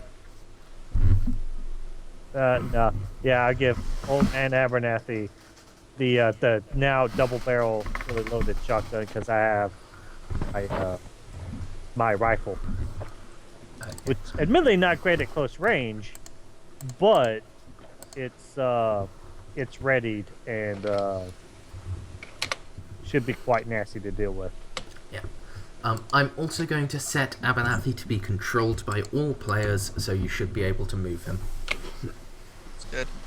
Okay. I'm So thinking whoever's in the middle is carrying helping Abernathy walk. So, are we going to take the long way around and go up the gradual path, which would probably be better for Abernathy, or are we going to try and make him climb up the rope if it's still there? No, we're not. We're going around. No more climbing. We're going Gotcha. around. No more Alright. climbing. No, we're climbing. That's nice. Wait, which one are you doing? Sorry. The Not gradual- to climb. The gradual path around. Yeah. Okay. Okay. That will mean it's more likely that by the time you get up to the path, there will be more hostiles there. That is the only warning I'm giving you. After what happened last time, I think we're good with hostiles. You hope so. I mean, we're not good, but Yeah. You can at least handle them, probably. I mean, yeah. I'm only worried about the old man possibly dying. I mean, That's why it said whoever's in the middle is helping him.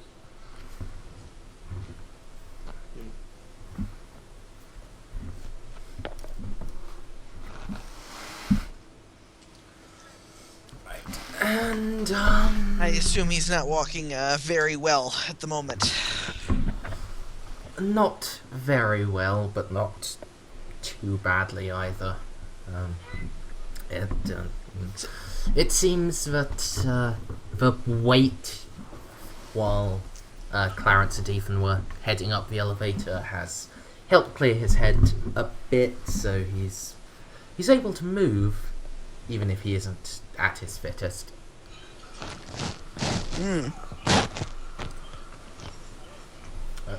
Yeah.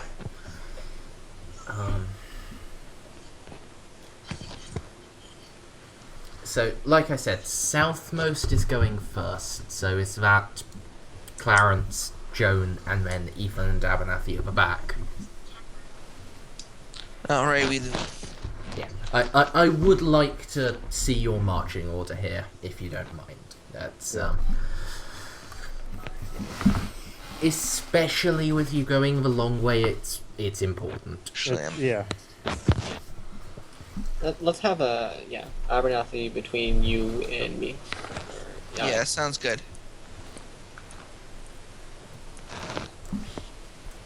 Okay. Right. So what's going to happen now is basically a chase sequence. Oh, goody. So, your party is basically going to have to use its lowest dexterity unless you're leaving someone behind. And I'm going to assume that that is the malnourished and injured Abernathy with his dexterity of 9. Yep.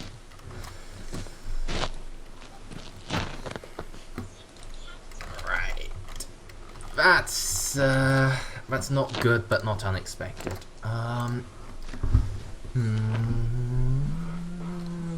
Yeah. Right, so just give me 1 second to grab another drink.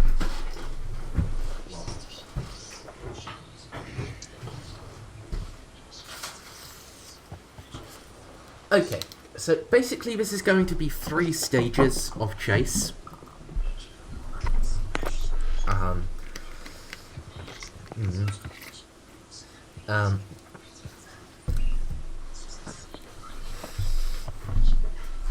And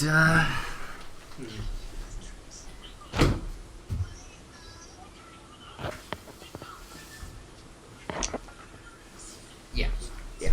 Those 3 stages are going to be resolved as resistance table rolls. And, well, unless you're leaving Abernathy behind, your characteristic is going to be a 9. So,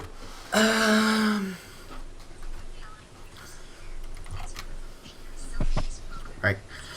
If you succeed against the cultists twice, you're going to escape all but the very fastest of them. If you succeed against them all 3 times, you're going to escape. If you lose against them twice, you're going to end up in another fight. If you lose against them 3 times, you're going to end up in a really bad fight. So, it's time to pray that the dice gods are with you. Alright. They're not. Of course they're not, but it's worth praying anyway. Praise the sun. Yes. Time to hail the Cthulhu. I think this one is appropriate. Give me a moment. Praise Atheroth.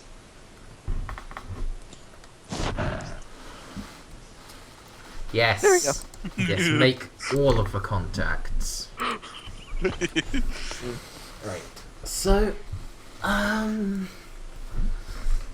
the first stage, the cultist's lowest dexterity is 9. So you are actually on a 50% chance here. 50-50. Who's rolling? Whoever wants to. I'll Whoever roll. feels luckiest. Damn it. Okay, so you have lost the first stage. This does not bode well. No. Although, I should have probably said that the difficulty will stay the same until you succeed, and then the difficulty will increase. So, second stage, you're also rolling against Dex of 9. Please pass now. Someone else. Yay. Okay, you have beaten the second stage. You've gotten away from the slowest cultists.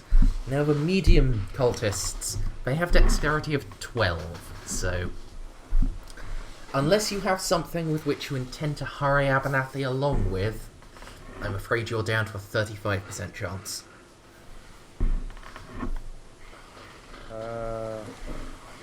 If any of you have any drugs or alcohol or similar, or if any of you have absurd strength and can simply carry the old man, No one these here is would jerks. all work.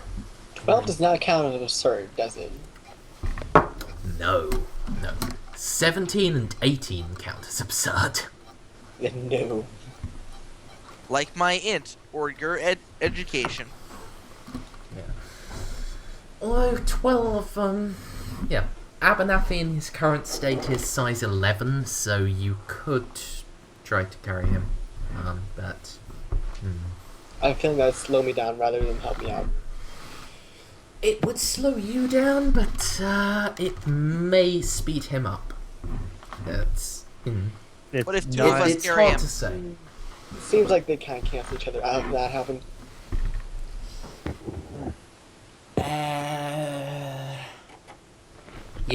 Yeah, probably.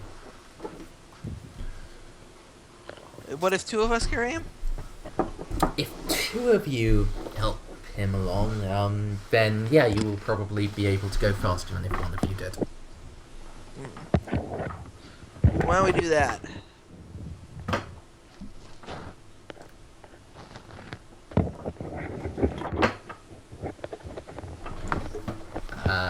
Alright, so the two people with pistols want to carry him? Sure. I guess so. Okay, so your combined strength is 22, yes? Yes. Yes. So you can give him up to a plus 11.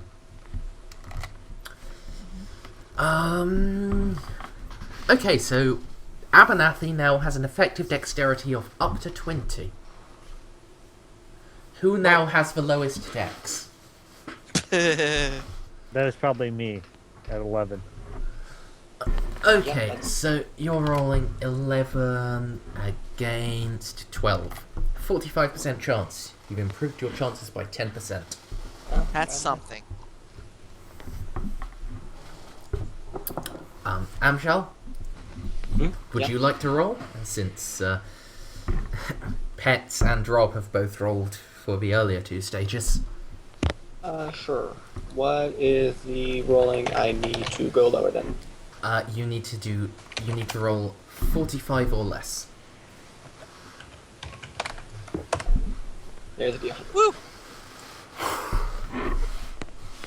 Okay, so with Ethan and Joan scooping Old Man Abernathy up into their arms, the two of you, well, but the lot of you just sprint to the last distance up the slope and into Clarence's jeep. Well, not jeep, sorry, his 4x4. And you slam the doors closed just as a couple of shotguns roar at you.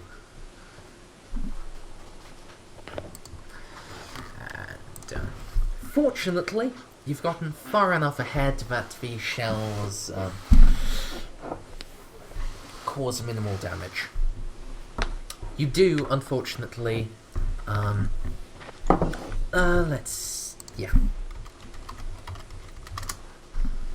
You do unfortunately lose both of your side mirrors. Well, that sort of sucks. Could have sworn I just got a replacement headlamp. Oh well.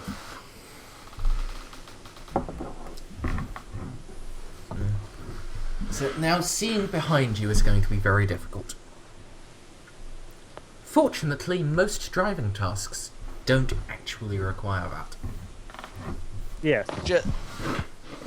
Yeah, just have one of us watching behind you for this. Just go, man. Go! Go, go, go! Wait, is this the second D&D game I've been in that I'm the driver? Yes! This is your truck, you're driving. You are always the driver, Rob. That's... You're the one with drive skills. In both games. I think. You do actually have a drive skill now, right? I should somewhere. Really? It should be drive auto. Yeah, I know. I'm looking at it to make sure it's actually correct. Oh, it is. You know, when you say it like that, I get very worried that I meant to invest points in this, but I didn't. I luckily invested points if we need it. Okay, it is right, but it's not great. What is it? 45. I'm 50. 45. Scoot over. Let me drive. 50 is better. Great. I'll take aim out the back. Great. Yep. There are a couple of men with shotguns just trying to chase after you. With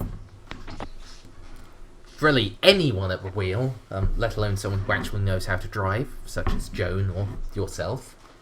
Though in this case it is Joan. You would outrun them inevitably, but now you'll probably outrun them quite quickly. Though you can just take some shots, see if you can thin the pursuit regardless. Well, You run like you stole something, yeah. Am I gunning it or not, guys? Gun it! yep. Alright, And so I'll drive take auto. hot shots. Alright, so drive auto check then. Yeah, drive auto roll. Ooh. So you're speeding off. I will, yeah, I will roll 1d3 for how many people are actually chasing you. 2. And dodge roll. You fire your shot. Your target ducks under it, but is slowed a little. And that's passed by 7%. I'll probably, yeah, I'll give you an automatic 25% buff because car against foot. So they are looking for a pass by 32% for the first guy who wasn't shot at, and the second guy will get a further 15% buff. 15% negative, sorry. So 38. He's keeping pace with you. The other guy is also keeping pace with you so far. These guys are fast. That's okay. Just they make are them a bigger just- target. They're just outright sprinting after you, and despite how loudly the engine is roaring, you're not losing them. That is a four-wheel drive. Not quite meant for It's not meant for speed, but it is meant to outrun people on foot. Tis true. Unfortunately, poor Joan isn't used to this particular vehicle, so...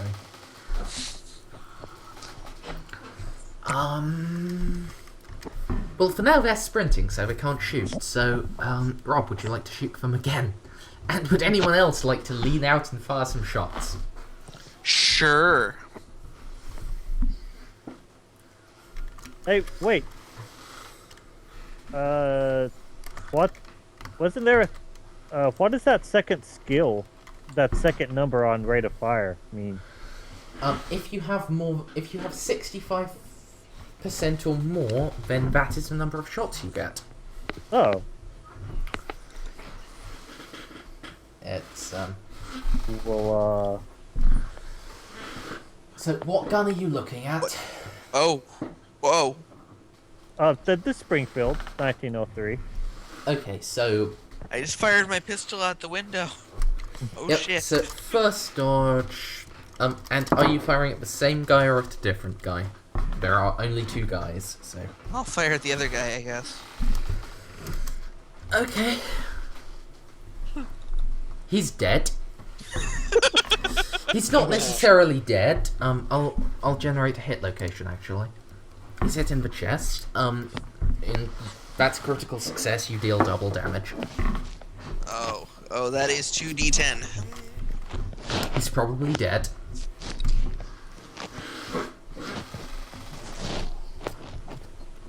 And you have 2d10, you have to roll above an 8.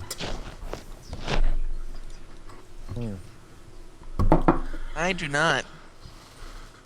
Oh well. He wishes he was dead. see. That should still make him unconscious at least. Yep, he's dropped, but he's alive. Not that you in character have any way of telling. Might as well be dead. He's in a car, right? No, he's on He's on foot. foot. Oh god. These guys are sprinting after you. If they were in Might have cars, hard enough to kill him the they rest of the could way. shoot at you. They are just running, like, as Stray said, they have cartoon windmill legs. Yeah, so the other guy managed to dodge, managed to dodge Clarence's shot and Ethan's shot. Well, I get 2 shots. Yeah, he dodged 2 of your shots. That was why he made 2 dodge rolls. You- Oh, I didn't actually Yeah. fire the second shot. Yeah.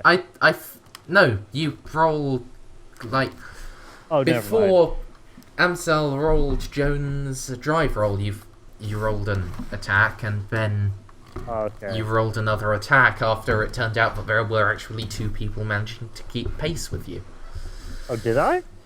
Yeah, I see I 2 s- attacks. I see 1 attack from him and then 1 attack from me. Yeah, I do too. Right before Amxal rolled Joan's drive. Oh, that's right. Okay, never mind. Yeah. Oh. This is the same combat round. Oh, okay. I thought it was. Wow. My bad. And, yeah. So, wait, should I mark down my firearm skill for...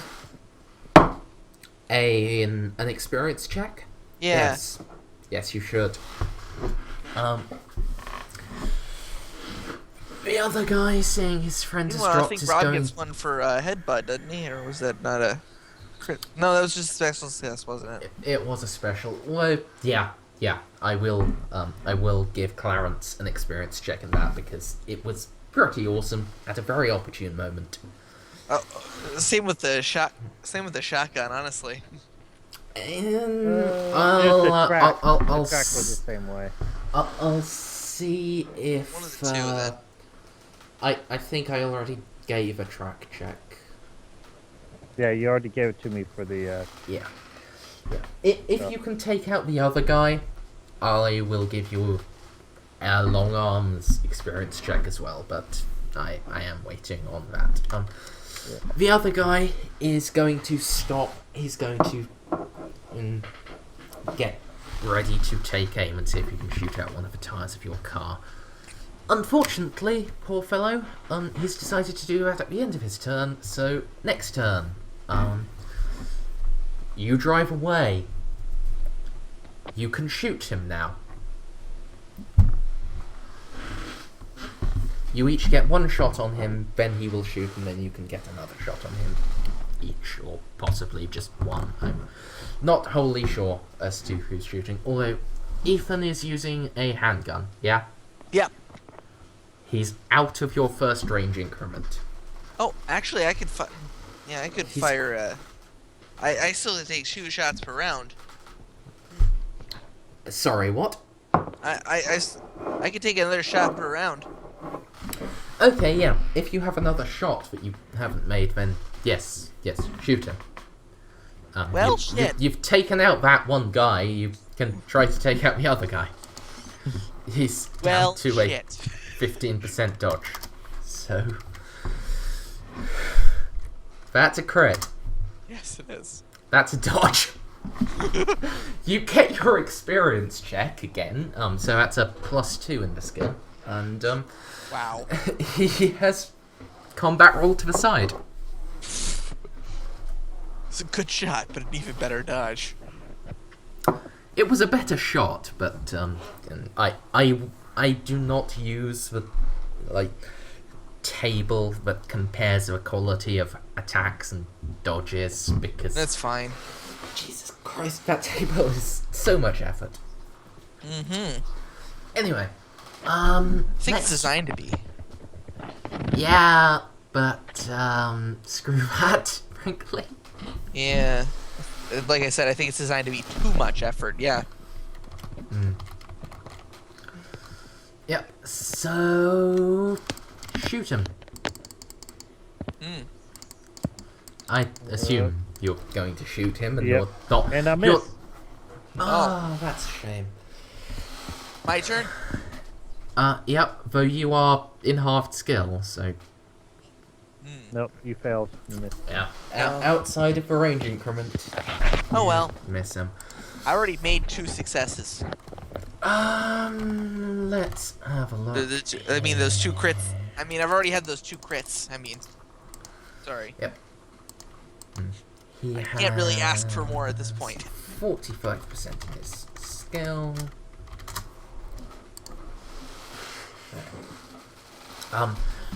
One of the truck's rear lights is blown out, but that is the last damage he does to you.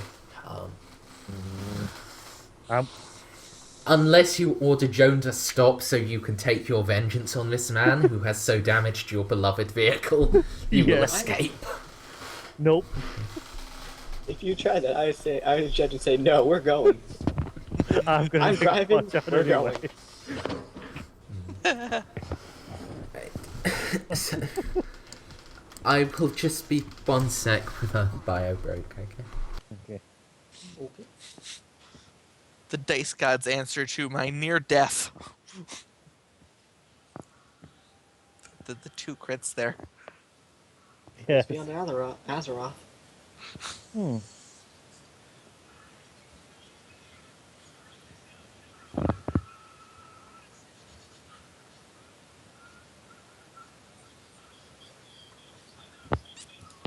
I can't wait till I eventually have deflect harm.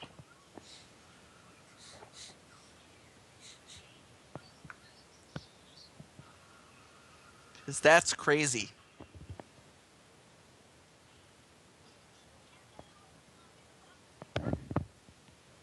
Deflect harm? Yeah, it's one of the spells in the book that my character's currently reading. I heard someone mention deflect harm. That's in the book. That's one of the spells in the book. Oh my character god, is- that's in Yes, we've been over this. I mean, we have theoretically, but I haven't. It's been a while. It has I'm been a not while. wholly sure as to which spell is in which book. And deflect harm is a fucking terrifying spell. It is. I read it. That thing's the shit. It really is. Oh my god, Stray. What? I will allow Clarence to just produce a saber at will if he says that. Not in every situation, but Dirk could have done that last week, but he didn't.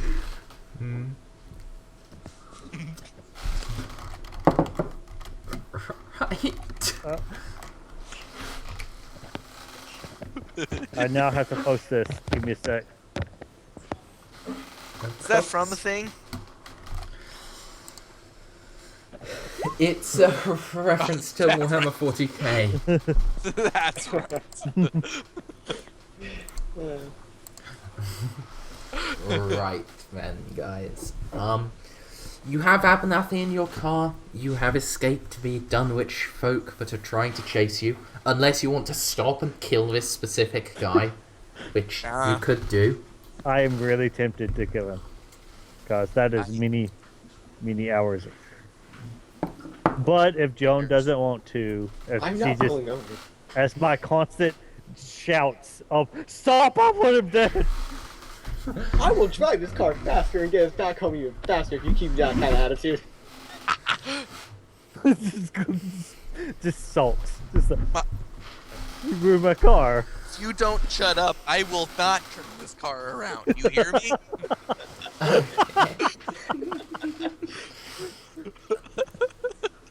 So, I do need another drive auto roll from Joan. You are driving at an absurd speed down poor quality roads, so Okay. Not okay. not a crit fail. Though Joan, Okay, I'm going to give you a choice here. Joan's encountering some difficulties. The car is heavier than she's used to. Swerves more with each turn. You can either agree to slow down, or you can make another roll now. If you fail that second roll, you crash. Ooh. I'm going to slow down and avoid any chance of us crashing. Okay, that's for the best.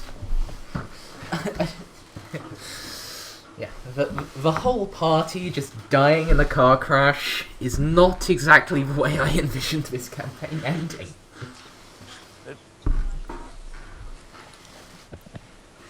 Okay. You envision this ending with an eldritch horror or rocks fall, everyone dies?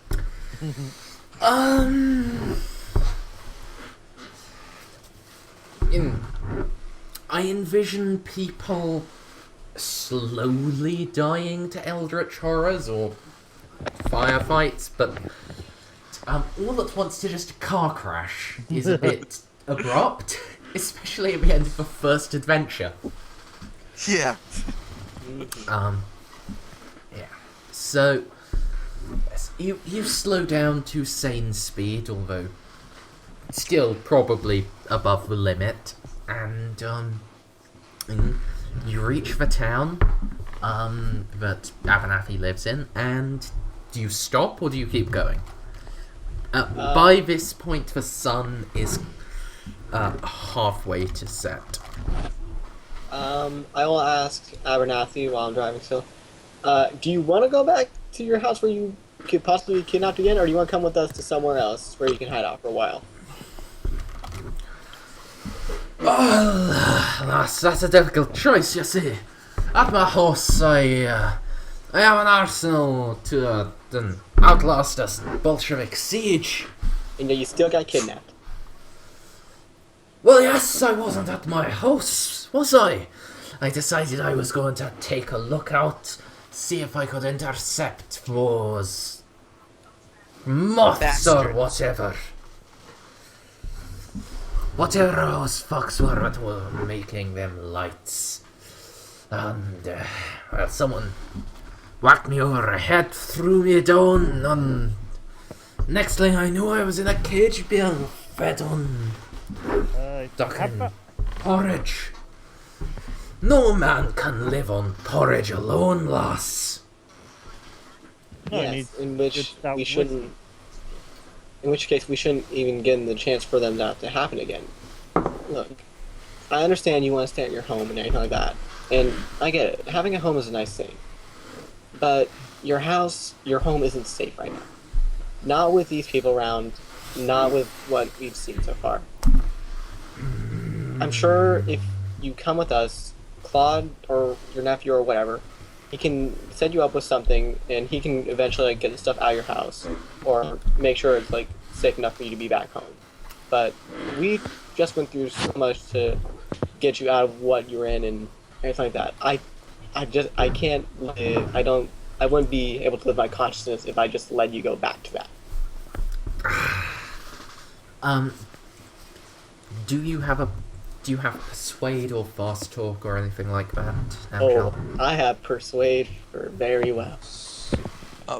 Is it better than a 50? 85. Roll your persuade. I'll give you a buff. Abernathy will look grumpy and say, fine, lass. You make good points. I would like, if nothing else, to stop there and get my Thompson. That I'll feel more comfortable with than a borrowed shotgun with, 11 shells left. Alright, but we gotta be quick about it, alright? Just quickly in and out, alright? Aye, of course. I'll ask if he needs any help. Shouldn't. No. Well, if you want to come in as well, I'll just keep an eye out. I wouldn't object. Abernathy would nod at your rifle and say, you'd probably be better covering us carrying me from here in a car. You're our friend. He nods at Ethan. As I don't believe any of you have actually introduced yourselves yet. Oh, I'm Ethan. I think I'm the only one who got introduced. Yeah. I think I might have introduced myself when I first saw him earlier. Okay, sure, you've been introduced. Yeah, Oh, well. right now. I Yeah, don't sure. know. Yeah. Hi. I mean, Joan did say, "Oh, Clarence did all that," and then motioned towards me. Yeah. That's it. I knew for a fact that Clarence had been introduced, but I wasn't sure about Ethan. It's reasonable that that happened at some point by now. Yeah, yeah. Abernathy would nod in Ethan's direction and say, Ethan might be a better bet to come in with me. You can keep an eye out on the corner, see nobody slips in the door while we're in there. That rifle of yours won't be the best bet inside. I put my trust in a revolver for that. And since we don't want to deprive a car of our driver, Ethan's the best choice. At least if you ask me. If you have any objection, Ethan, then I don't. that's the Are we best. far enough away from the violence that it'd be safe to ask about the clocks? You've reached his house. Good. So, then yeah, I'm asking about the clocks. Why do you have like 2 clocks in every room? He jumps out of the car and starts heading into the house. Following him. That just turned out as a habit of mine. I suppose Claude told you what I used to do, right? Not. I'm drawing a blank. If he did or not. Out of character, Claude didn't, as far as I remember. No, I don't same think here. he did, other than he collects clocks. That's it. Well, Not why or how. So that was both in character and out of character then. yeah. What I said. So, would you know what I meant if I said Pinkerton detective? I would not. What does that mean? You know the modern PI. Yes. Like the prototypical version of that. Oh. The earliest Pinkertons. Well, you know the Secret Service, right? You Yes. do know that. Yes. Yeah, the earliest Pinkertons, under Mr. Pinkerton himself. They were a very first equivalent of the Secret Service. Mr. Lincoln formed them. But, well, those early lads, they weren't enough to save him. Damn shame Clearly. that was. Yeah. But, Rest in peace, Mr. President. indeed. I myself was a Pinkerton detective. Ooh. About 20 years ago. I moved out here to New England from Scotland. Since my house there in Scotland, that was unsustainable and, well... Was it a castle? No, it wasn't a real castle. Ah. But, it was a decent place. Real decent. And I was told by a company that managed my finances that I had 2 real choices. England, New England, or the American South. And England was off the table immediately. Just because it was England. At this point, he's gotten up to the room with the safe in and is opening it. The American South was turn on. Heard they make very good food out there, but back then It was only 40 years after the end of your civil war, so I wasn't sure about the opportunities a man like me would have. So tried New England. Ended up being hired by the Pinkertons and worked out. Got to put my combat skills to use and managed to keep in touch with a few of my friends. Huh. Now, getting onto our clocks. Yeah, I was wondering about that. Sort of rambled a bit. He would load a drum magazine into the Thompson record bolt. There was this old friend of mine when I was with the Pinkertons.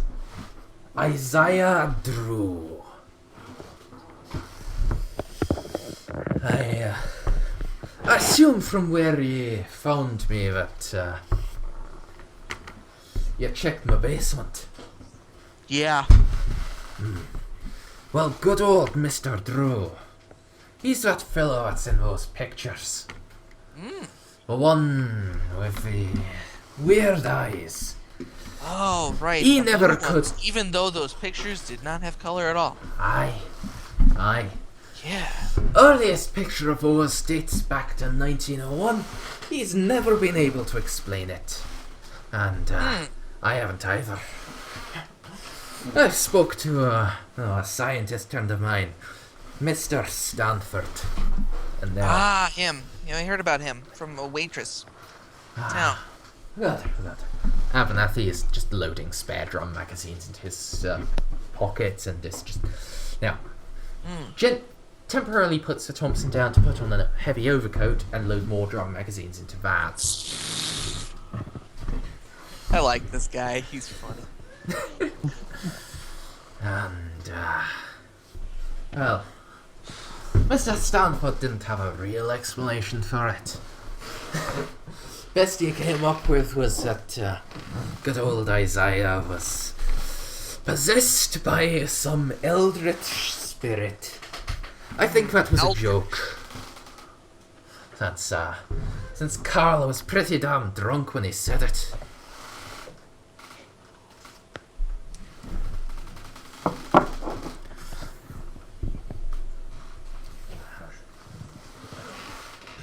Now, old Drew, he was a queer fellow, even discounting the eyes.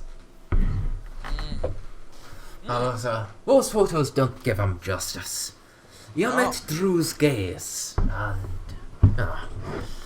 if you were a friend of his, and you could tell you were a friend of his by the gaze he gave you, those were warmest eyes you had ever seen.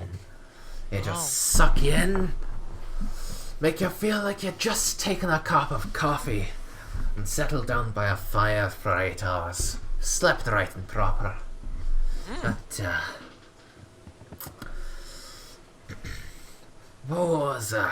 those Chinese that decided they didn't want to build any railways that we was called in against. Couple of them were in good enough situation to speak to, and, well, their description of good old Drew's eyes, that was a little odd. What'd they say? Well, you know about the Arctic, right, Ethan? Oh, of course. They said his gaze was so cold that they felt like they were right in the middle of it. Like their muscles froze up and they just couldn't move even for the life of them. Wow. Except to surrender to us. Which was damn good. None of us liked machine gunning Chinese folk. By now, he's fully loaded up and is heading back to the car. And, well, Drew, he was in this weird habit. Everyone he knew, he bought a clock for every year. His friends, twice a year. You knew it was your birthday because Drew gave you a clock.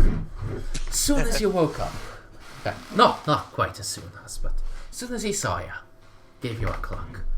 And fellows like me, that are his friends, you knew it had been 6 months since your birthday, because you got another clock. Well, 2 clocks every year then. Aye. But since I left for Pinkerton's, I lost contact with Drew. Oh. Last I heard, he joined up with Mr. Hoover. Fighting bootleggers out in Maine. At Stanford, he kept in touch with me and a bit with Mr. Drew, and it had grown to be such a tradition between a lot of us. We all got a clock for our birthdays. But even though I didn't keep touch with Drew, Carl gave me a clock. Well, now you're back at the car. Abernathy's ready to settle in. So, for about 10, 12 years, got 2 clocks a year. And for the other 8 years, one every birthday and on any special occasion. And, well, when electrical clocks came out, that was a nice little revolution for us. So, Abernathy and Ethan are settled back into the back seats of the truck at this point. Carl and I, we both got a big shipment. 50 damn electrical clocks. And the man who delivered them said they were from Isaiah Drew of the Bureau of Investigation. Oh. How sweet. You see that? But, no. You have to put a clock up if you get it. I think that will run out of space for clocks. I can see that. Aye. You haven't seen the half of it. I decided. Sure, wasn't proper hospitality, but I decided, after 10 years, it had been long enough. I could give the damn clocks to someone else. Everyone in this damn town. And I assume you're driving away now. Yes. Everyone in this damn town has one of Mr. Drew's clocks. Because I just had so many.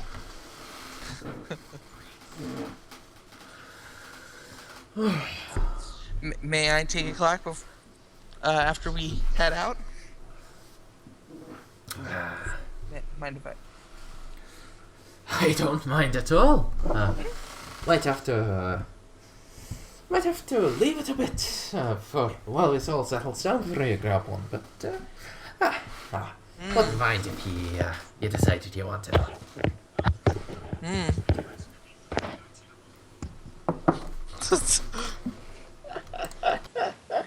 It's very possible, but I don't mind if they're bugged. I've got nothing to hide. Yeah, definitely. That's what communists say. Yeah. Hide. Even then. We weren't quite that worried about communism in the 30s. Not like the... You actually were. No. Well, a little bit. Yeah, it was definitely the less than how it got. 20s had the first Red Scare, and 31 still had the aftershocks of it. That's true. Like the mid to late 30s and the 40s, they were pretty communist safe. But Oh yeah, the early 20s yeah. and the early 30s, that was first Red Scare. That was Hoover at his height of being bloody egomaniac. Mm. So never mind then.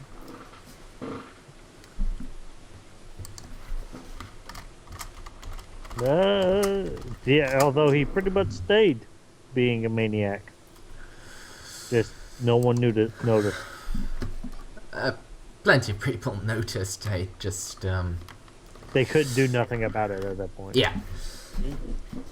He'd basically just gotten into such a position of power that he didn't quite run the United States, but he But he came. may as well have done. Yeah, Pretty much.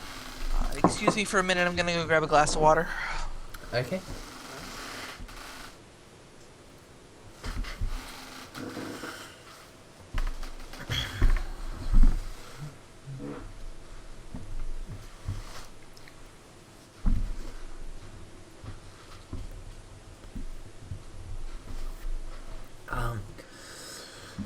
So, while Pets is gone, Amxal, where is Joan driving everyone?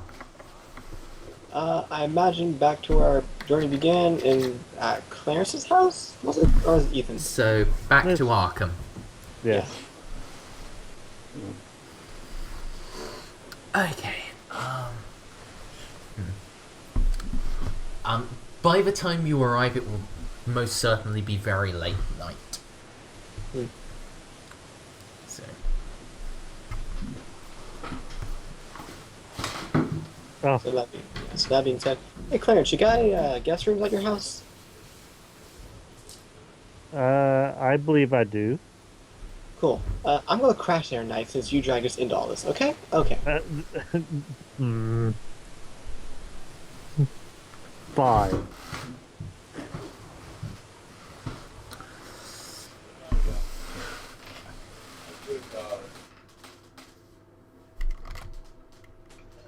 Okay, I'm back. hello. Hello. Oh, Stray. Stray. Oh God, what has Stray done? Stray asked me how I've been DMing this long. Stray doesn't seem to understand how long I DM for. Have I told you guys about a story from my first campaign? Ooh. Is that the one that ended up with someone attacking Mars?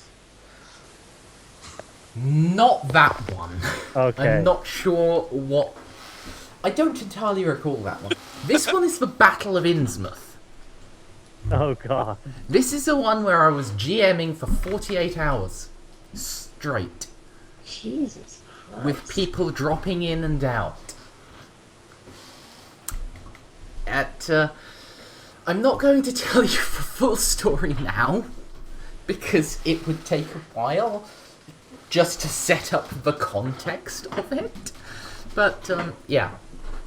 That was just me going for almost 48 hours with people coming and going as they needed to. Like, it started with the American people,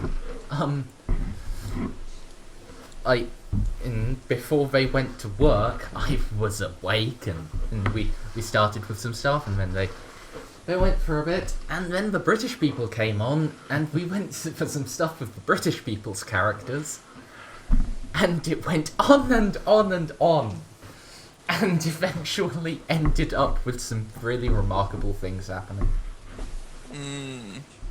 But, yes. I promise we're not going to do that. At least not unless it's an international holiday of some sort, and I know that there will be plenty of people ready for that.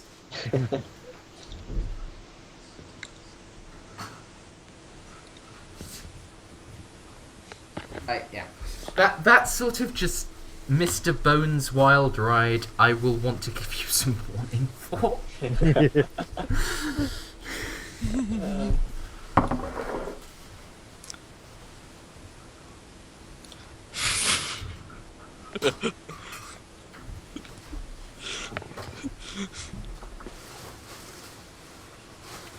So anyway, Yes. Where were we in this? You were heading back to Arkham. Apparently, man. me and Joan are gonna be. But apparently, Joan's crashing at my house. Yep. I assume Old Man Abernathy is too. Do you actually suggest that to Old Man Abernathy? I do.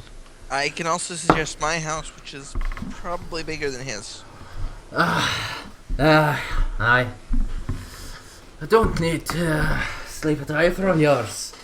And honestly, lass, if you want a nice place to stay in, you don't have to bother these two. No, my man Carl, he's associate treasurer at a hermetic society in Arkham. The Order of the Silver Twilight. That sounds fucking fancy. Aye, it is. I technically have a membership, but that's thanks to my old friend Barnabas. He was one of the people that set up the order in the first place. Anyway, Carl can set up a room for me, and if either of y'all, and if any of y'all need one, you can set up one as well. Well, That'd that'd be handy. lovely. That is something to think about. I might just give you recommendations for membership, I think. I'd really appreciate that. That sounds lovely. Yeah. Oh, if my old friend Barnabas is around, you'll have to pardon him his, let's call them manners, even if they are technically manners. He used to be a Protestant bishop back in Scotland, but had a crisis of faith and moved out here. Now he's about 10 years older than I am, and How old are you, if you don't mind me asking? I'm 67. Wow. Long live. Yeah. Live. I Turns out the phrase is long-lived. Everyone just mispronounces it.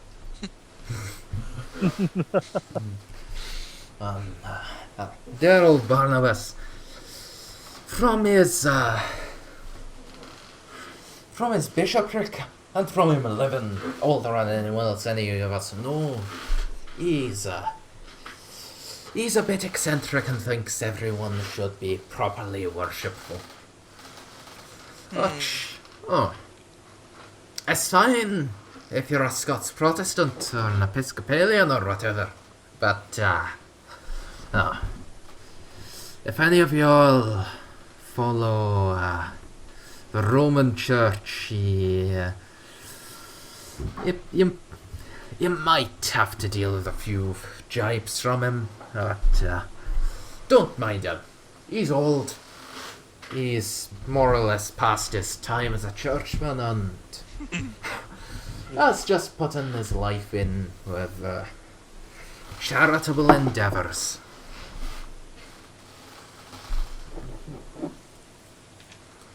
That's good. That's good. Well then.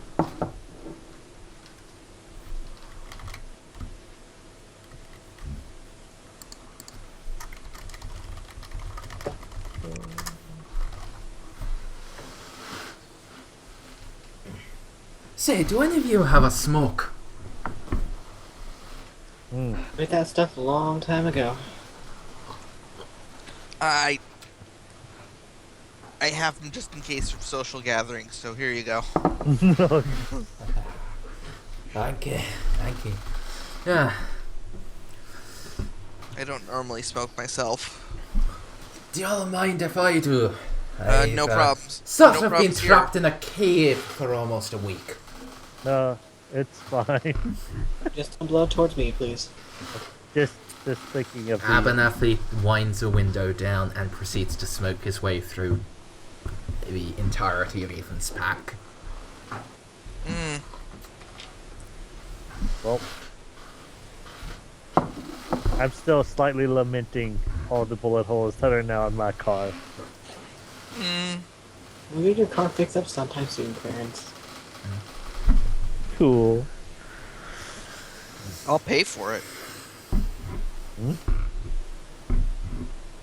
I'll pay No, for you it. bloody well won't, Yeah. lad. I'm sorry. Was your life saved out here? That's a good point, but I'm fucking rich, and I don't have So enough. am I. You saw my bloody house, didn't you? It's very true. Sure. I probably won't get as much for it as I bought it for when I tell people that there's a moth-worshipping cult out to kill the inhabitants. So I probably won't tell them that, actually. Oh yeah. But, Oh no. I can more run car cost to repair to your car, Clarence.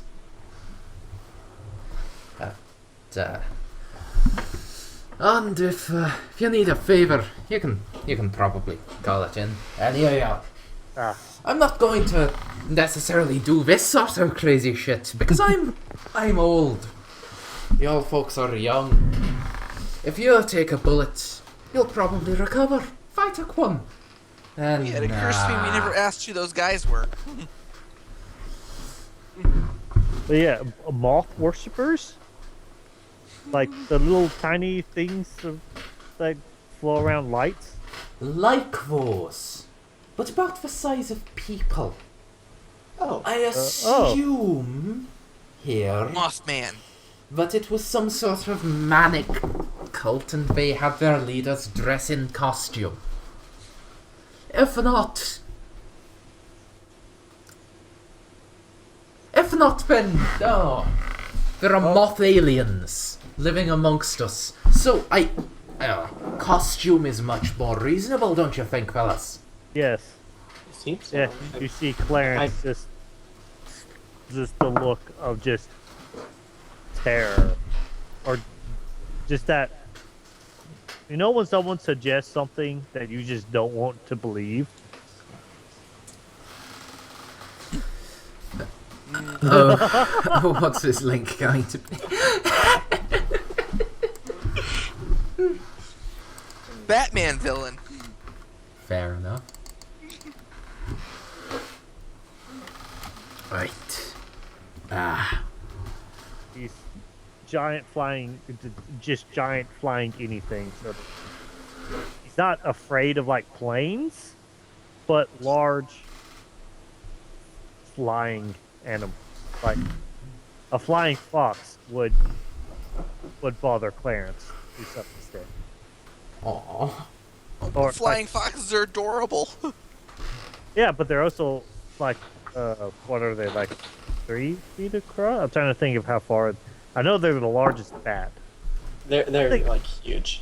Yeah, they are Pretty darn big, but they're like 6 pounds. they're named flying foxes because they're only as big as foxes. Yeah. Foxes are pretty damn big. Yeah, bigger than cats, but smaller than most dogs. No. They're as big as I will say this as having for Yeah. several years, having had a family of foxes living in my back garden each year, fathering new cubs. Oh. They were urban foxes, so they had a much more regular food supply than wild foxes. But they came up to my thigh, and I'm slightly over 6 foot, so Right, you're tall. You're the tallest Are one you sure of us. those aren't coyotes? I live in England. That's a They good were point. foxes. Oh, right. English foxes might be bigger than American foxes. Yeah, that is a possibility. But a flying fox does not get the size of your knee. They're the size of, I think, would like hope they wouldn't, because Jesus Christ, then they get like, then they are on the level of flying creature comparable with pterodon. It's just the largest flying creature of their bloody generation. Anyway, I thought Quetzalcoatlus was the biggest one, with a wingspan that rivals are some those jets. still existent? No. Oh, I thought you meant still around. Well, that'd be the condor, which is a certain condor that may or may not Yeah. exist. Yeah, that was why I said like flying foxes that were on all fours fox-sized. Okay, Would be the largest creatures. Oh yeah, would be pretty close. Anyway, yeah. Do you have any more questions for Abernathy on your way back? Since he has already told you about Mothman cult. And most of his life story, or a chunk of it, pertaining some of his friends, or his most prevalent friend, I should say. He told you the things he thought was relevant as to why he has clocks. Yes. Well, he is an old man. They do have a tendency to tell. A lot of things. Yeah. Yes. Yeah. Although, Marianne Johnson did also mention he was friends with a Dr. Naja and a Mr. Wakely, and he hasn't mentioned either of those. So. That's true. If you want to interrogate him on either of those, you can. If you guys want to, I It's getting pretty late for me. it is. Yeah, it's only Yeah. like midnight. Close to it.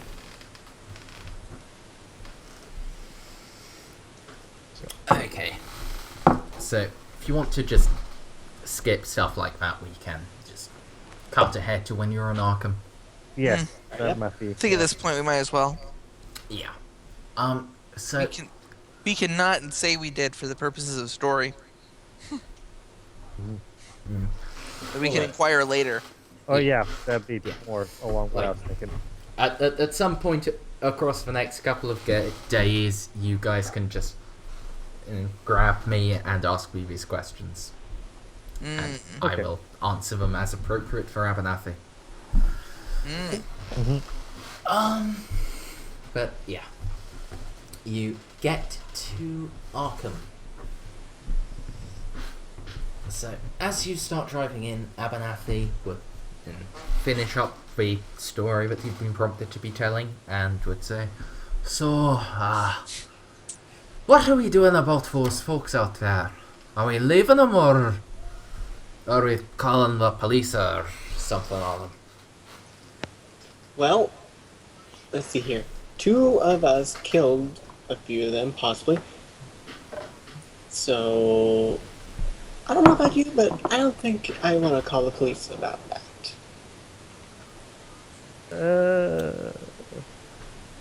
At least not yet. No. Like if they start stuck, if some of them are around here, and we call the police, and then it bumps into that, we'll deal with that when it comes to it. But until then.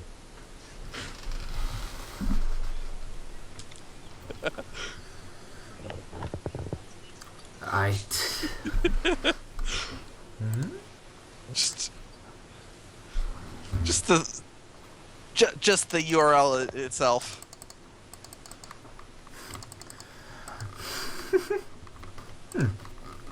Vocalization.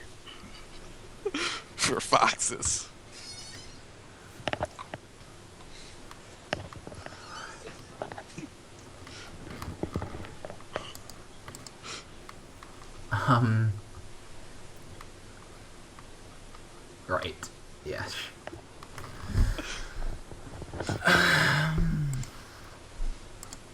So Abernathy would slowly nod and say, "Well, I suppose you all folk know what you're doing a little better than I." Well, we hope so.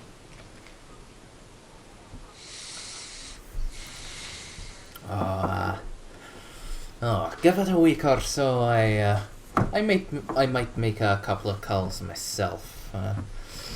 When there's time enough for those bodies to be disposed of.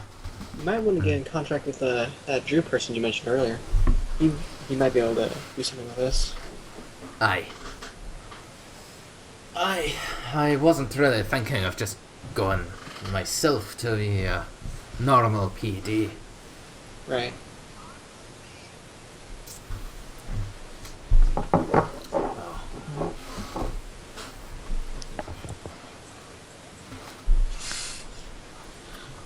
Apparently, there's foxes in Australia because they were introduced there. Whoops. I think it's the same with cats.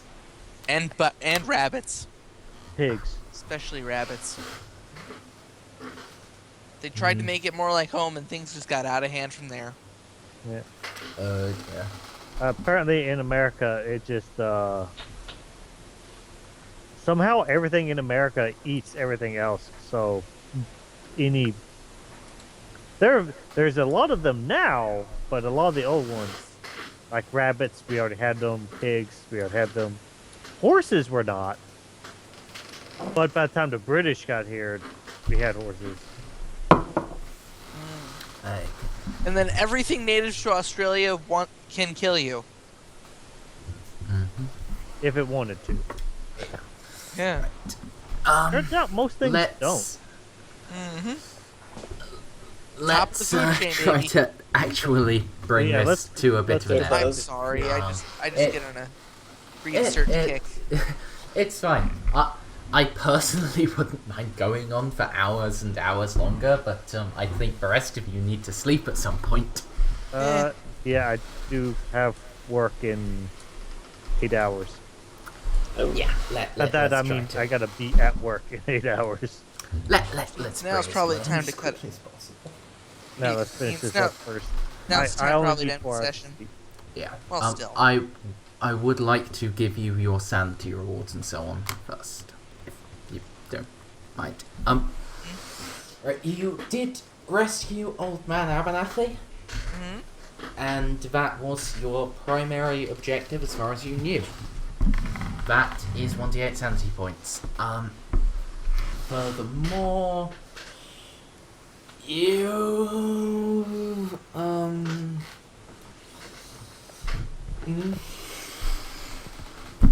Killed. you were killed able you to guys. neutralize a couple of the local kidnappers slash moth cultists. And for that, I will give you a further +1 sanity, and you did not deduce the purpose of the cube, nor did you discover any way to destroy it or subvert its purpose. You just kind of ignored it. Yeah, you kind of ignored it, which is not really the way you want to go about these things. Oh, okay. Good to know. For future reference. Yeah. Yeah. In the future, if a thing exists and causes you sand loss, You want it dead. you probably want to find some way to disrupt, destroy, or displace it.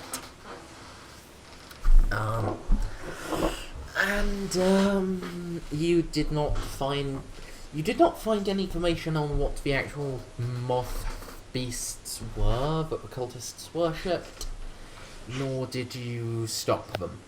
So that doesn't get you anything. You just get 1d8 +1 sanity. That's fine. That's, You're Not gonna bad learn. for a first session or first whatever. Mission. Yes. First mission. and only one of us almost died. Yeah. And not even that. Oh. Oh, that should be a 5. Oh. Very nice. You've Yeah. the lowest of all of us, so. You definitely needed that the most. Yeah. And also, if you want to, you have reached a sanity gaining point. You can now trade 10 sanity for 1 point of permanent power. I am going to do that. Okay, so you have a net loss of 5 sanity points and a gain of 1 power. What would power be used for? Magic. Magic. Power is Yeah. used for magic and luck. Oh, that's right. It boosts luck too. I didn't even think about that. That is tempting to try and boost my luck, Ooh. but my sanity's good. My sanity's finally back at something relatively reasonable, so I'm going to stay with it. Your God. sanity is at, I believe, 45? Yes, 45. Yeah, for now, you probably just want to, let that go up. Yeah. I'll be down to 47, but that's still higher than his. Yeah. Right. Rob, is Clarence going to trade sanity? It's tempting. It's tempting. Yours is pretty darn high right now. Yeah, it said it's 10. Yep. Yeah. It is a trade of 10 sanity for 1 point of power. With your gain of 9, that would just be a -1. Which would put you at 68, 68. but 15 power. Which, 15, wow. That is double mine. yeah. While you decide about that, you can also roll your experience checks. That's 1d10, isn't it? You have to roll a d100 against the skill and try to fail. Oh, right. You have to actually... That is basically the thing to see. Was this new information, or was this just more of the same information? But you've learnt. Alright. Right, so that is a 1d10 increase.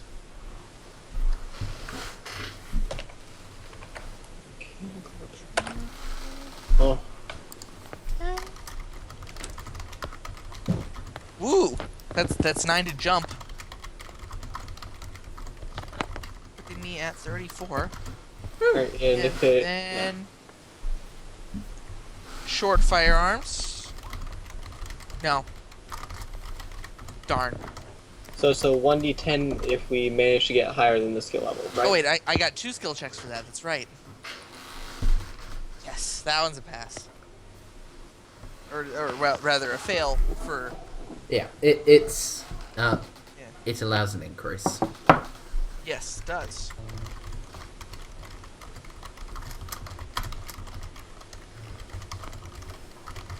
Shame it couldn't have been more than that. But that's also 9.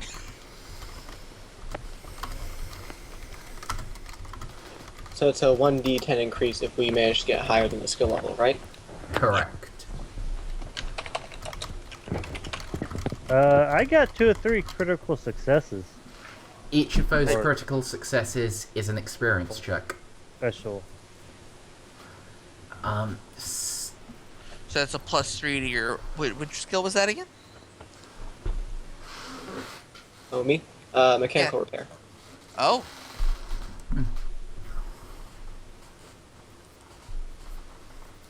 Neat.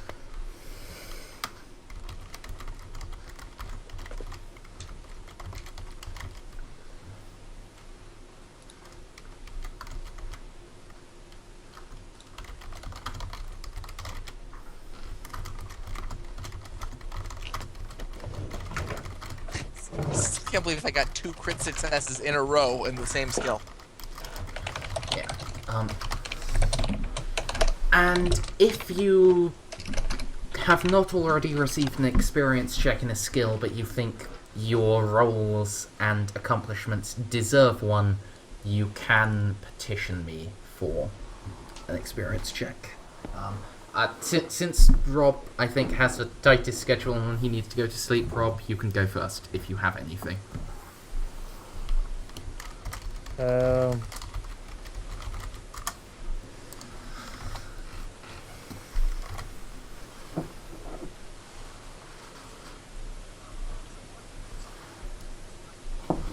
Ooh. I'll take it. Yes. Trying to look to see if I had any. Let's see. Right. Did I give you a headbutt check? I don't remember if you did or not. I do remember that I You did. crit on it. Okay. I remember you giving him one. Okay, so have that you was cool. rolled that already, Rob? I have not. Okay. Well, you have that to roll still. And I think you also got a crit success in something. I think that was. I think you might have given me one for track. Oh yeah. Okay. And then there was, I think, the weapon. I think I immediately got the one after the headbutt for the weapon. No, I think that was Yeah, and you got one for long arm with your exemplary performance with a shotgun. So long arm does not increase. Actually, Unfortunately.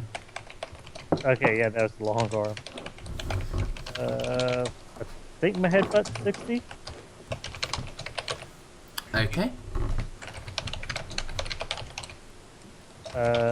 Making sure.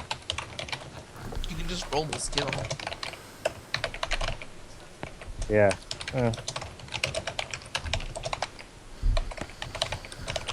Your headbutt increases by 1d10. Mm-hmm. 5. You are now officially a professional headbuttsman.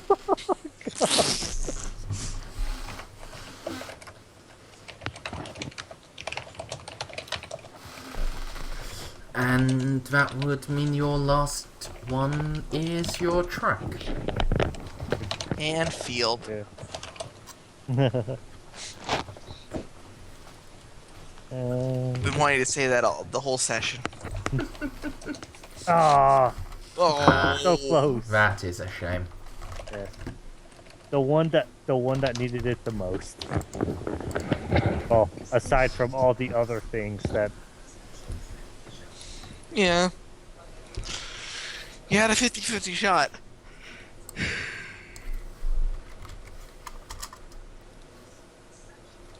Meanwhile, high rolls seem to be my specialty. Yeah. Yeah. Be somebody's. Unfortunately, in Call of Cthulhu, that means I fail a lot.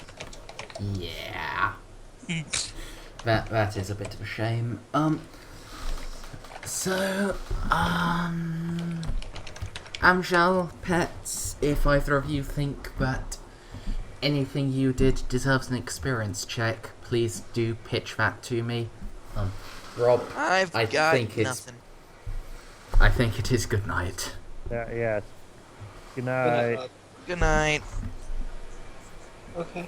How about persuade for when I persuaded Abernathy to not stay in his house for, like, stay there for the rest of the night?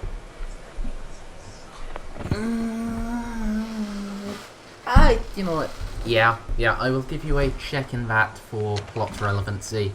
You did probably save him and yourselves from having to do the exact same thing again. Alright. Nope. No. It's really high anyway. Yeah.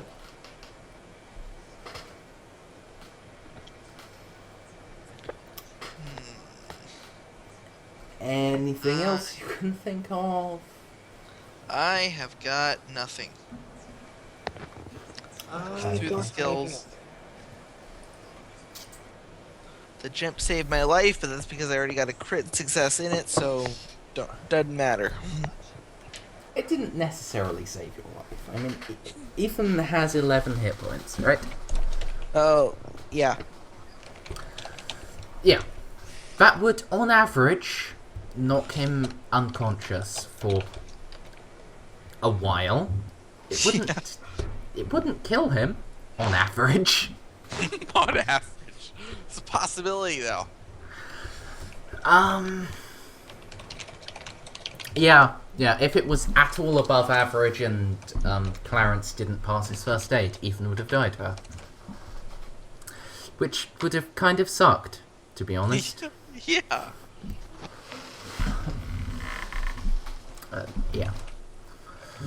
294s. Yeah. Right. In that case, I am going to stop the stream. So, thank you, everyone who's been watching us live, and thank you, everyone who's Thanks, put up Ray. with all of the bullshit and watched us on YouTube. If it even gets up there. I mean, Twitch is meant to save Yeah. these things, so That's hopefully. If Yeah. not, we'll start with the next session. True.